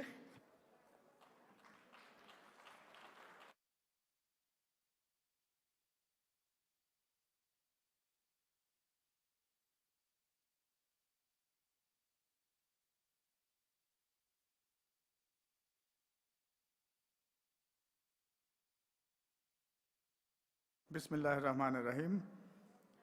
Honorable Chair of the session, Excellencies, distinguished guests, ladies and gentlemen, Assalamu alaikum and very good afternoon to you all. First of all, I would like to thank the IPU and the host Parliament of Indonesia for giving us the opportunity to physically take part in the 144th IPU Assembly in this beautiful city of Nusa Dua, Bali. Let me take this opportunity to extend warm greetings and best wishes of the Leader of the House and Honorable Prime Minister of Bangladesh, Sheikh Hasina, Honorable Speaker of Bangladesh Parliament, Dr. Shirin Sharmin Chaudhry MP, and on behalf of my delegation members, to all participants of the 144th IPU Assembly. Distinguished guests, we achieved our independence in 1971 through a glorious liberation war under the leadership of our father of nation, Bangabandhu Sheikh Mujibur Rahman. In our liberation war, people of all walks of life had voluntarily participated. The youth had a glorious contribution in the liberation war. Therefore, the indomitable spirit and inner strength of the youth is beyond description. The pages of the history are also filled with the heroic song of the youth. Bangladesh Parliament has been the center of all political activities of the government. The members of the Parliament has been playing a pioneer role in implementing the development of the present-day government. Young people are often excluded, overlooked, and political candidates. Politics is typically regarded as a space for political experienced men. Young people are often systematically marginalized because of their young age. Inter-Parliamentary Union, IPU, has a report where it says the people between the ages of 20 and 44 make up 57% of the world's voting age population, but only 26% of the world's members of the parliaments.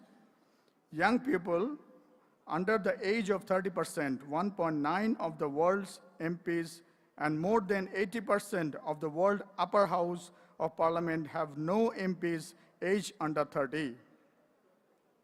While young people often play central and catalyzing role in movement for democracy around the world, they are less engaged than older generation in voting and party activism. Bangladesh is no exception to that. The youth are the future of the next generation. Believing this, the present government, under the dynamic leadership of Honorable Prime Minister Sheikh Hasina, is trying her best to engage the youth of the society in the nation-building activities. Therefore, keeping this in mind, she has taken bold steps in giving a good member of young people her party nomination to contest national parliamentary election.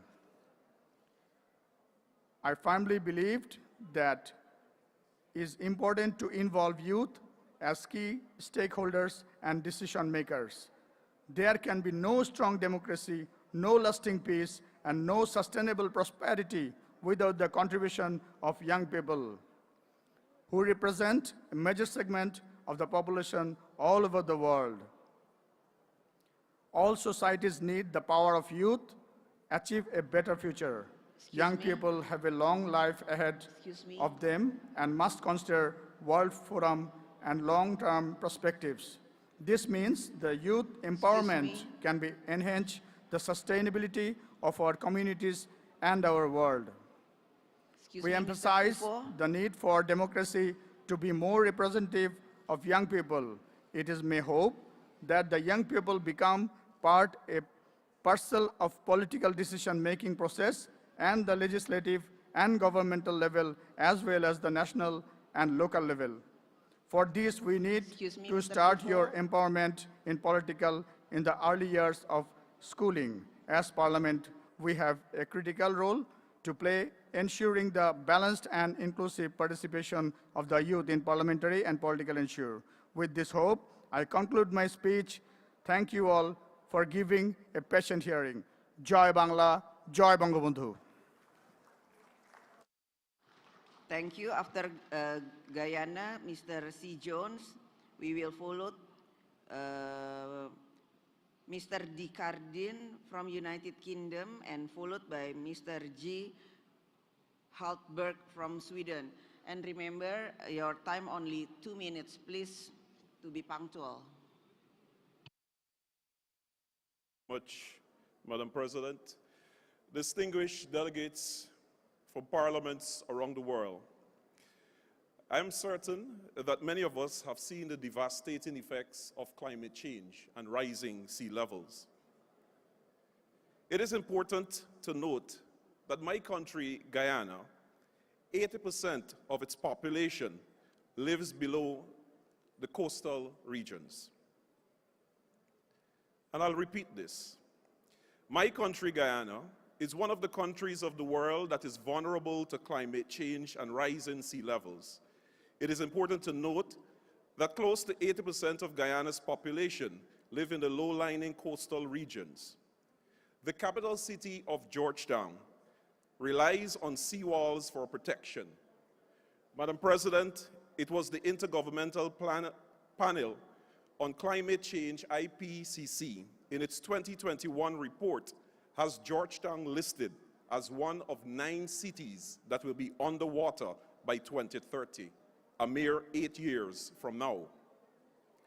Guyana's coastal plain is flat and below sea level, making it prone to sea defense breaches, flooding, and intrusion of salt water into residential and agricultural communities. Guyana's sea defense protecting the coastline is fragile and requires repairs in many areas. Our forests provides ecological and environmental services to humanity. On April 22, 2016, the government of Guyana, in recognition of its responsibility to contribute to the global efforts to combat climate change, signed the Paris Agreement at the United Nations in New York. Though a small developing nation, Guyana, through the pursuit of a green economy, pledged to spare no effort to contribute to both a sustainable future and to an effective global response to climate change. It would be remiss of me if I did not make mention of the fact that Guyana's coastal region has a total cover of 83,000 square miles, making it the largest country in the Caribbean community. Its forest covers more than 85% of its land mass. Guyana is what we would call a net carbon sink. That is, our forests sequesters more carbon than the country's human activities generate. With the world's second highest percentage of rainforest cover, Guyana commands important carbon stock. As a signatory to the Paris Accord, Guyana is fully committed to ensuring it plays its role in the reduction of global temperatures to below 1.5 degrees Celsius. From the period 2015 to 2020, the government of Guyana enacted a Green State Development Strategy. The Green State Development Strategy, Vision 2040, provides the comprehensive development policy to guide public investment over the next 20 years. With that, Madam President, Guyana remains committed to playing its role in the fight against climate change. I thank you.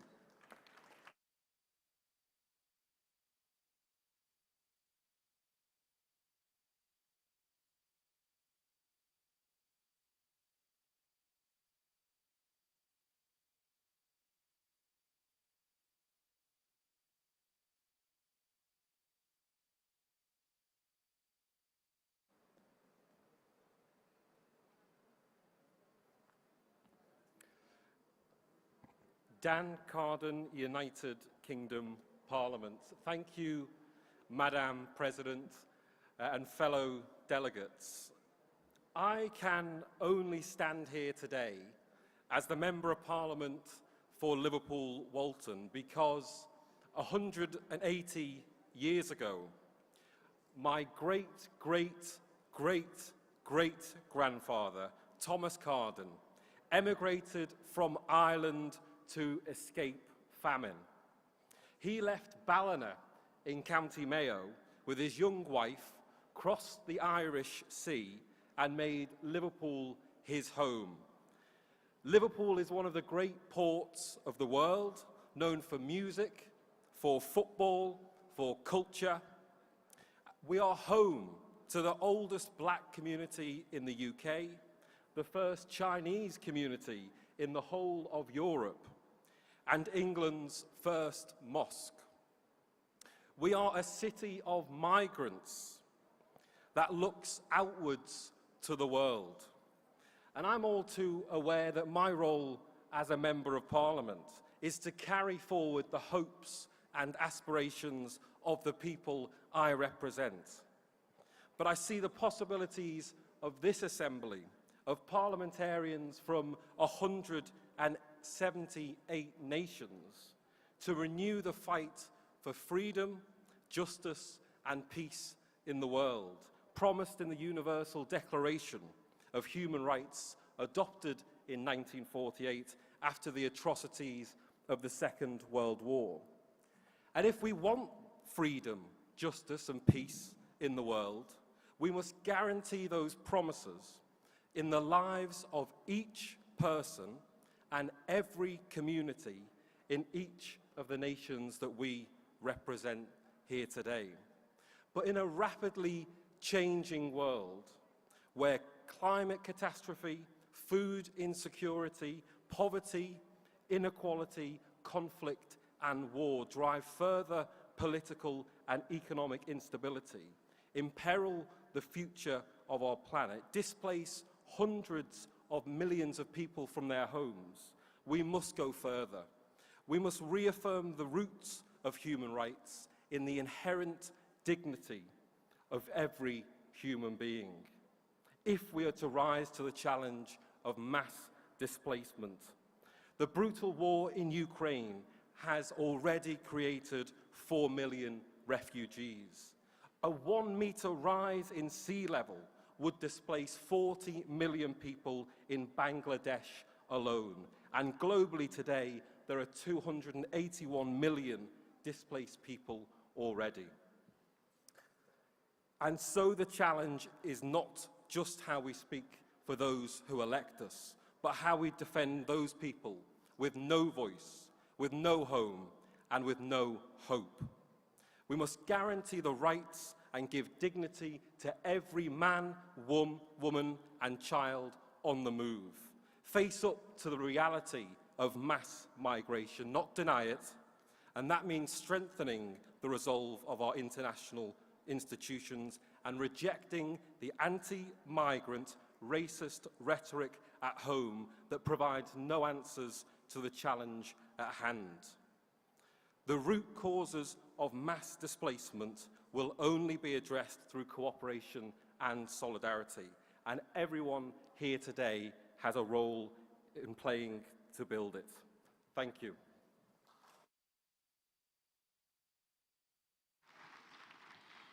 After Sweden, we will continue, followed by Ms.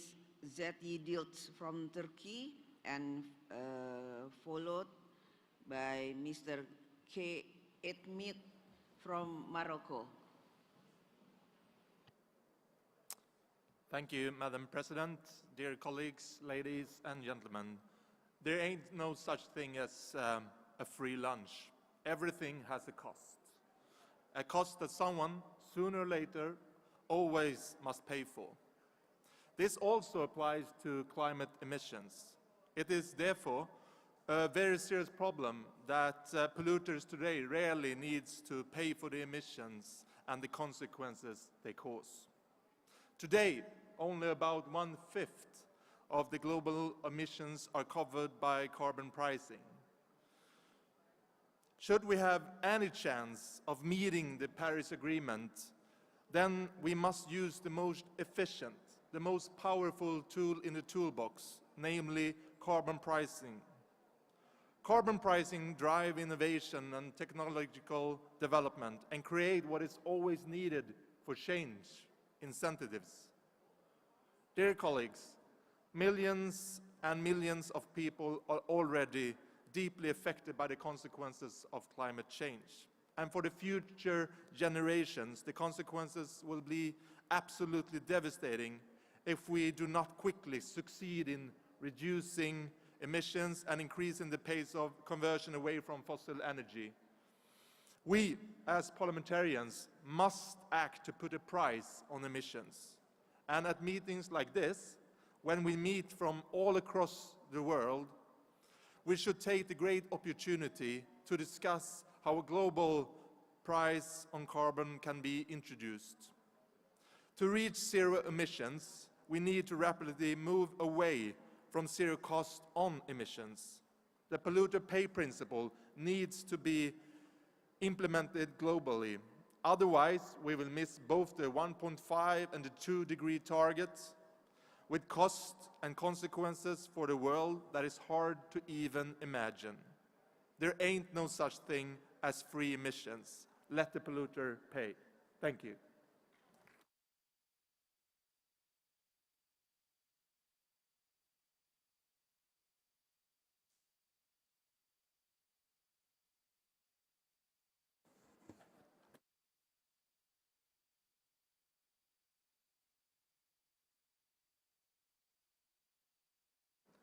Honorable President, distinguished colleagues, the climate crisis is one of the worst current challenges of our world. No country is far from the destructive consequences of the global challenge, increasingly caused by human activities since the Industrial Revolution. We take the responsibility to act immediately, fight the climate crisis. Close international cooperation is essential in the struggle. However, countries are not able to fight against climate change on equal terms. There is an urgent need for adaptation and resilience building to support countries in need. Sharing technology, best practice, and know-how is essential for climate resilience building. Developed countries should support vulnerable and developing countries with adequate financial and technical means for their climate action efforts to ensure that no one is left behind. Aware of the urgency of the climate action, Turkey contributes in an active manner to efforts for combating climate change. Turkey has recently ratified the Paris Agreement and set its goal to achieve net zero emission by 2053. Our President announced our new green development reform. With our renewable installed capacity ranking 5th in the Europe, 12th in the world, we continue our agenda regarding climate change. Long-term strategies and action plans will be adopted in line with our 2053 commitment and our green development goal. We adopted Green Deal action plan aiming to facilitate our transition to a more sustainable and greener economy in line with the Green Deal objectives. In this context, we support a sustainable land management model regarding agricultural sector, and also a circular economic model regarding industry will be implemented. 37 billion liras will be transferred to the climate-friendly projects of municipalities. Also, by giving priority to youth and green development projects, new employment areas will be created for young people also. We are ready to actively contribute to global climate action efforts in close cooperation with our partners. Thank you. Terima kasih.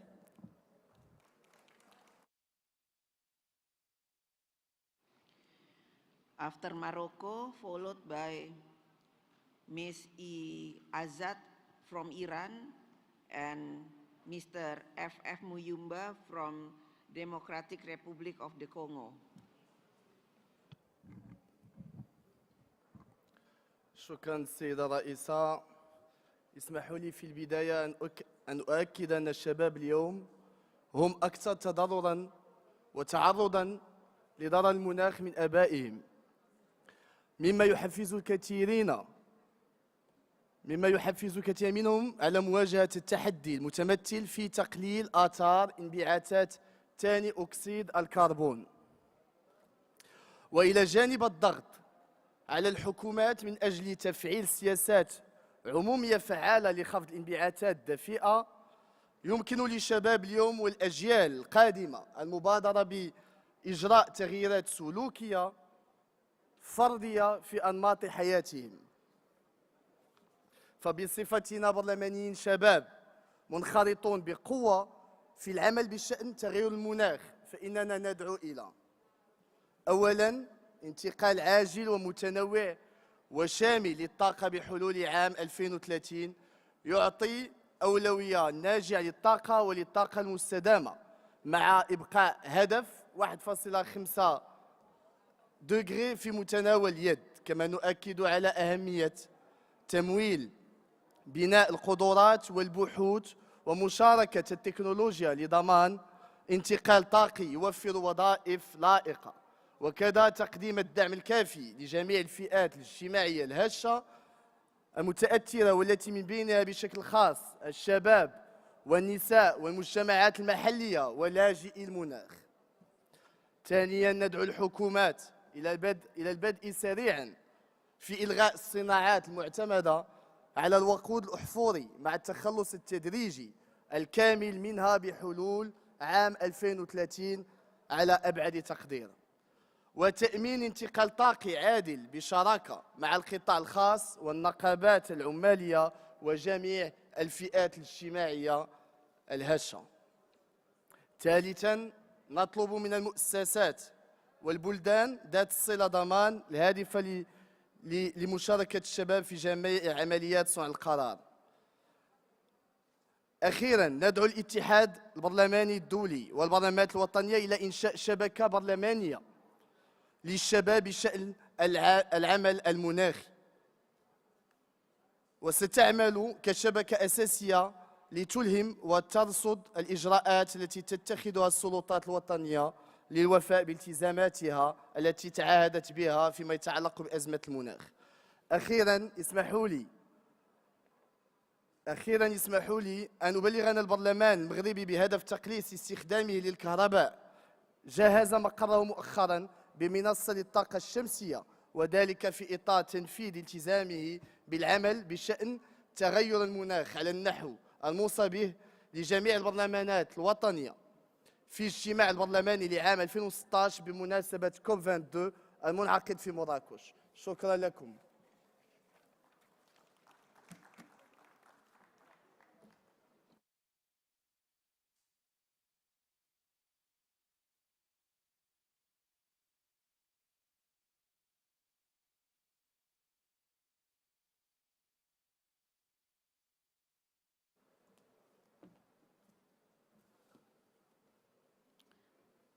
به نام خداوند بخشنده مهربان، همکاران گرامی، خانم‌ها و آقایان، تأثیرات منفی تغییرات آب و هوا در ایران از اهمیت قابل توجهی برخوردار است. محیط زیست، مردم و اقتصاد آسیب دیدند و این وضعیت تغییر آب و هوا را به یک اولویت مهم در ایران تبدیل نموده است. جمهوری اسلامی ایران برای کاهش انتشار گازهای گلخانه‌ای و سازگاری و تاب‌آوری به ویژه در بخش انرژی برنامه‌ریزی و به عنوان عضو کنوانسیون سازمان ملل متحد برای تغییرات آب و هوا موافقتنامه پاریس را امضا کرده است و مجلس شورای اسلامی در حال بررسی تصویب لایحه مربوطه میباشد. ما باید به چالش‌های دستیابی به اهداف کنوانسیون موافقتنامه و همچنین برنامه‌های مشارکت ملی کشورها پرداخته و برای آنها راه حل ارائه نماییم. ما معتقدیم فقدان ابزار اجرا برای کشورهای در حال توسعه شامل منابع مالی و انتقال فناوری و ظرفیت سازی در این چارچوب عوامل سیاسی به ویژه مهمترین آنها یعنی تحریم‌های قهری یک جانبه بر اعضا بزرگترین مانع برای اجرای تعهدات، برنامه‌ها و طرح‌های کشورهای عضو ذیل کنوانسیون و موافقتنامه پاریس محسوب می‌شوند. همکاران ارجمند، این نشست میبایست پیشنهادهای علمی برای حل این چالش‌ها و رفع موانع مذکور و تأمین دسترسی کشورهای در حال توسعه به کمک‌های مالی و فناوری کافی و قابل اعتماد را ارائه نماید و تضمین زندگی سالم و معنادار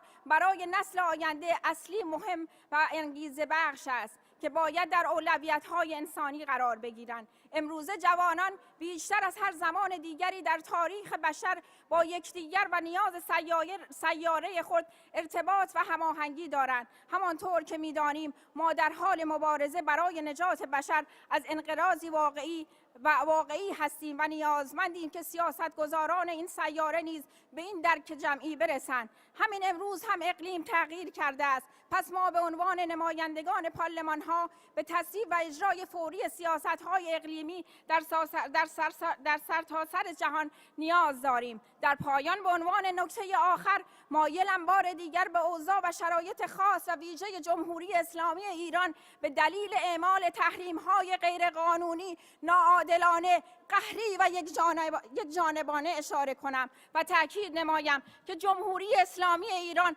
علی‌رغم وجود تحریم‌های ظالمانه و عدم دسترسی به ابزار اجرای تمامی تلاش خود را برای اجرای برنامه‌های ملی سازگار با معضلات ناشی از تغییرات آب و هوا به کار بسته است. سپاسگزارم.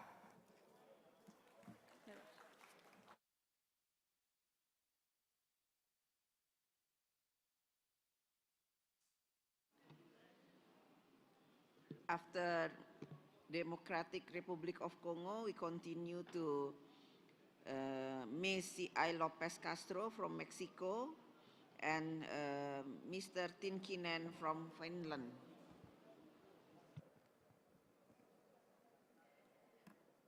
Merci Madame la Présidente pour la parole, pour l'honneur et la parole m'accordée du haut de cette tribune de la 144e Assemblée de l'Union interparlementaire. Je m'en vais également remercier le pays hôte, l'Indonésie, pour l'accueil et son hospitalité légendaire. Madame la Présidente, je viens de la République démocratique du Congo, un pays au centre de l'Afrique, couverte par la cuvette centrale, la forêt équatoriale est drainée par le fleuve Congo. C'est le pays solution au problème du changement climatique. La République démocratique du Congo fait partie de la liste des 3 pays du monde abritant une méga biodiversité, un réservoir à diversité et un poumon pour toute la planète. Actuellement, nous payons un lourd tribut climatique et pourtant nous émettions que peu de CO2. Il est plus que temps de mettre fin aux injustices climatiques. Il nous faut des compensations financières pour le rôle que joue la République démocratique du Congo pour lutter contre le réchauffement climatique. Madame la Présidente, nous devons tous travailler en tant que Parlement dans le sens de la mise en œuvre du plan d'action de l'Union interparlementaire sur le changement climatique, c'est tellement important et urgent. La raison pour laquelle nous proposons la création d'une task force de l'Union interparlementaire sur le changement climatique autour des 3 géants forestiers, la République démocratique du Congo, le Brésil et l'Indonésie, ceci pour le suivi et la mise en œuvre de ces plans. Il est question ici de transposer, Madame la Présidente, les accords internationaux dans nos législations nationales. Ces deux niveaux d'engagement national et international se renforcent mutuellement. Il est également question de disposer de crédits budgétaires bien adaptés et prévoir des solides mécanismes de contrôle de l'action gouvernementale sur le climat. Madame la Présidente et très chers collègues parlementaires, nul n'ignore que le Parlement que nous représentons ici sont au cœur du dispositif mis en place pour faire face au changement climatique. Le Parlement sont idéalement placés pour exercer un droit de regard sur les mesures prises par le gouvernement pour lutter contre le changement climatique à l'échelle nationale et internationale. Nous pouvons aussi exiger à l'exécutif de rendre compte de ses actions ou même de son inaction, car nous détenons le pouvoir de contrôle. Les enjeux climatiques que nous comprenons aujourd'hui, ou les enjeux climatiques que nous avons pleinement pris conscience aujourd'hui, nous rappellent que nous sommes dépendants des uns des autres, que nos actions ont des conséquences non seulement sur nous-mêmes, mais également sur le reste de l'humanité. Alors, il est hors de question qu'il y ait une double peine. Le pays du Sud ne peut pas continuer à payer pour les problèmes créés par le pays du Nord. Voilà pourquoi il nous faut respecter les principes de pollueur-payeur. Agissons maintenant pour sauver la planète. Et mon pays, la République démocratique du Congo, reste la plus grande solution pour le monde, aux côtés d'autres géants forestiers, l'Indonésie et le Brésil. Cette reconnaissance internationale, à cet effet, est non négociable. Le Congo doit recevoir des compensations financières pour les services rendus à toute l'humanité. C'est aussi ça, c'est un droit, et c'est ça nous rendre justice. Asante sana na tondibino.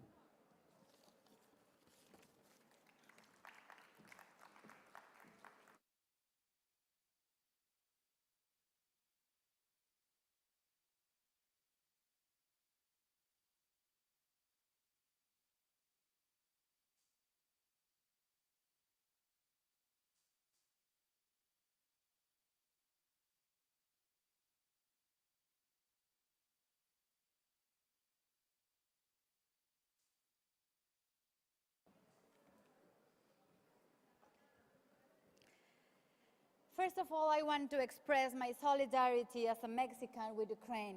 Mexico is with Ukraine. As parliamentarians, we have the power to act. We vote on laws, we impose taxes and approve state budgets. We oversee the operations of government and have direct access to the ministers, prime ministers, president. We can influence national policy and build strong frameworks and establish stronger influence national policy through climate change. Let me briefly share some of my country's experience. Over the several years, the government of Mexico has rolled back support and investment in renewable energy, prioritizing fossil fuels projects instead. In December of 2020, Mexico submitted an updated national determined contribution to the Paris Agreement that retains the same targets submitted in 2015, but does include more measures for climate adaptation and natural climate solutions. Key goals under Mexico's NDC include, by 2030, reduce greenhouse gas emissions by 22% and black carbon emissions by 51% over a business-as-usual scenario. Reach a net zero deforestation rate by 2030. Prevent and manage the negative impacts of climate change, especially among communities. facing the most significant social inequalities, promote sustainable and resilient food production system. Parliamentarians, we have the obligation to step up its efforts toward combating climate change. We must hold the executive branch in our respective countries accountable for their actions promoting low-carbon industries. Transportation and energy are the two main emitters of pollutants and responsible for global warming. If we want to keep the human race going and avoid an irreparable damage to ecosystems all over the globe, the time is to act now. Renewable energies and technological innovations are the tools we must found and incentivize. The strong will must be paired with enough funding toward these goals. Colleagues, we will now have a second chance. I am certain that with the inclusion of climate change in public policy, as well as security in the agenda of my country, is quite likely to improve standards of living in areas such as health and poverty reduction, decreasing social inequity, and ameliorating access to basic resources. To reduce emissions from oil and gas, fight for deforestation, and support nature-based are solutions against the climate change Mexico is committed to. Thank you very much.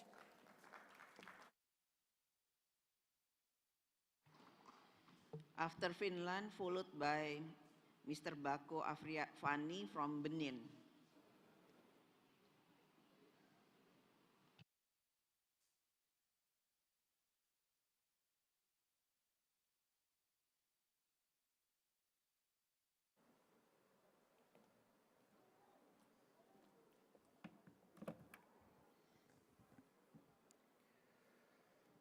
Dear colleagues, for most of us, it has been clear that climate change requires a transition out of fossil fuels. However, the schedule and dividing the burden have been more difficult areas to find consensus on. Finland has been doing more than required and is currently being pushed to achieve carbon neutrality 15 years ahead of you. From our and climate's perspective, free riding is unacceptable and big polluters must step up their game. The latest month has shown that if countries are not ready to replace the use of fossil fuels with renewable energy, the climate will not be the sole victim. Accepting current energy dependency means also accepting dependency on countries exporting fossil fuels, such as Russia. When seeing footage of bombed hospitals or hearing news of killed children by Russian forces in Ukraine, it should be indisputable. Our energy supplies simply cannot continue to rely on a regime responsible for these ongoing war crimes. Not being self-sufficient in energy is limiting countries' ability to react, and the price is currently being paid by innocent people facing massacre. Should we continue like this, even more people around the world are set to face persecution by oil-funded regimes. By phasing out fossil fuel imports, countries are not only investing in the future of our climate, but also in the future of democratic nations.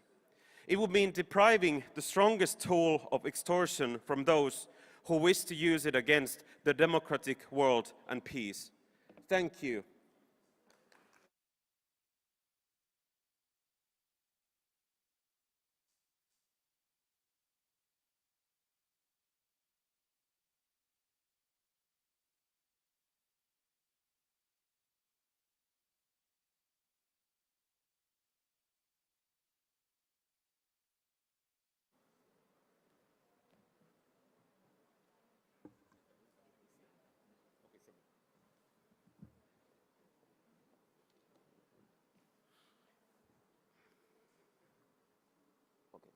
Merci. Madame la Présidente de l'Assemblée nationale d'Indonésie, présidente de notre séance, honorables et distingués délégués des différents pays ici présents, distingués participants, je voudrais me réjouir d'avoir l'opportunité de prendre la parole devant cette auguste assemblée pour vous transmettre les fraternelles et chaleureuses salutations de l'Assemblée nationale du Bénin et de son président, l'honorable Louis Vlavonou, et dire toute notre gratitude au peuple laborieux et aux autorités de la République d'Indonésie qui nous accueillent si heureusement ici. Honorables délégués, le changement climatique n'est pas seulement un défi, mais un ultimatum commun lancé à toute l'humanité et face auquel nous devons plus que jamais mettre en œuvre l'adage devenu commun qui traduit l'esprit partagé du multilatéralisme auquel nous sommes tous attachés, à savoir penser globalement et agir localement. Le rapport du groupe intergouvernemental sur le changement climatique de 2007 classe l'Afrique parmi les continents les plus menacés, et notamment par la montée du niveau de la mer. Cette montée du niveau de la mer menace dangereusement les côtes africaines, notamment en Afrique de l'Ouest. En effet, pour des pays comme le Bénin, le Ghana, le Togo et le Nigeria qui partagent une conurbation formant une mégalopole continue sur environ 500 km, abritant plus de 50 millions d'habitants, soit près de 40% de leur population urbaine, et où se concentre l'essentiel de la production économique et des services, ces pays sont plus que jamais menacés par cette montée du niveau de la mer. Face à ce péril collectif, mon pays, le Bénin, a non seulement ratifié les grands instruments internationaux comme la Convention de Kyoto ou encore les accords de Paris, mais a aussi adopté une série de lois pour encadrer la question du changement climatique. Pour la première fois dans l'histoire de notre pays, une loi a été votée en 2018 portant sur les changements climatiques dans tous les domaines relatifs donc à cela. Et c'est pour cela aussi que des lois complémentaires ont été adoptées, notamment en rapport avec la protection des zones côtières et aussi la lutte contre l'utilisation des plastiques. Mesdames et messieurs, je voudrais en ce moment réaffirmer l'engagement de notre pays à poursuivre des actions en rapport avec le changement climatique aux côtés de la communauté internationale et dans l'esprit partagé. Je vous remercie.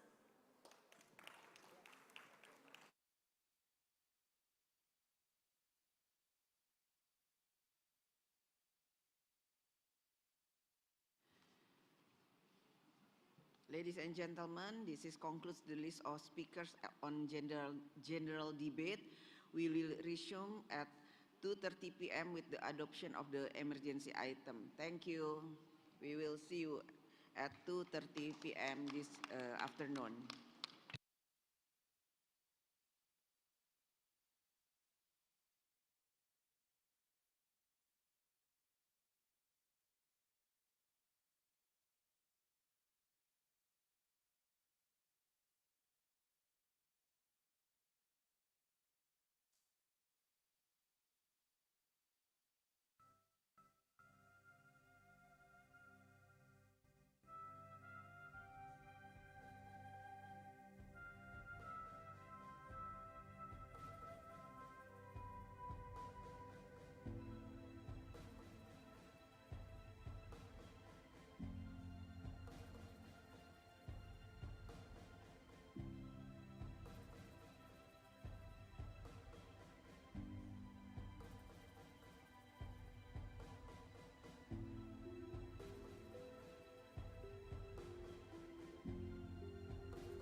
quieras me dices.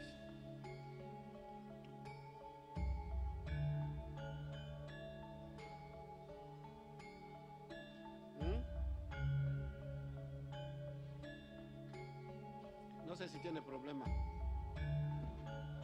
¿Ya puedo empezar? Muchas gracias, señora moderadora, por concederme la palabra.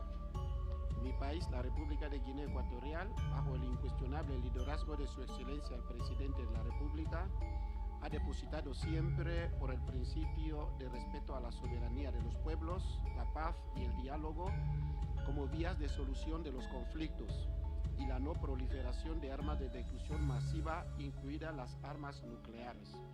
De hecho, durante el periodo que duró nuestra membresía como miembros no permanentes del Consejo de Seguridad de las Naciones Unidas, del 2018 a 2019, así lo manifestó Su Excelencia el Presidente de la República de Guinea Ecuatorial en todas sus intervenciones en la sede de las Naciones Unidas en Nueva York. En lo que respecta al Tratado de Prohibición Completa de Ensayos Nucleares, efectivamente la República de Guinea Ecuatorial, como miembro de la Organización de las Naciones Unidas, comparte en su integridad el espíritu y el contenido de dicho tratado, que constituirá un marco jurídico internacional restrictivo y al que mi país concede una importancia capital.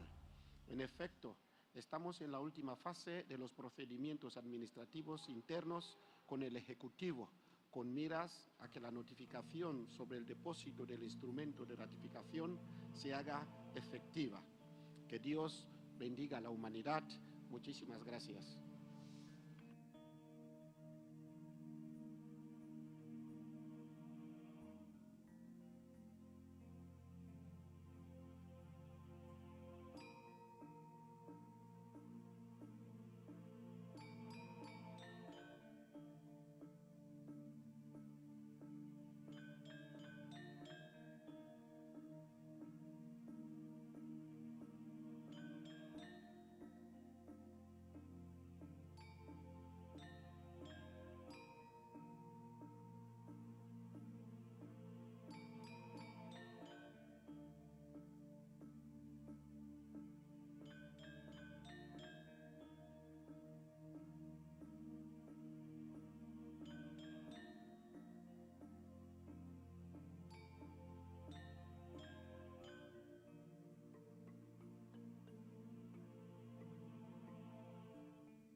international community and to the IPU recognize the role that each one deserves.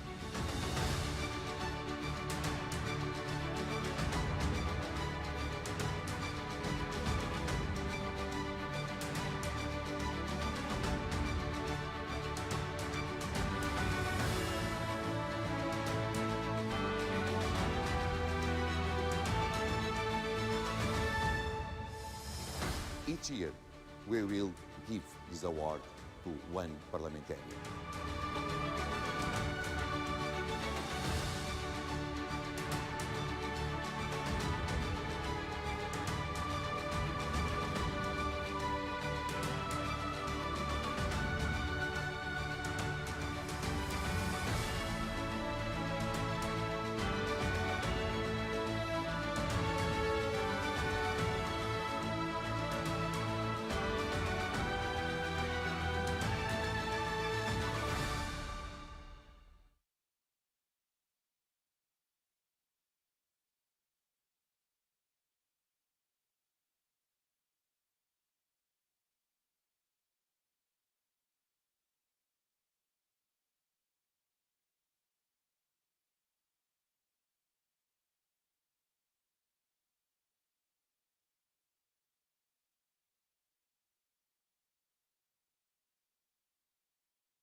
Good afternoon, dear colleagues. After the lunch break, we came back to discuss the point 8 of our agenda, one emergency item. And before we address item 8, I would like to invite the Secretary General to make a technical announcement with regard to the results of the vote on the emergency item. Secretary General, please. Thank you very much, Mr. President. Mr. President, as you say, it is a technical announcement. As you know, we do record the votes of each delegation on when motions are brought to the Assembly, and these votes are put in a table that is made available to all delegates as well as the public, so that it is a matter of public record. Regarding the decision that you took a couple of days ago, or was it yesterday? Oh, no, 2 days ago on the emergency item, we have been informed by a couple of delegations that their votes were not properly recorded in the table. We have cross-checked, and we have been able to ascertain that the delegations of Kazakhstan and the United Arab Emirates votes were not recorded as they had expressed them. And this, I think, had to do with a technical glitch with our system here. So we have been able to correct that. We have been able to record the votes as expressed by the two delegations. But I just want to reassure participants that this does not have any effect on the overall outcome of the votes. The results remain what they are, but we just wanted to make sure that all votes were properly captured. So the table of votes will be corrected accordingly. I don't think you want to be bothered with the numbers here, but as I said, the overall numbers are the same, but we just wanted to make sure that they are captured as accurately as possible for those delegations that I mentioned. That is Kazakhstan, whose votes were not did not appear on the original table, and the United Arab Emirates, whose votes regarding the New Zealand proposal were not properly recorded. So those have now been corrected, and the amended list or table will be circulated as part of the records of the Assembly. Thank you very much, Mr. President. Thank you, Mr. Secretary General. Before the presentation of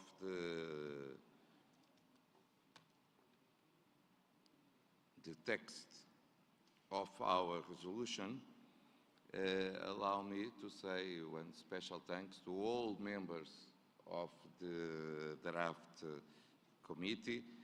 I understood it was a long discussion and a very hard discussion, but we got a text.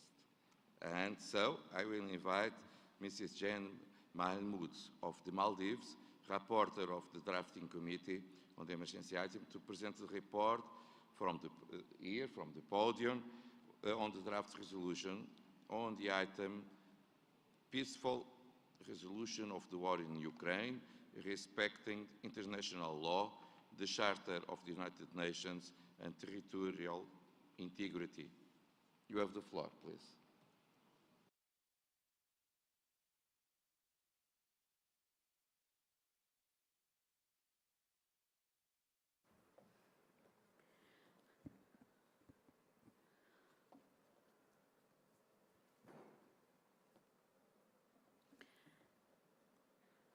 Mr. President and distinguished delegates, I'm here this morning to inform you of the outcome of deliberations of the drafting committee on the emergency item resolution, which met yesterday afternoon on the 22nd of March.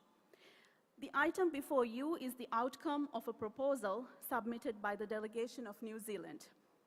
The title of the resolution before this assembly reads as follows: Peaceful resolution of the war in Ukraine, respecting international law, the Charter of the United Nations, and territorial integrity.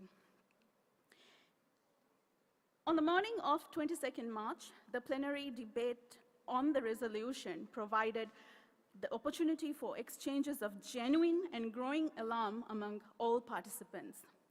We heard many interventions from the floor, and there were undisputed agreements that the war in Ukraine is a human tragedy for the people of Ukraine and a matter of great concern for all of us across the world.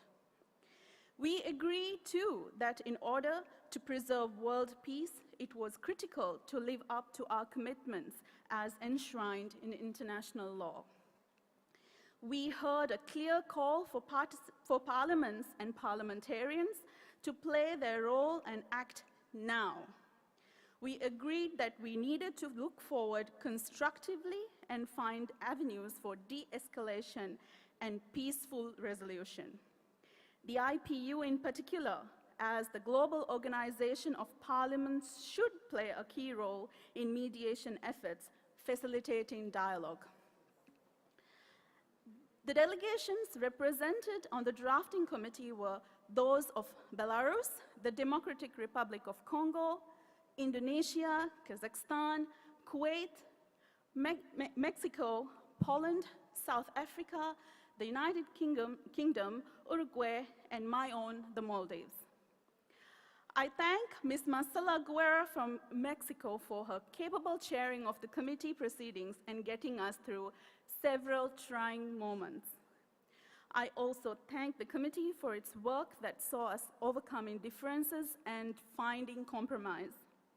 The session allowed us to exchange and build consensus, the end objective for all of us being to contribute to a peaceful resolution of the war in Ukraine. I believe we bridged most gaps and differences. I must note, however, that a colleague from South Africa expressed reservations on some items, which we have taken good note of.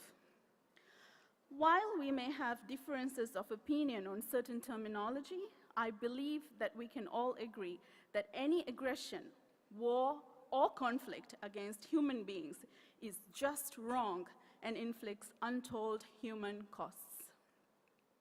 The result of our drafting committee deliberations, Mr. President, is a resolution that reflects the genuine alarm of the world parliamentary community to the crisis in Ukraine and offers avenues on the way forward. It deplores the use of force and the violation of the basic principles enshrined in the Charter of the United Nations, including the need to respect the independence, sovereignty, and territorial integrity recognized by all UN member states. The resolution calls for full compliance of international humanitarian law and the provision of humanitarian aid to alleviate the dire hardships faced by the Ukrainian people. It also calls for the establishment of humanitarian corridors for the safe passage of civilians, as well as respect for the human rights of refugees in line with UN conventions. It places particular emphasis on the situation of women, children, the elderly, and disabled, and calls for an active participation of women in resolution efforts. It encourages all parliaments to deploy their utmost efforts and jointly support all peaceful efforts to de-escalate the current situation, which is a very dangerous one, not just for the region, but for the entire world. It echoes calls of many participants of the debate and drafting committee yesterday for sincere parliamentary dialogue and diplomacy, which is at the heart of IPU's work. It proposes mechanisms within the IPU to facilitate a feasible, peaceful solution and calls for concrete parliamentary action, including between and with the parliaments of Ukraine and Russian Federation. Mr. President, we have a clear resolution that calls for a peaceful resolution of the war and an end to the devastating toll it's taking. and I commend it to this Assembly for adoption.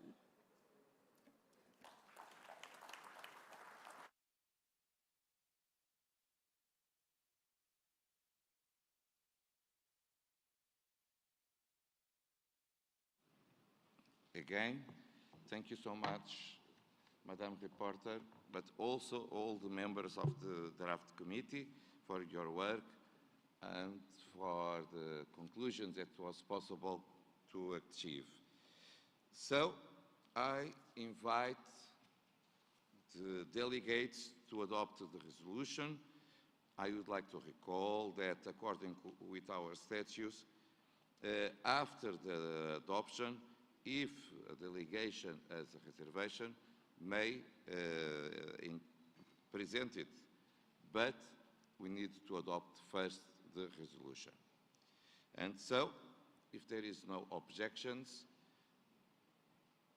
I will declare this resolution adopted.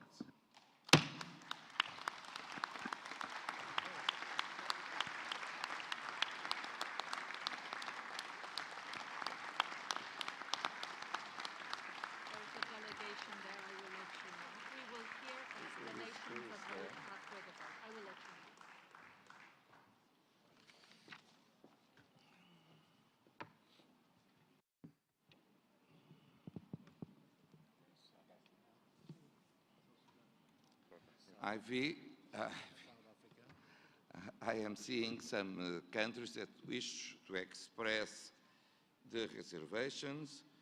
Of course, it is one right from our statutes. And so, United Arab Emirates, please.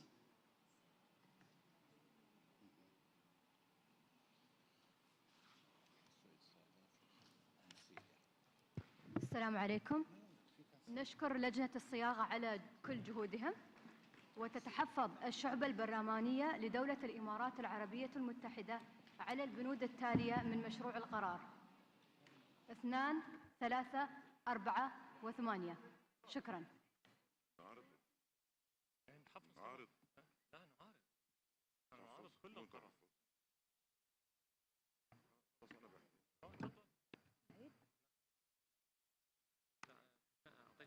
United Arab Emirates. السلام عليكم. نشكر لجنة الصياغة على كل جهودهم.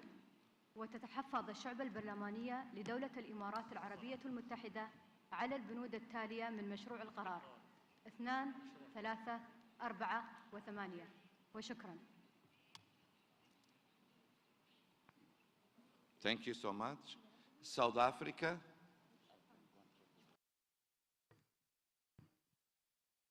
Thank you very much. Is it me?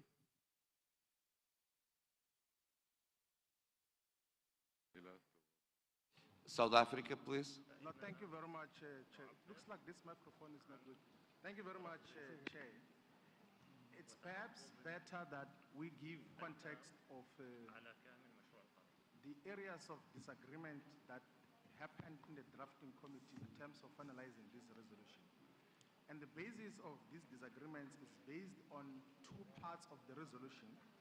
One which states that we are reaffirming the IPU's willingness to impartially mediate for a peaceful resolution and to listen to all parties in the hostilities. But two, a commitment that says that there must be an establishment of a task force of the IPU in the situation in Ukraine to facilitate the role of parliaments in formulating feasible solutions, which must be peaceful. That is the basis upon which we object to. We are saying that because the primary and sole role at formative level of the Inter-Parliamentary Union is arbitration of conflict. If you're going to arbitrate conflict, you're going to mediate conflict, you can't make conclusive and final remarks about the parties that are involved in conflict. There are certain objectionable statements that are made in the resolutions that can be contended. It doesn't matter whether they are factually true or not.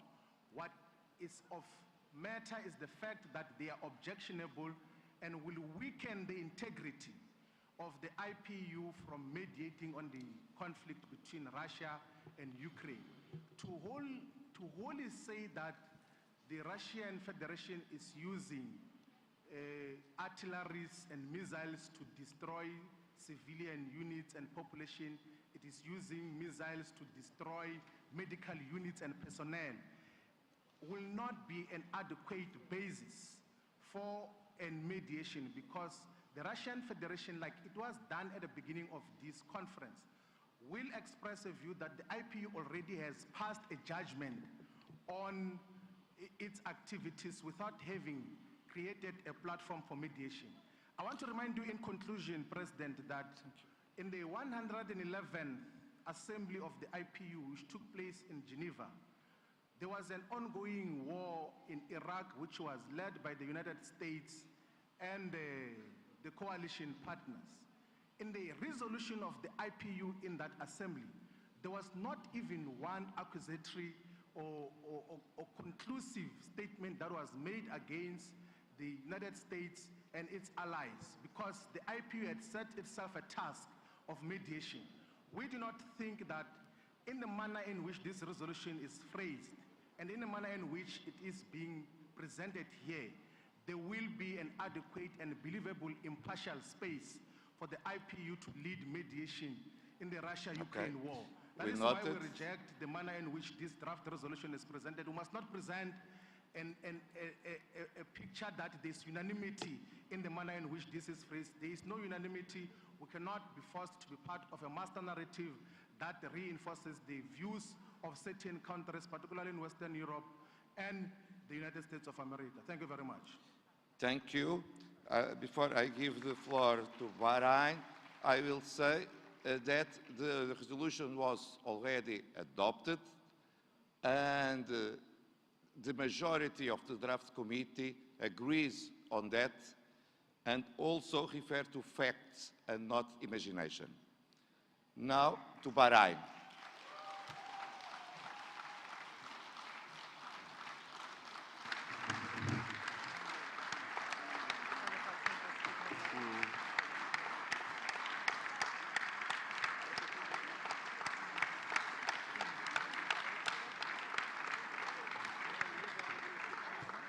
Bahrain. شكرا سيد الرئيس، شكرا جزيلا على إتاحة الفرصة. أولا أريد أن أؤكد على موقف مملكة البحرين من أن تكون هناك دور حيادي وإيجابي وأكثر إيجابية بالنسبة للقضايا العالمية، ومن بينها طبعا هذه القضية الشائكة التي يعني يتابعها العالم بأجمعه، ولها انعكاسات كما ذكر الكثير من الوفود على المنطقة وعلى العالم بأسره.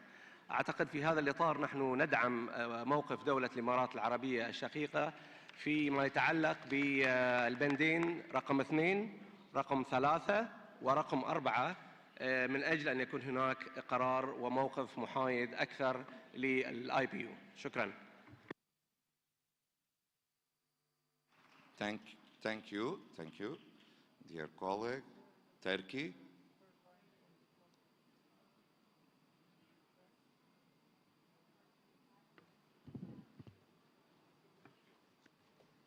I didn't ask for the floor, but if you would like me to speak, I can. No Okay, problem. But I'm here. No, I saw it was a mistake no from problem. me. Apologize. Syria.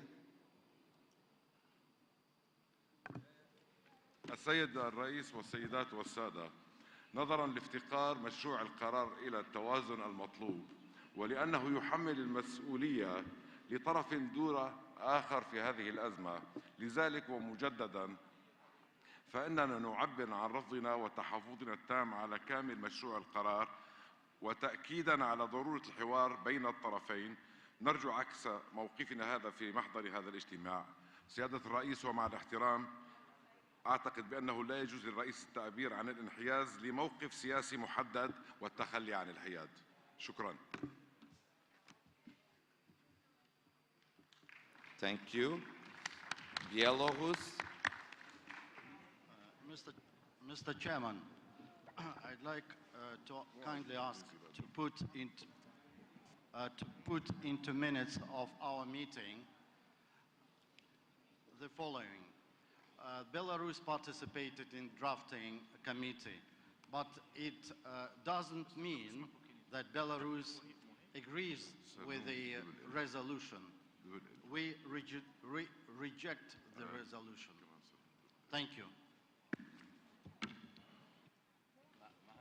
Thank you. China.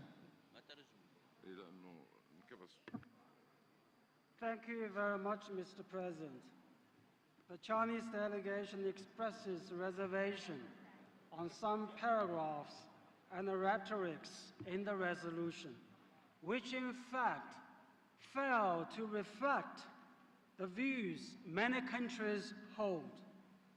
Whatever the circumstances, there is always a need for political courage to create space for peace and leave room for political settlement. It is imperative the parties involved demonstrate political will and find a proper way and solution through dialogue and negotiation. Other parties can and should create conditions to that end, not to add fuel to the fire. Please bear with me a minute. The Chinese delegation would like to emphasize some of the principles which not be reflected in this resolution. The sovereignty and territorial integrity of all countries must be respected. The purposes and the principles of UN Charter must be fully observed. The legitimate security concerns of all countries must be taken seriously, and all efforts that are conducive to the peaceful settlement of the crisis must be supported. Also, there is a need to take a long-term perspective, actively follow the vision of common, comprehensive, cooperative, and sustainable security, and encourage the parties concerned to engage in equal-footed dialogue and seek to put in place a balanced, effective, and sustainable European security architecture in line with the principle of indivisibility of security, so as to safeguard peace in Europe and the peace in the world at large. I thank you very much. Thank you. China is my Latin name on the list. You have anything?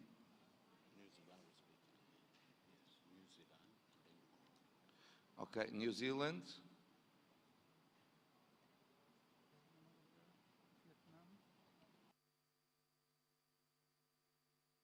So, Vietnam.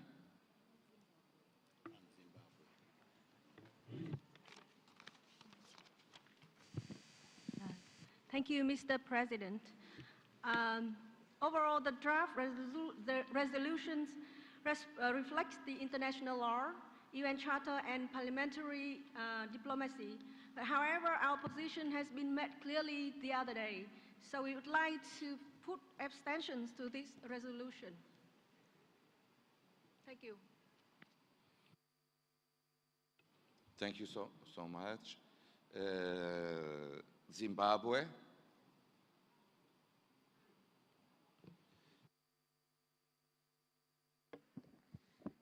Thank you, Mr. President. I would like to congratulate the drafting committee for tackling what I can call a very difficult proposition in coming up with a resolution that is balanced. However, paragraphs 2, 3, 4, 8, and 9 indicate that you cannot talk peace and peaceful resolution at the same time condemning one party.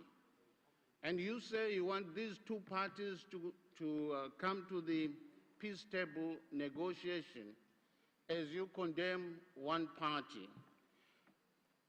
Like what South Africa has done, has said, a reference to the attack in Iraq, for example, the attack also in Libya. We did not condemn the forces from the West that attacked Libya and killed Colonel Gaddafi. We did not condemn the Western forces who attacked Iraq and destabilized that country and killed Saddam Hussein. We must be seen to carry the principles of dialogue, of arbitration, like the founders of this organization, Kramer and Passy. If you look at the First World War and the Second World War, when the discussions for peaceful resolution to end these two wars did not start by condemning any party, but they recognized that there was a crisis, there was a need to have peace, and that was the point of departure. And as a result, they met during the First World War, all contending parties, and agreed that the war must end. They didn't condemn anybody. The Second World War, the contending parties met, they didn't start by condemning anybody. And if IPU is to maintain its neutrality and indeed to be seen to be honest in sending a delegation that will bring the two parties together, then its efforts may not be taken seriously by the other parties. And also, we shouldn't forget that there are issues of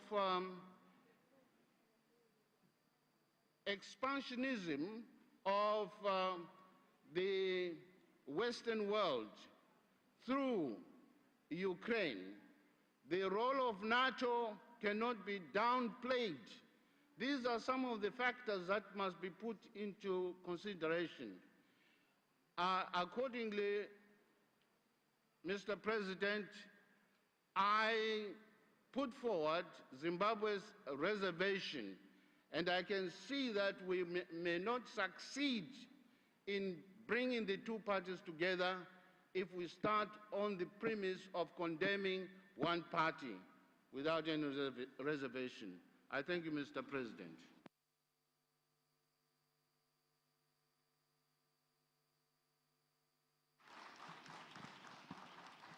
Thank you, Zimbabwe. Now, to finish this moment, New Zealand. Assalamu alaikum, tēnā koutou katoa, Mr. President, dear friends and colleagues. Thank you very much to our drafters from all geopolitical groups. I would like to acknowledge our rapporteur, Ms. Mahmood. Your agreement of the facts of the situation is clear. United we stand, united in our commitment to working for peace, for democracy, for human rights, for sustainable development, for people and planet, for all, so we leave no one behind. As a principle, for dialogue to begin peacefully, the attacker, Russia, must stop. For the defender, Ukraine, to meet them at the negotiations table in good faith. Again, I acknowledge Ukraine, Indonesia, for their work on the initial architecture of this emergency item, and architecture grounded in our rules-based international system. These principles were designed to ensure global peace and security, mutually beneficial economies, and good governance. The commitment to these principles will help all of us to be good global citizens. Finally, to the people of Ukraine and to our colleague Lesia Vasilenko, kia kaha, stay strong. We will all do what we can to support your citizens, to support your parliamentarians, to support your government, to help facilitate a peaceful resolution of the war in your beautiful country. May peace and happiness be with us all. Thank you very much.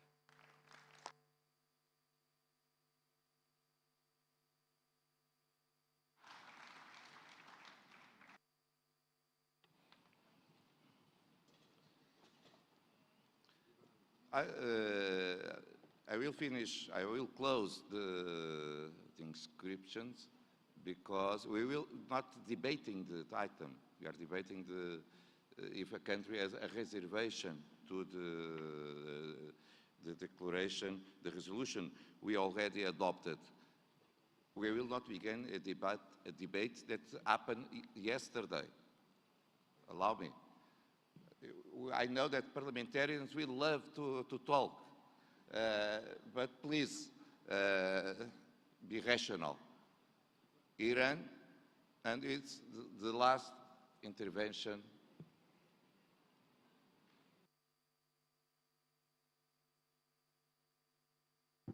Bismillah ar-Rahman ar-Rahim.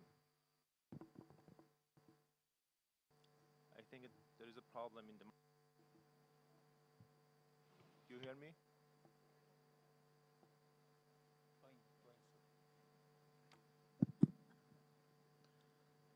Bismillah ar-Rahman ar-Rahim. I think the IPU should preserve its neutrality in such a matters. We support the position of Chinese delegation and believe that the conflict should be resolved through the dialogue and diplomacy. You cannot talk about the peace and biasly take one side of the conflict. Also, I am happy that the majority of the delegations are talking about the peace and human rights.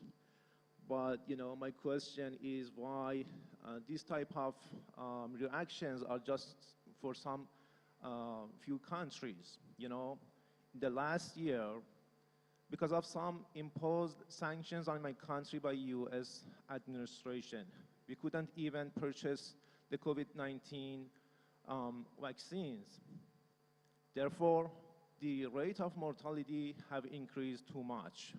But we didn't see even one reaction like the reaction that we have seen in this meeting. So, I think the IPU should preserve its neutrality. You shouldn't say that, the conflict between Russia and Ukraine, in this conflict, you cannot say that just one party have problem. I think, you should preserve the neutrality of IPU. Thank you. Dear colleagues, we finish the list of countries, name of the countries that present reservations, and so I will declare that the resolution has been adopted by consensus. All the reservations are noted and will be expressed in the minutes of our meeting, but the resolution was adopted by consensus about the war in Ukraine.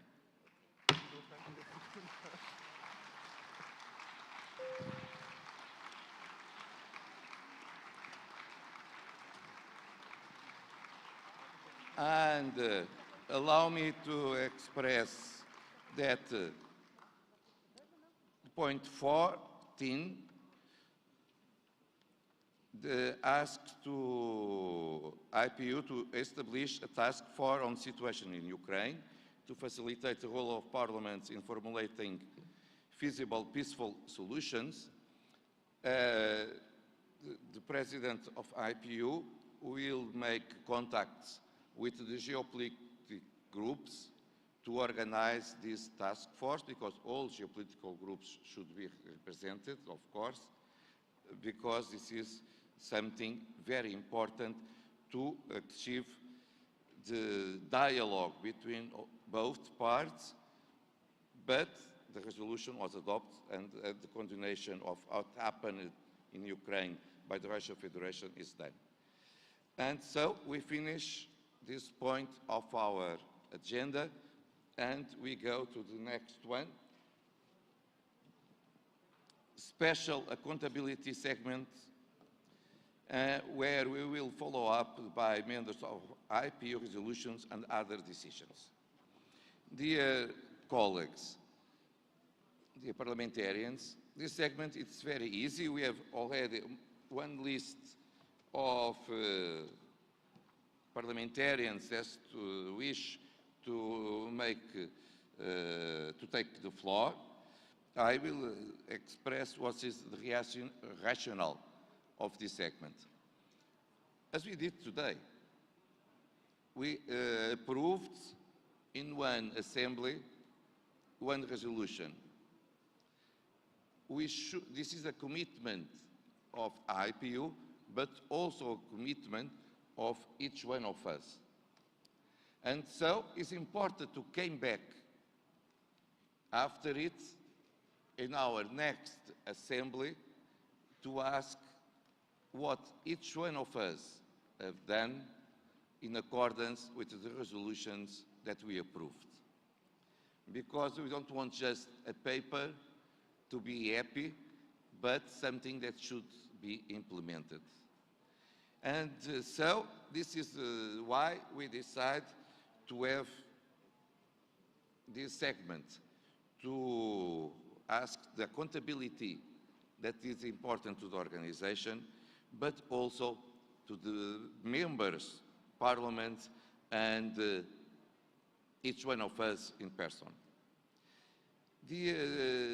May I say that in Madrid, during the last assembly, we approved several resolutions. And so it's time to discuss what we did with the resolutions we approved. And the first one, the Madrid Declaration, allow me, now we have the Madrid Declaration, Contemporary Challenge to Democracy, Overcoming Division and Building Community, the resolution on legislation worldwide to combat online child sexual exploitation and abuse, the resolution on harnessing global parliamentary support for vaccine equity in the fight against COVID-19 pandemic, and decisions on human rights of parliamentarians. And so it's time to ask each one what had done with this resolution. The first member that asked the floor are from Indonesia. Please, 3 minutes. Thank you. Test.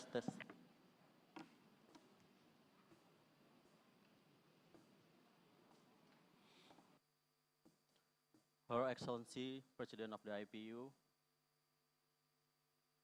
Dr. Puan Maharani, His Excellency, President of the IPU, Mr. Duarte Pacheco, Excellency Speaker of the Parliament Member of IPU, Honorable Delegates, distinguished guests, ladies and gentlemen. Good afternoon and peace be upon us. At the outset, kindly allow me to congratulate IPU for holding this special accountability segment. We believe this segment will contribute to our collective effort to reinforce and sustain a culture of accountability and trust within the IPU. We are excited to report that in line with the spirit of democracy in the Madrid Declaration, the House of Representatives of the Republic of Indonesia is doing the utmost effort to uphold a system to democratic governance. Under the vision of an open parliament, we ensure every choice counts by maintaining unrestricted citizen access including in-person audience with the MP, live streaming channels, legislation information system. We will have a better policy process and oversight. We also promote the use of evidence in policy making and strengthen our expert support system. We enhance our method of public consultation and maintain inclusiveness. Hence, the view of the people concerned by legislation and policy can be taken into account. On another decision taken in Madrid on the vaccine equity, we also relentlessly support our government effort to ensure equitable access to safe, effective, quality, and affordable medicine and vaccine. In the past assembly, Indonesia has been sponsor emergency item on Myanmar and Palestine. To the date, we still commit to encourage feasible solution to a political crisis in Myanmar that has been escalating into multidimensional human crisis of health and economy. On the issue of Palestine, we are relentless encouraging the international community to remain resolute in their commitment to safeguard the two-state solution on the basis of the international agreed parameter. Thank you.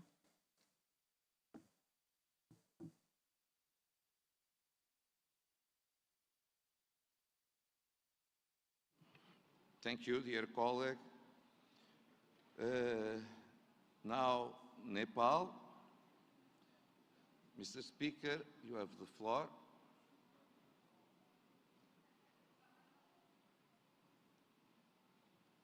Is anyone checking if these people are in the room? I am not seeing Nepal. Maybe we can announce the video from Paraguay. Okay. We will go to Paraguay. Will be done in two ways, one speech and one intervention by Senator Blas Leno, but also with the presentation of a small video. I think that you prefer the video first. Gracias, presidente. Son unas fotografías, pero al ir presentando el informe. Ok, por favor. Un saludo a la presidencia, a la Secretaría General y a todos los colegas presentes en la 144 Asamblea de la Unión Interparlamentaria. El ejercicio ciudadano, la asociatividad y la vinculación de los jóvenes al espacio público constituyen dimensiones sustanciales para comprender la participación de los jóvenes en la sociedad, pues expresan tanto sus posibilidades como sus expectativas en la construcción de un futuro compartido. El debate actual sobre la relación entre juventud y espacio público indaga sobre el lugar donde los jóvenes establecen intercambios comunicativos significativos, a partir de los cuales se establece la relación con el otro, la posibilidad de determinar el futuro y la proyección que se va a dar a lo común. En ese sentido, el espacio público aparece necesariamente como un espacio de expresión y participación, es decir, un espacio de ciudadanía, puesto que proporciona una mediación, un espacio de mediación entre, por un lado, la experiencia individual o personal de aquellos que hoy forman parte de la estructura política y los jóvenes, quienes forman parte de la nueva generación como pilar de la construcción colectiva de ciudadanía. En ese sentido, hoy como actores políticos nos encontramos en la necesidad de promover los espacios de involucramiento, crear un ecosistema confortable de participación e intercambio de ideas, proyectos y por sobre todo impulsar las iniciativas de proyección política que no gozan con un respaldo estructural o económico, los cuales son principalmente barreras en la intervención efectiva del joven en los espacios de decisión. Desde la última década, la Unión Interparlamentaria ha empoderado a los jóvenes políticos para fortalecer y rejuvenecer las democracias y hacerlas más representativas de todas las generaciones. Desde el 2010, en el marco internacional para la participación de los jóvenes en la democracia y el foro de jóvenes parlamentarios para traer caras más frescas al proceso político. Hoy desde el GRULAC, Unión Interparlamentaria, hemos realizado acciones concretas basadas en la campaña Yo Digo Sí de la UIP. En mi carácter de presidente del GRULAC UIP y como senador de la República del Paraguay, hemos dado el primer paso en un evento donde más de 5.000 jóvenes provenientes de los diferentes departamentos del país han participado en el campamento nacional. Yo digo sí a los jóvenes en los parlamentos, juntas departamentales y municipales, con el objetivo de convertir esa campaña mundial en un objetivo local. Debates, trabajo en equipo, intercambio de experiencias, vivencias, herramientas e ideas han sido las premisas en este encuentro. La juventud compone una fuerza trascendente. Los jóvenes ostentan las esperanzas de esa etapa única de la vida. No deben perder su potencial y su voluntad a pesar de las condiciones constantes de exclusión y pobreza que son especialmente perjudiciales para los más desfavorecidos. Nuestro deber es potenciar el papel de los jóvenes para garantizar su plena intervención en la sociedad como iguales. Amplificar el papel de los jóvenes significa concederles la capacidad de utilizar sus fuerzas en pos del desarrollo. Debemos tomar medidas que lleguen a la juventud, que respondan a sus preocupaciones y colmen sus expectativas para así encontrar su lugar en la sociedad. El futuro de la democracia depende de los jóvenes. Muchas gracias, presidente.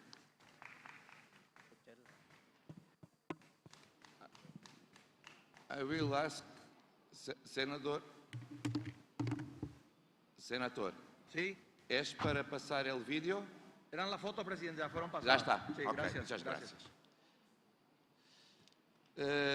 From Sweden, our Vice President Cecilia Whitegren, please. Thank you very much, Mr. President. Dear colleagues, fellow parliamentarians, ladies and gentlemen, transparency, accountability, openness lie in the hearts of concerns being dealt by for citizens, for institutions, and for organizations. Parliaments and parliamentarians have a key role in all societies to work hard, to uphold, to emphasize, and to further work with accountability, openness, and transparency. Therefore, Mr. President, with a new IPU strategy for 5-year plan, it is really up for a modern multilateral organization to make sure that that relevance will be even further ongoing. This is a continuous work, and therefore the governing bodies decided to put a working group forward on openness, transparency, and accountability. All geopolitical groups are in that work now, and as we speak, we work with a roadmap to make sure that we will be even more transparent in our governance and within our different project administration. It is a roadmap work that has now started. We have a few proposals already on a discussion level. One of them is, of course, evaluation and monitoring, making sure that any MP engaged within the IPU can continuously look at through the objectives and see that there is transparency and accountability. For that, I hope all members continue to be engaged and contribute to that work. So please feel free to contact the working group on transparency, openness, and accountability to further strengthen IPU as a relevant and modern organization. Thank you, Mr. President. Thank you. And also thank you for all efforts to achieve more transparency in our organization, doing by the Subcommittee on Finance and now also from this group of transparency. In Nepal, Mr. Speaker, they received the information that yes, Mr. Speaker, we have the floor, please. It's from, they will give you a microphone. Yes.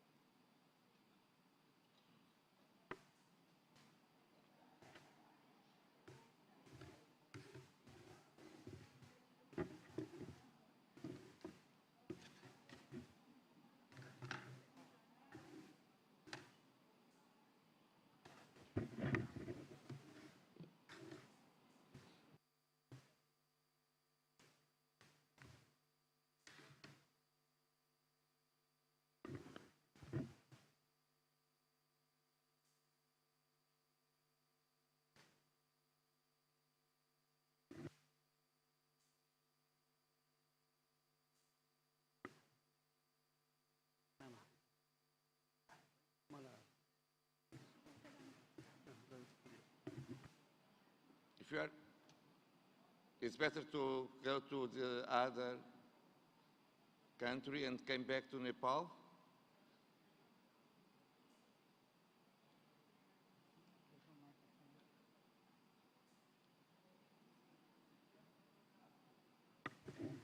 Yes सत्रका सभाध्यक्षज्यू, covid ले विज्ञान, चिकित्सा, प्रविधि, आविष्कार, मानवीय उत्थानशीलता र संसदीय लोकतन्त्र एवं संसदीय प्रणालीको क्षमताको परीक्षण गरेको छ।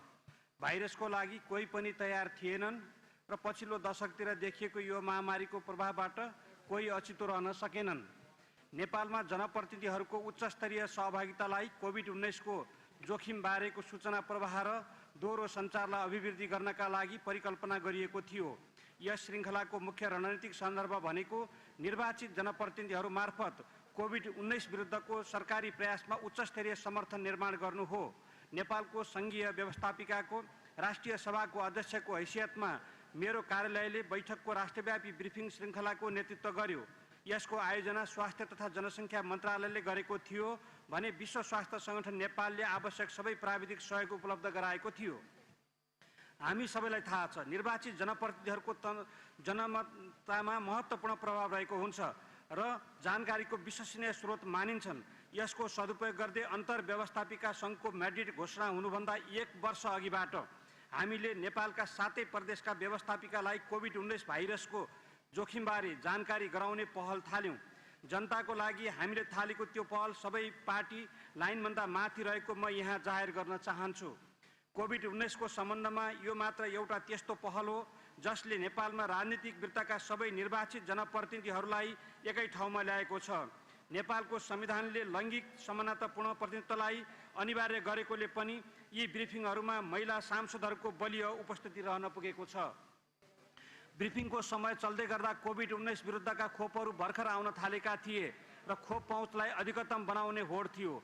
तर नेपाल विश्वव्यापी ऐक्यबद्धताको भाग्यशाली लाभग्राही रहँदै आएको छ र हाम्रा धेरै अन्तर्राष्ट्रिय साथीहरूले हाम्रो खोप अपिललाई सम्बोधन गरेका छन्।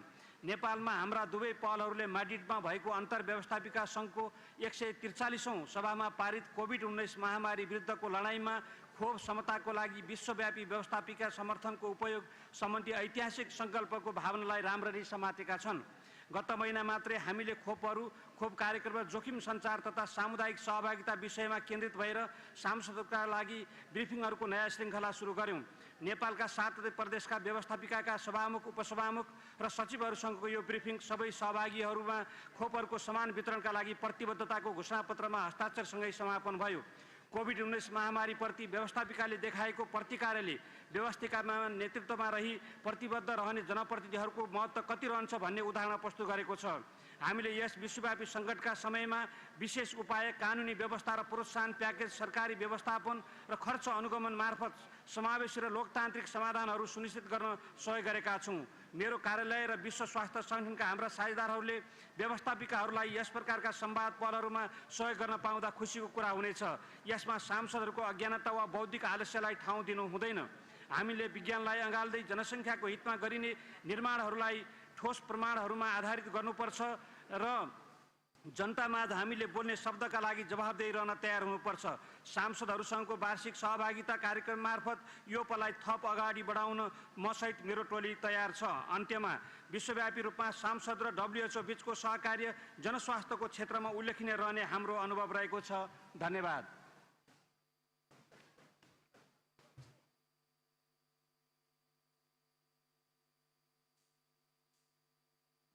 Thank you, Mr. Speaker.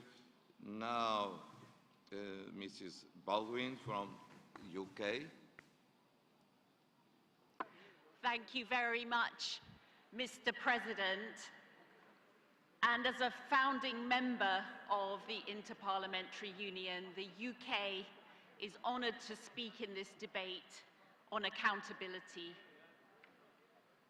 The IPU was founded as a global organisation of national parliaments working for peace, democracy, human rights and development. And I would like to thank our friends from Indonesia for their excellent hosting of the 144th conference.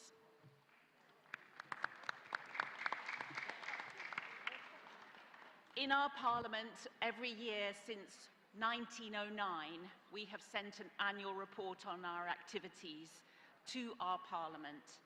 We maintain accountability democratically by electing our chair every year, by electing our executive, and we believe that one of the most important principles is that parliaments are institutions, but that the views of parliamentarians will change, will lead opinion, will reflect the mandate of our people. And we think that that is why it's so important that we have an emergency item at every conference. The emergency item that we passed in Madrid was about the universal access to vaccines. And I'm pleased to report that our Parliament has held many debates on this subject. It's a topic of live discussion in the UK Parliament, how we can do more to help. Another example is that we were able to provide a very expert MP about our upcoming online harms bill, who was able to contribute to the debate the IPU was having. We also always report back the outcomes of every assembly to our Foreign Secretary, and we pay particular attention to the work of the Committee for the Human Rights of Parliamentarians. Mr. President, we very much welcome your statement that views that are expressed in parliaments may not always be welcome by everybody. They may indeed be views that not everyone agrees with. This is normal for Parliament. This is the role of Parliament. Parliament comes from the word to speak about issues. And that's why we welcome your statement, Mr. President, that people should feel free as members of Parliament to express their views within their Parliament without fear of sanction and reprisal from other countries. Mr. President, this is democracy at work. This is accountability to Parliament at work. This is discussion of current items through emergency debates. I welcome this opportunity the UK has had to work with other parliaments on this Assembly's emergency item, and I very much welcome the opportunity to go and report back to my Parliament on what we have agreed here. Thank you very much.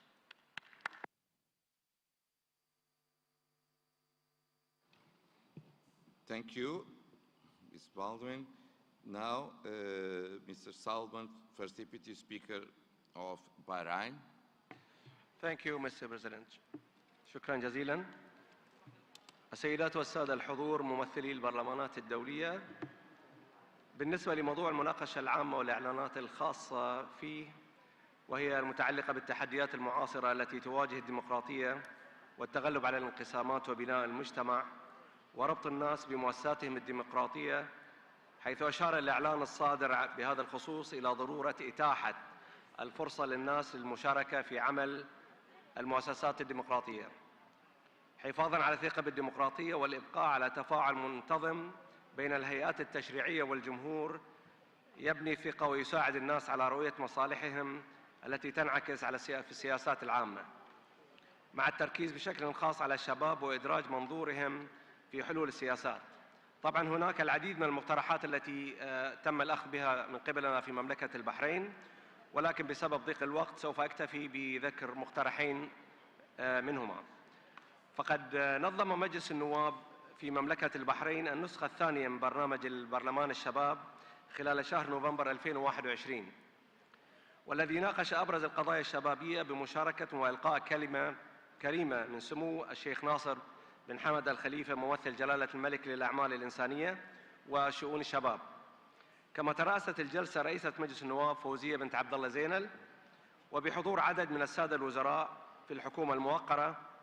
تمت خلال الجلسة مناقشة العديد من الموضوعات، وتضمنت سؤالاً برلمانياً حول خطط وزارة العمل والتنمية الاجتماعية لتوفير فرص العمل للشباب البحريني، وكذلك اقتراحاً بقانون، وأيضاً اقتراحاً برغبة وهناك العديد من المقترحات التي تم مناقشتها على هامش الجلسة وتتعلق بقضايا الشباب المختلفة بشكل أساسي. وطبعا سبق انعقاد الجلسة برنامج مكثف للمشاركين من الشباب لمدة أسبوع، تضمن عقد محاضرات حول الأدوات التشريعية والرقابية البرلمانية وآلية العمل في اللجان، وتوزيع الرغبات بشأن الانضمام إلى اللجان وآلية العمل أثناء الجلسة، والجوانب التقنية في عمل مجلس النواب، ومحاكاة لاجتماعات اللجان وتدريبا عمليا على حضور الاجتماعات وجلسة المجلس. وجاء انعقاد هذه الجلسة تنفيذا للرؤى الملكية السامية لحضرة صاحب الجلالة الملك حمد بن عيسى الخليفة حفظه الله عاهل البلاد في دعم وتمكين الشباب وتعزيز دورهم في المشاركة الفاعلة في كل مجالات العمل وزيادة الوعي السياسي والعمل الديمقراطي ونشر الثقافة البرلمانية. أما على الجانب الآخر فهناك قرار خاص بتشريعات مكافحة الاستغلال والاعتداء الجنسيين للأطفال. فقد دأبت مملكة البحرين على مساندة ودعم كافة جهود الرامية لحماية حقوق الطفل، حيث أسهم المشروع الإصلاحي لجلالة ملك البحرين حمد بن عيسى الخليفة حفظه الله بشكل إيجابي في تطوير أوضاع الطفولة في مملكة البحرين. كما ساهم مجلس النواب بإصدار العديد من التشريعات المعنية بحقوق الطفل من خلال اللجنة النوعية الدائمة لشؤون المرأة والطفل المشكلة من مجلس النواب. وفي هذا الإطار دخل قانون العدالة الإصلاحية للأطفال في مملكة البحرين وحمايتهم من سوء المعاملة لسنة 2021 حيز النفاذ خلال شهر أغسطس الماضي، ليمثل خطوة رائدة في منظومة العدالة وحماية حقوق الطفل في البحرين، وقصة نجاح جديدة تضاف إلى المسيرة الحقوقية والتنموية المتواصلة في مملكة البحرين. وكذلك تنفيذاً للمكتسبات الحقوقية الواردة في القانون تم إنشاء وتشكيل محاكم العدالة الإصلاحية للطفل، واختص بالفصل في الدعاوى الجنائية الناشئة عن الجرائم التي يرتكبها الأطفال ممن تجاوزت أعمارهم 15 عاماً ووقت ارتكاب الجريمة، وإنشاء اللجنة القضائية للطفولة وتشكيلها، والتي تختص بالنظر في حالات تعرض الطفل للخطر أو سوء المعاملة المحالة إليها من النيابة المختصة للطفل. وحدد القانون آليات حماية الطفل من سوء المعاملة من خلال تفعيل دور مركز حماية الطفل كجهة مركزية تابعة لوزارة العمل والتنمية الاجتماعية المعنية بهذه القضايا. ويحظر القانون استغلال الطفل في مختلف أشكال الإجرام المنظم وغير المنظم، بما في ذلك زرع أفكار التعصب والكراهية فيه وتحريضه على القيام بأعمال العنف والترويع أو استدراجه أو استغلاله عبر شبكة الإنترنت أو شبكات المعلومات الأخرى وغيرها من وسائل الاتصال الحديثة في أمور منافية للآداب العامة والنظام العام.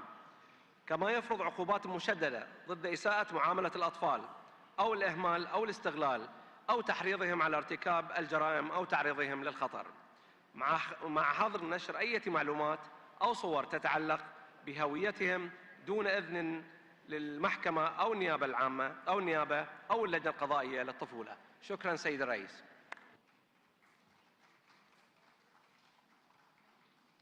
Thank you.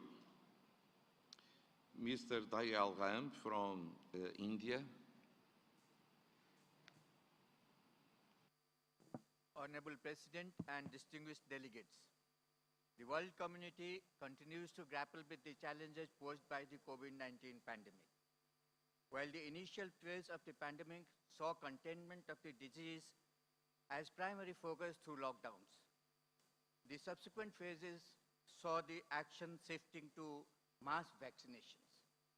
From the very beginning, India has always believed that the pandemic threatens the entire humanity and that the rightful response would therefore be a collective one. We agree with the Inter-Parliamentary Union resolution on harnessing global parliamentary support for vaccine equity in the fight against the COVID-19 pandemic. India's policy is governed by the age-old maxim of Vasudhaiva Kutumbakam, or the world is one family. We Indians are all naturally internationalists by virtue of our culture, tradition, heritage, and history.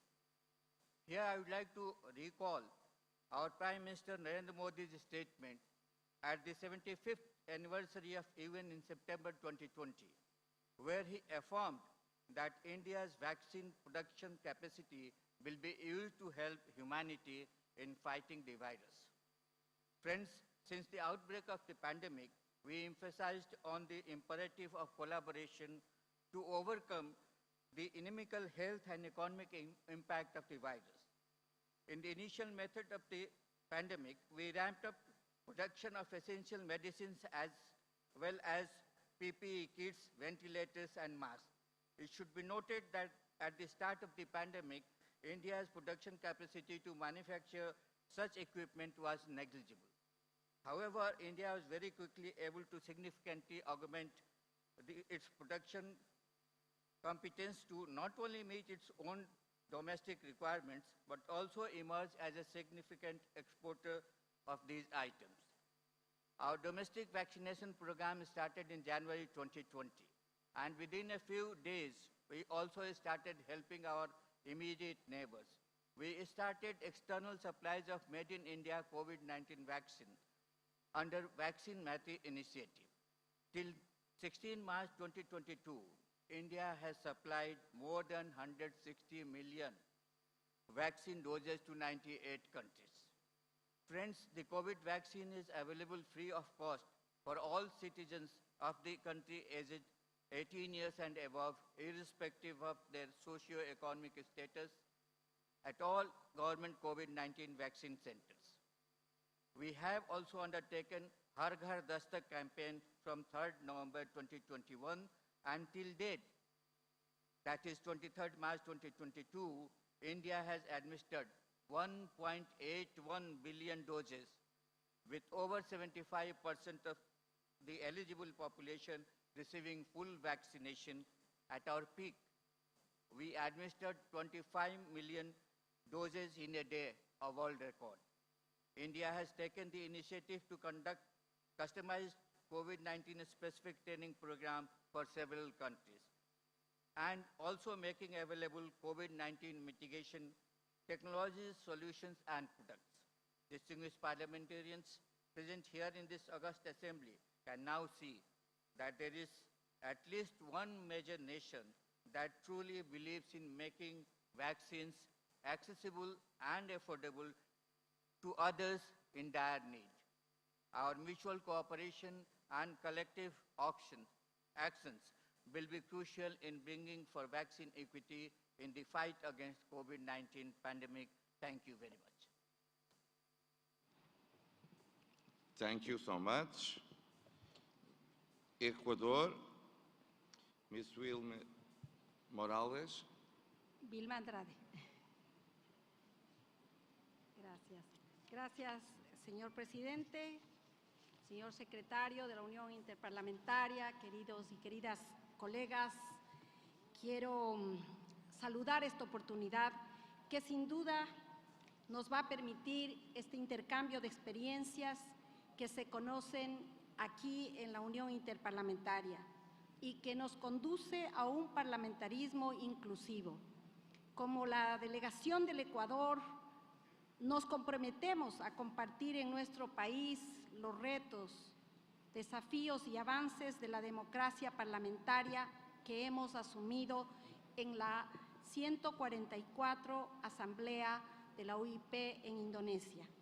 Quiero aprovechar esta oportunidad para hacer conocer a ustedes brevemente lo que ha constituido la participación política de las mujeres y jóvenes en mi país, Ecuador. En Ecuador hemos incrementado de manera constante el porcentaje de participación de mujeres en el Parlamento. En 1978 éramos apenas el 7% de las mujeres.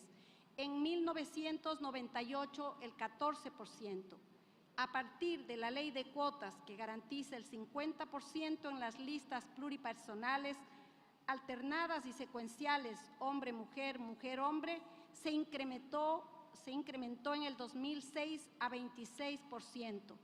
En el 2008, nuestra Constitución garantiza la paridad de género y alcanzamos en el 2009 34%, en el 2017 y 2028 38%.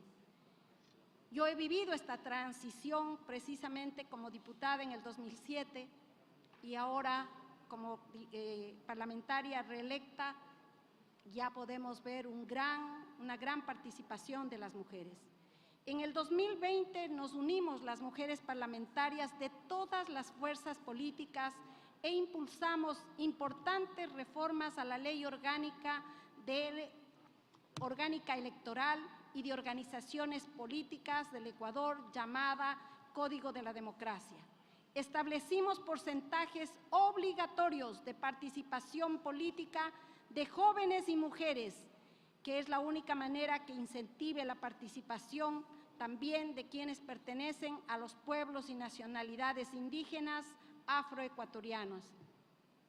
Tanto en la presentación de candidaturas, conformación de listas electorales pluripersonales, como la integración en las instancias de dirección de las organizaciones políticas se obliga.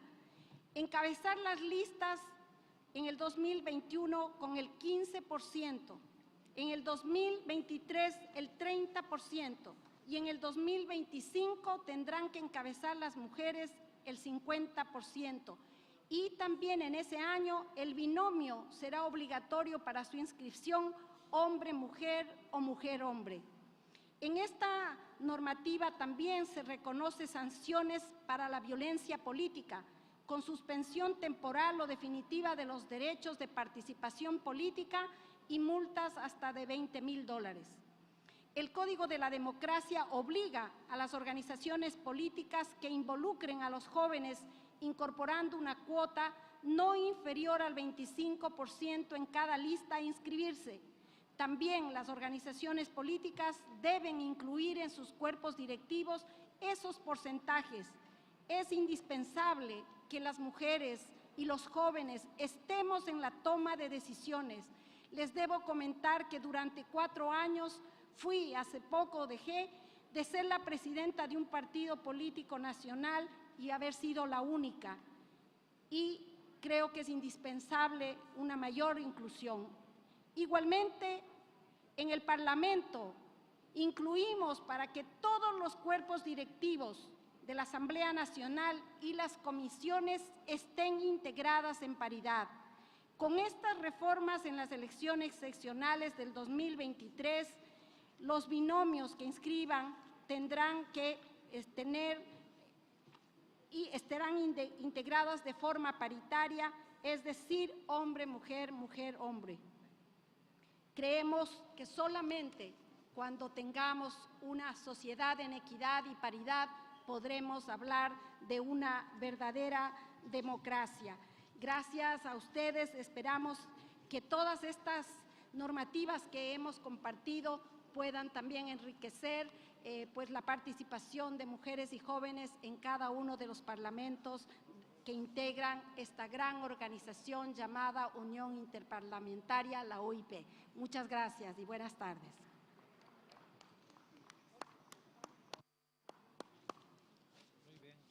Thank you. Now,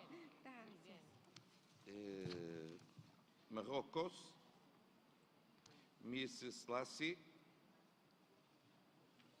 Yes. Oui, c'est ça. Thank you, c'est là. President. Madame, Thank you for s'il giving vous plaît. Morocco the opportunity to talk. إخواني أخواتي البرلمانيين والبرلمانيات السلام عليكم. موازاة مع الحملة الدولية ضد العنف القائم على النوع واستجابة لنداء الاتحاد البرلماني الدولي، نظمت غرفة المستشارين بالمغرب يوماً دراسياً حضره رئيسا البرلمان المغربي ووزير التضامن وكذا رئيسة المجلس الوطني لحقوق الإنسان والسيدة سيلفيا إكرا تحت رئاسة السيد إنعام ميارة رئيس المجلس المستشارين. نظمت تخليداً للأيام الدولية لملاحظة العنف ضد النساء ضمن مجموعة أنشطتها. نظمت يوماً دراسياً في 7 ديسمبر 2021. هو لقاء دعيت إليه مجموع البرلمانيات في الغرفتين والمنظمات النسائية الحزبية والمدنية النشيطة في مجال محاربة العنف ضد النساء. تميزت هذه التظاهرات بمشاركة السيدة كانوتي نائبة رئيس اتحاد البرلمان الدولي. تمحور اللقاء حول موضوعات واقع وآفاق السياسات العمومية. لقد كان هذا اليوم مناسبة للتذكير بجهود بلدي المغرب في مجال الارتقاء بحقوق النساء وإقرار المساواة المنصوص عليها في الدستور المغربي والتشريعات في مجال محاربة العنف ضد النساء تحديداً وتعزيز تواجدهن في مواقع القرار. وهنا أؤكد أنه تلتقي الإرادة الملكية لصاحب الجلالة مع إرادة الأحزاب السياسية الحداثية والديمقراطية وكذا مع الحراك النسائي الجاد وعموم المثقفين المتنورين في المغرب. فرغم الموجة المحافظة التي هيمنت على بلدي خلال 10 سنوات من حكم الاتجاه الإسلامي المحافظ، استطاع المغرب بفضل التوجيهات الملكية والحركيتين السياسية والمدنية الحداثيتين استطاع أن يحقق مجموعة من الإنجازات في مجال قانون الأسرة، في مجال قانون الجنسية، في مجال القانون المحارب للعنف ضد النساء، وكذلك في مجال الرفع من التمثيلية السياسية للنساء في مواقع القرار التنفيذي والتشريعي. نحن ندرك في المغرب أنها معركة مشتركة من أجل تفعيل الدستور ومن أجل أيضاً ملائمة قوانيننا الوطنية مع مقتضيات الاتفاقيات الدولية التي أصبح المغرب ملزماً بها بمقتضى توقيع عليها.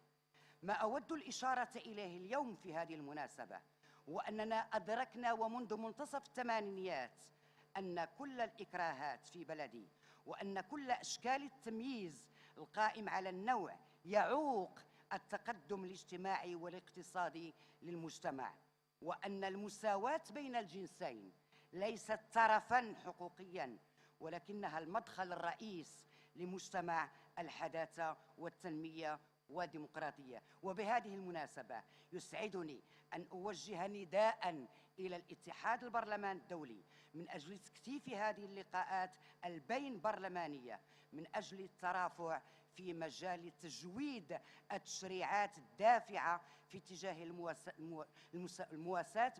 المساواة بين الجنسين والارتقاء بأوضاع العالم.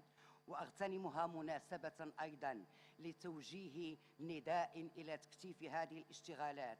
اليوم في البرلمان نحن تحدثنا عن مشاكل كثيرة، تحدثنا عن حروب وعن بؤر توتر في العالم، تحدثنا عن تحولات مناخية مخيفة جدا، تحدثنا عن أوبئة هددت وأسقطت كل اليقينيات في العالم. لذا لا يسعني في الأخير إلا أن أطرح سؤالا: بأي نساء نريد أن نغير العالم؟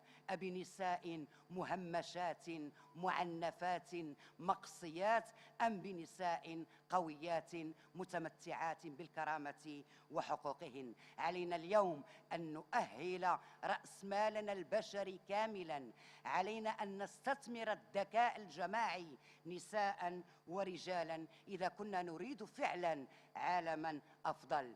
فلنجعل من النساء جزءا من الحل، وهن فعلا يحملن إمكانيات أن يكون جزءا من الحل، بدل أن نجعل من النساء عبئا على السياسات العمومية وجزءا من المشكلة. Thank you.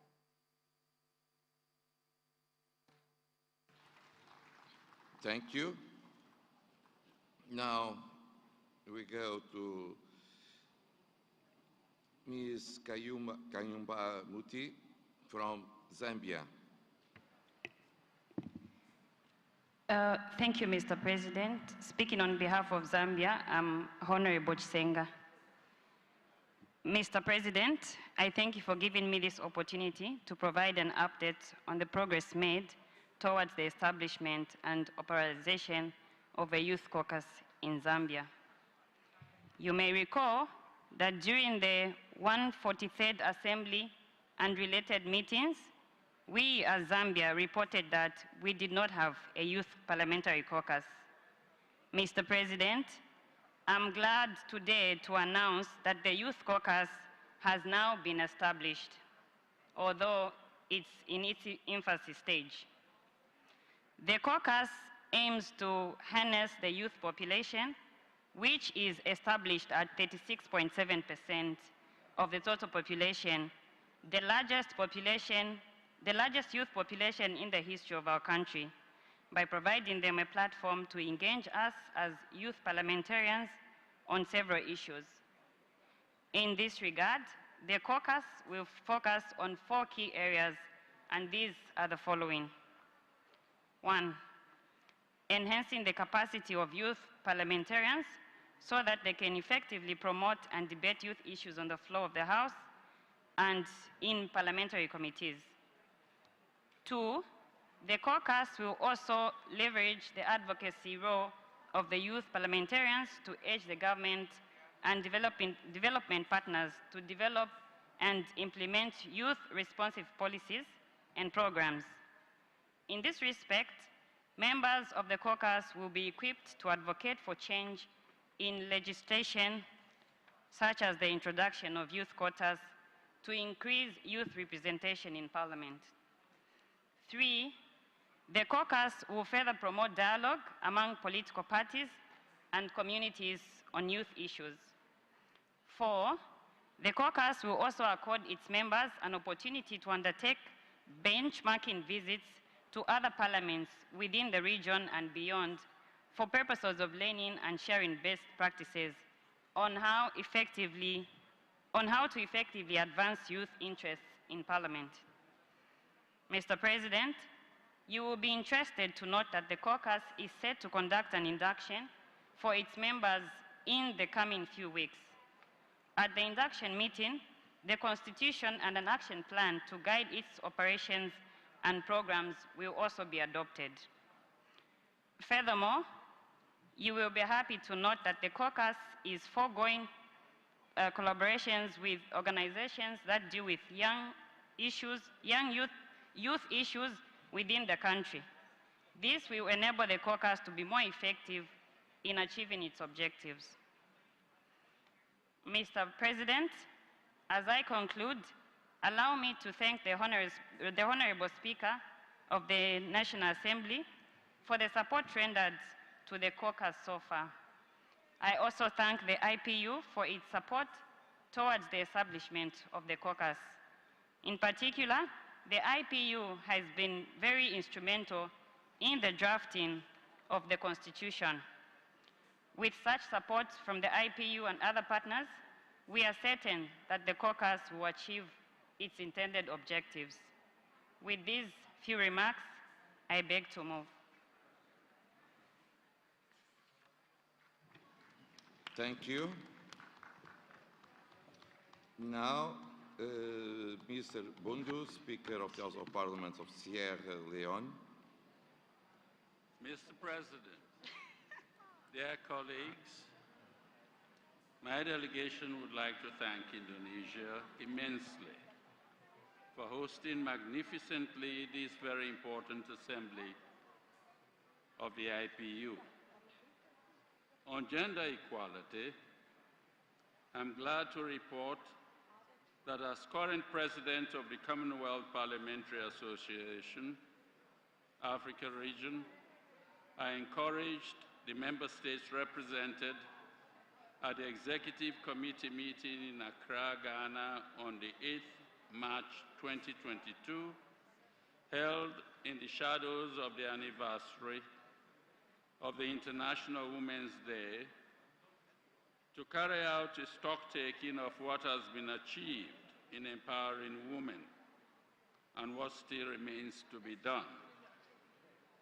I also encouraged them to implement all existing international obligations on gender equality. As the saying goes, charity begins at home. I recently accepted an invitation to be the guest speaker at the National Conference on Women, convened by the very strong 50-50 group in Sierra Leone, where I implored them to take advantage of the decision of the government to conduct the next parliamentary election slated for 24th June 2023 by a system of proportional representation already embedded in the 1991 Constitution and known as the District Block Representation System. The conference resolved to accept my proposal. Applying that system, it is possible to envisage a new parliament born out of the 2023 election in Sierra Leone that is composed of at least 44 women, equivalent to 33%, a quantum leap from the present 11% women representation in our parliament. To this end, Mr. President, there is currently a gender empowerment bill going through the legislative process that will additionally significantly increase women representation in the executive branch of government as well as in the private sector. With regard to harnessing global parliamentary support for vaccine equity in the fight against the COVID-19 pandemic, the Emergency Response Center, NACOVAC, has intensified COVID-19 vaccination across the country. Everyone 18 years and over get the coronavirus vaccine. A house-to-house COVID-19 vaccination across the country was also introduced in December of 2021. On the 10th of January this year, a COVID-19 booster shot was approved for application to all frontline healthcare workers, people aged 60 years and above, and people with comorbidities in Sierra Leone. This vaccination process is still ongoing. The government, in collaboration with its partners, has set a target of reaching 70% of the general population with COVID-19 vaccination by the end of 2022. This was announced at a 5-day micro-planning exercise organized by the African Center for Disease Prevention and Control on the 25th February 2022. Mr. President, ladies and gentlemen, let me conclude by stating that the current conflict in Ukraine reminds us of an old African adage. When two elephants fight, it is the grass that suffers. And if I may add, even when they make love, it is still the grass that suffers. We in Sierra Leone solidarize with the people of Ukraine. We applaud their courage and empathize with them as the hapless victims of a senseless war between Russia and the West. A war that violates the Charter of the United Nations and all the hallowed principles of international law, that eschew the use of or threat of force by one member state of the United Nations against another. The war in Ukraine must therefore stop, not tomorrow, but right now. And we call on the parties to the conflict to find a peaceful settlement through negotiation. Finally, Mr. President, if there is one object lesson to be learned from this conflict, it is the fact that the present United Nations Security Council is grossly inadequate and impotent to end wars, and therefore needs urgent substantial reform. And the sooner this reform is done, the better it is for humankind. I thank you very much for your attention. Thank you, Mr. Speaker. Now Thailand, from the Senate, Professor Tonskiring, Thailand. Thank you very much, Mr. President. My dear colleagues, allow me on behalf of Thai delegation to the 144 IPU Assembly to briefly present what Thailand has done during the past few years to follow up IPU decision regarding human rights in general and human rights of parliamentarians in particular. Firstly, as stipulated in its rule, the Thai IPU National Group, consisting of all Thai MP, holds a General Assembly at least once a year to review report of activities within the IPU, including the IPU decision on the case of human rights of parliamentarians from around the world. Secondly, after a major political change in Myanmar since last February, there was a mass movement of civilians fleeing violence and turmoil from Myanmar's side and seeking refuge in Thailand-Myanmar border. The President of the National Assembly of Thailand officially has written to the Thai Ministry of Foreign Affairs to reaffirm his advocacy of the non-reformer or non-refoulement principle under the 1951 Convention relating to the status of refugee, and that Thailand should not forcefully push those refugees back to danger. Thailand reiterates our commitment to humanitarianism according to the international human rights standard. As we have a long-standing tradition and experience in providing humanitarian assistance to displaced civilians who fled their homeland due to internal armed conflict and domestic instability, seeking temporary shelter in Thailand. Thank you very much, Mr. President, for your leadership and attention. Thank you, Professor. Now from Portugal, Ms. Hortense Martins. Senhor Presidente, também tenho o prazer de o cumprimentar em seu nome a todos os caros colegas e gostaria de começar por dizer que, enquanto parlamentares, estamos habituados a prestar contas e a avaliar as políticas. E em Madrid votámos por unanimidade a resolução e o compromisso de continuarmos a trabalhar no sentido da equidade na administração e distribuição das vacinas para o combate a esta pandemia.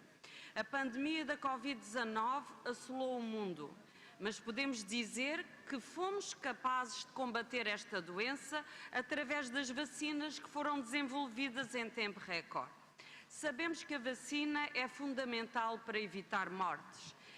Portugal tem feito um grande esforço para vacinar toda a sua população, tendo começado pelos mais vulneráveis. Mas hoje podemos dizer que temos cerca de 93% da população residente com pelo menos uma dose de vacina e 91% já tem mesmo o esquema vacinal primário completo.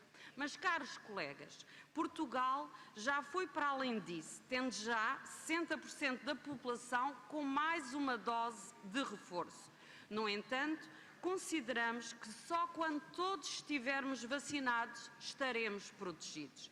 Portugal tem assim defendido, e também nós, os parlamentares, uma política de partilha de vacinas com todos os países. O acesso e a distribuição equitativa das vacinas é fundamental e, por isso, desde o início, Portugal tem contribuído de forma muito empenhada para esse objetivo. Aliás, Portugal já doou 7,5 milhões de doses de vacinas para a Covid-19, muito além do objetivo inicial. E metade dessas vacinas foram entregues aos países africanos de língua oficial portuguesa e a Timor-Leste. Aliás, relevamos o trabalho que já tem sido feito para vacinarem a sua população. E esta solidariedade, caros colegas, é essencial, pois, como sabemos, a saúde para todos e o acesso à proteção de todas as pessoas é essencial. O investimento nos sistemas de saúde deve ser e deve continuar a ser reforçado para combater esta pandemia, quer através dos recursos humanos, quer através da medicina intensiva, da testagem, porque sabemos que vamos ter no futuro, de certo, mais pandemias e temos que estar melhor coordenados.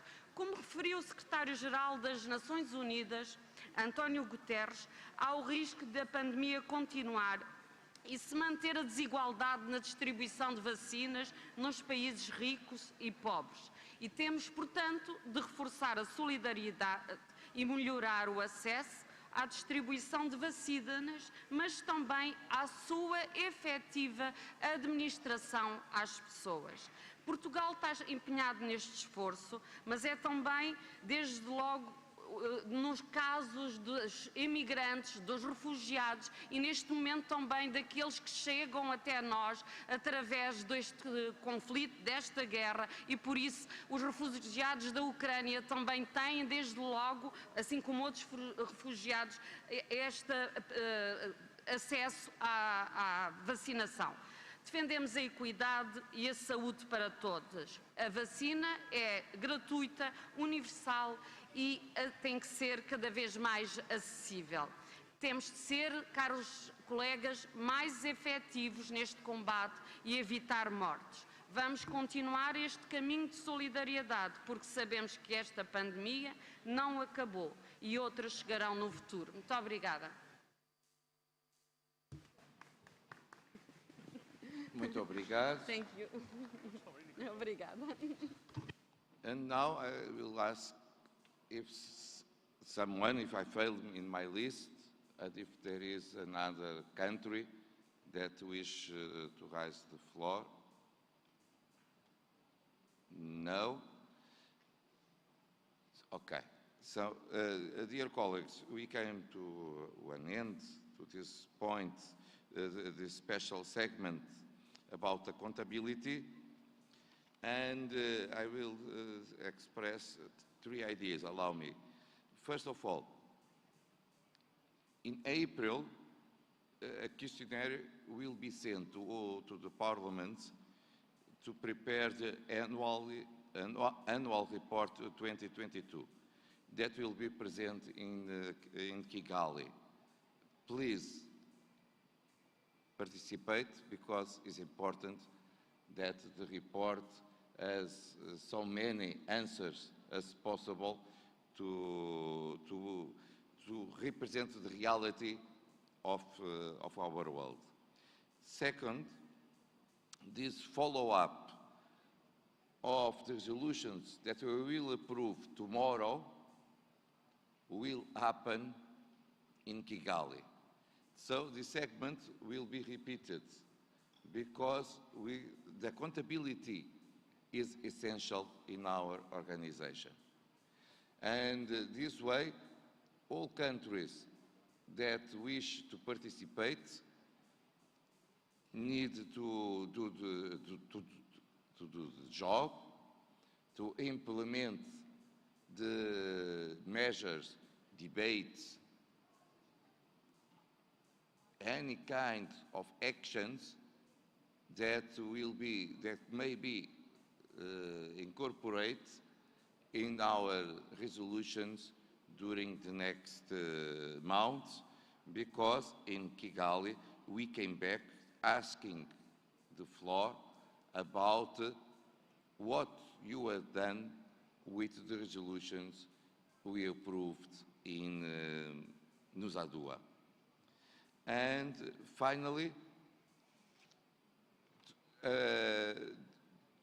because it's important not to have surprises, next time we will have one presentation on the screen with the names of the countries that answer our inquiry and with the names that did not answer the inquirers.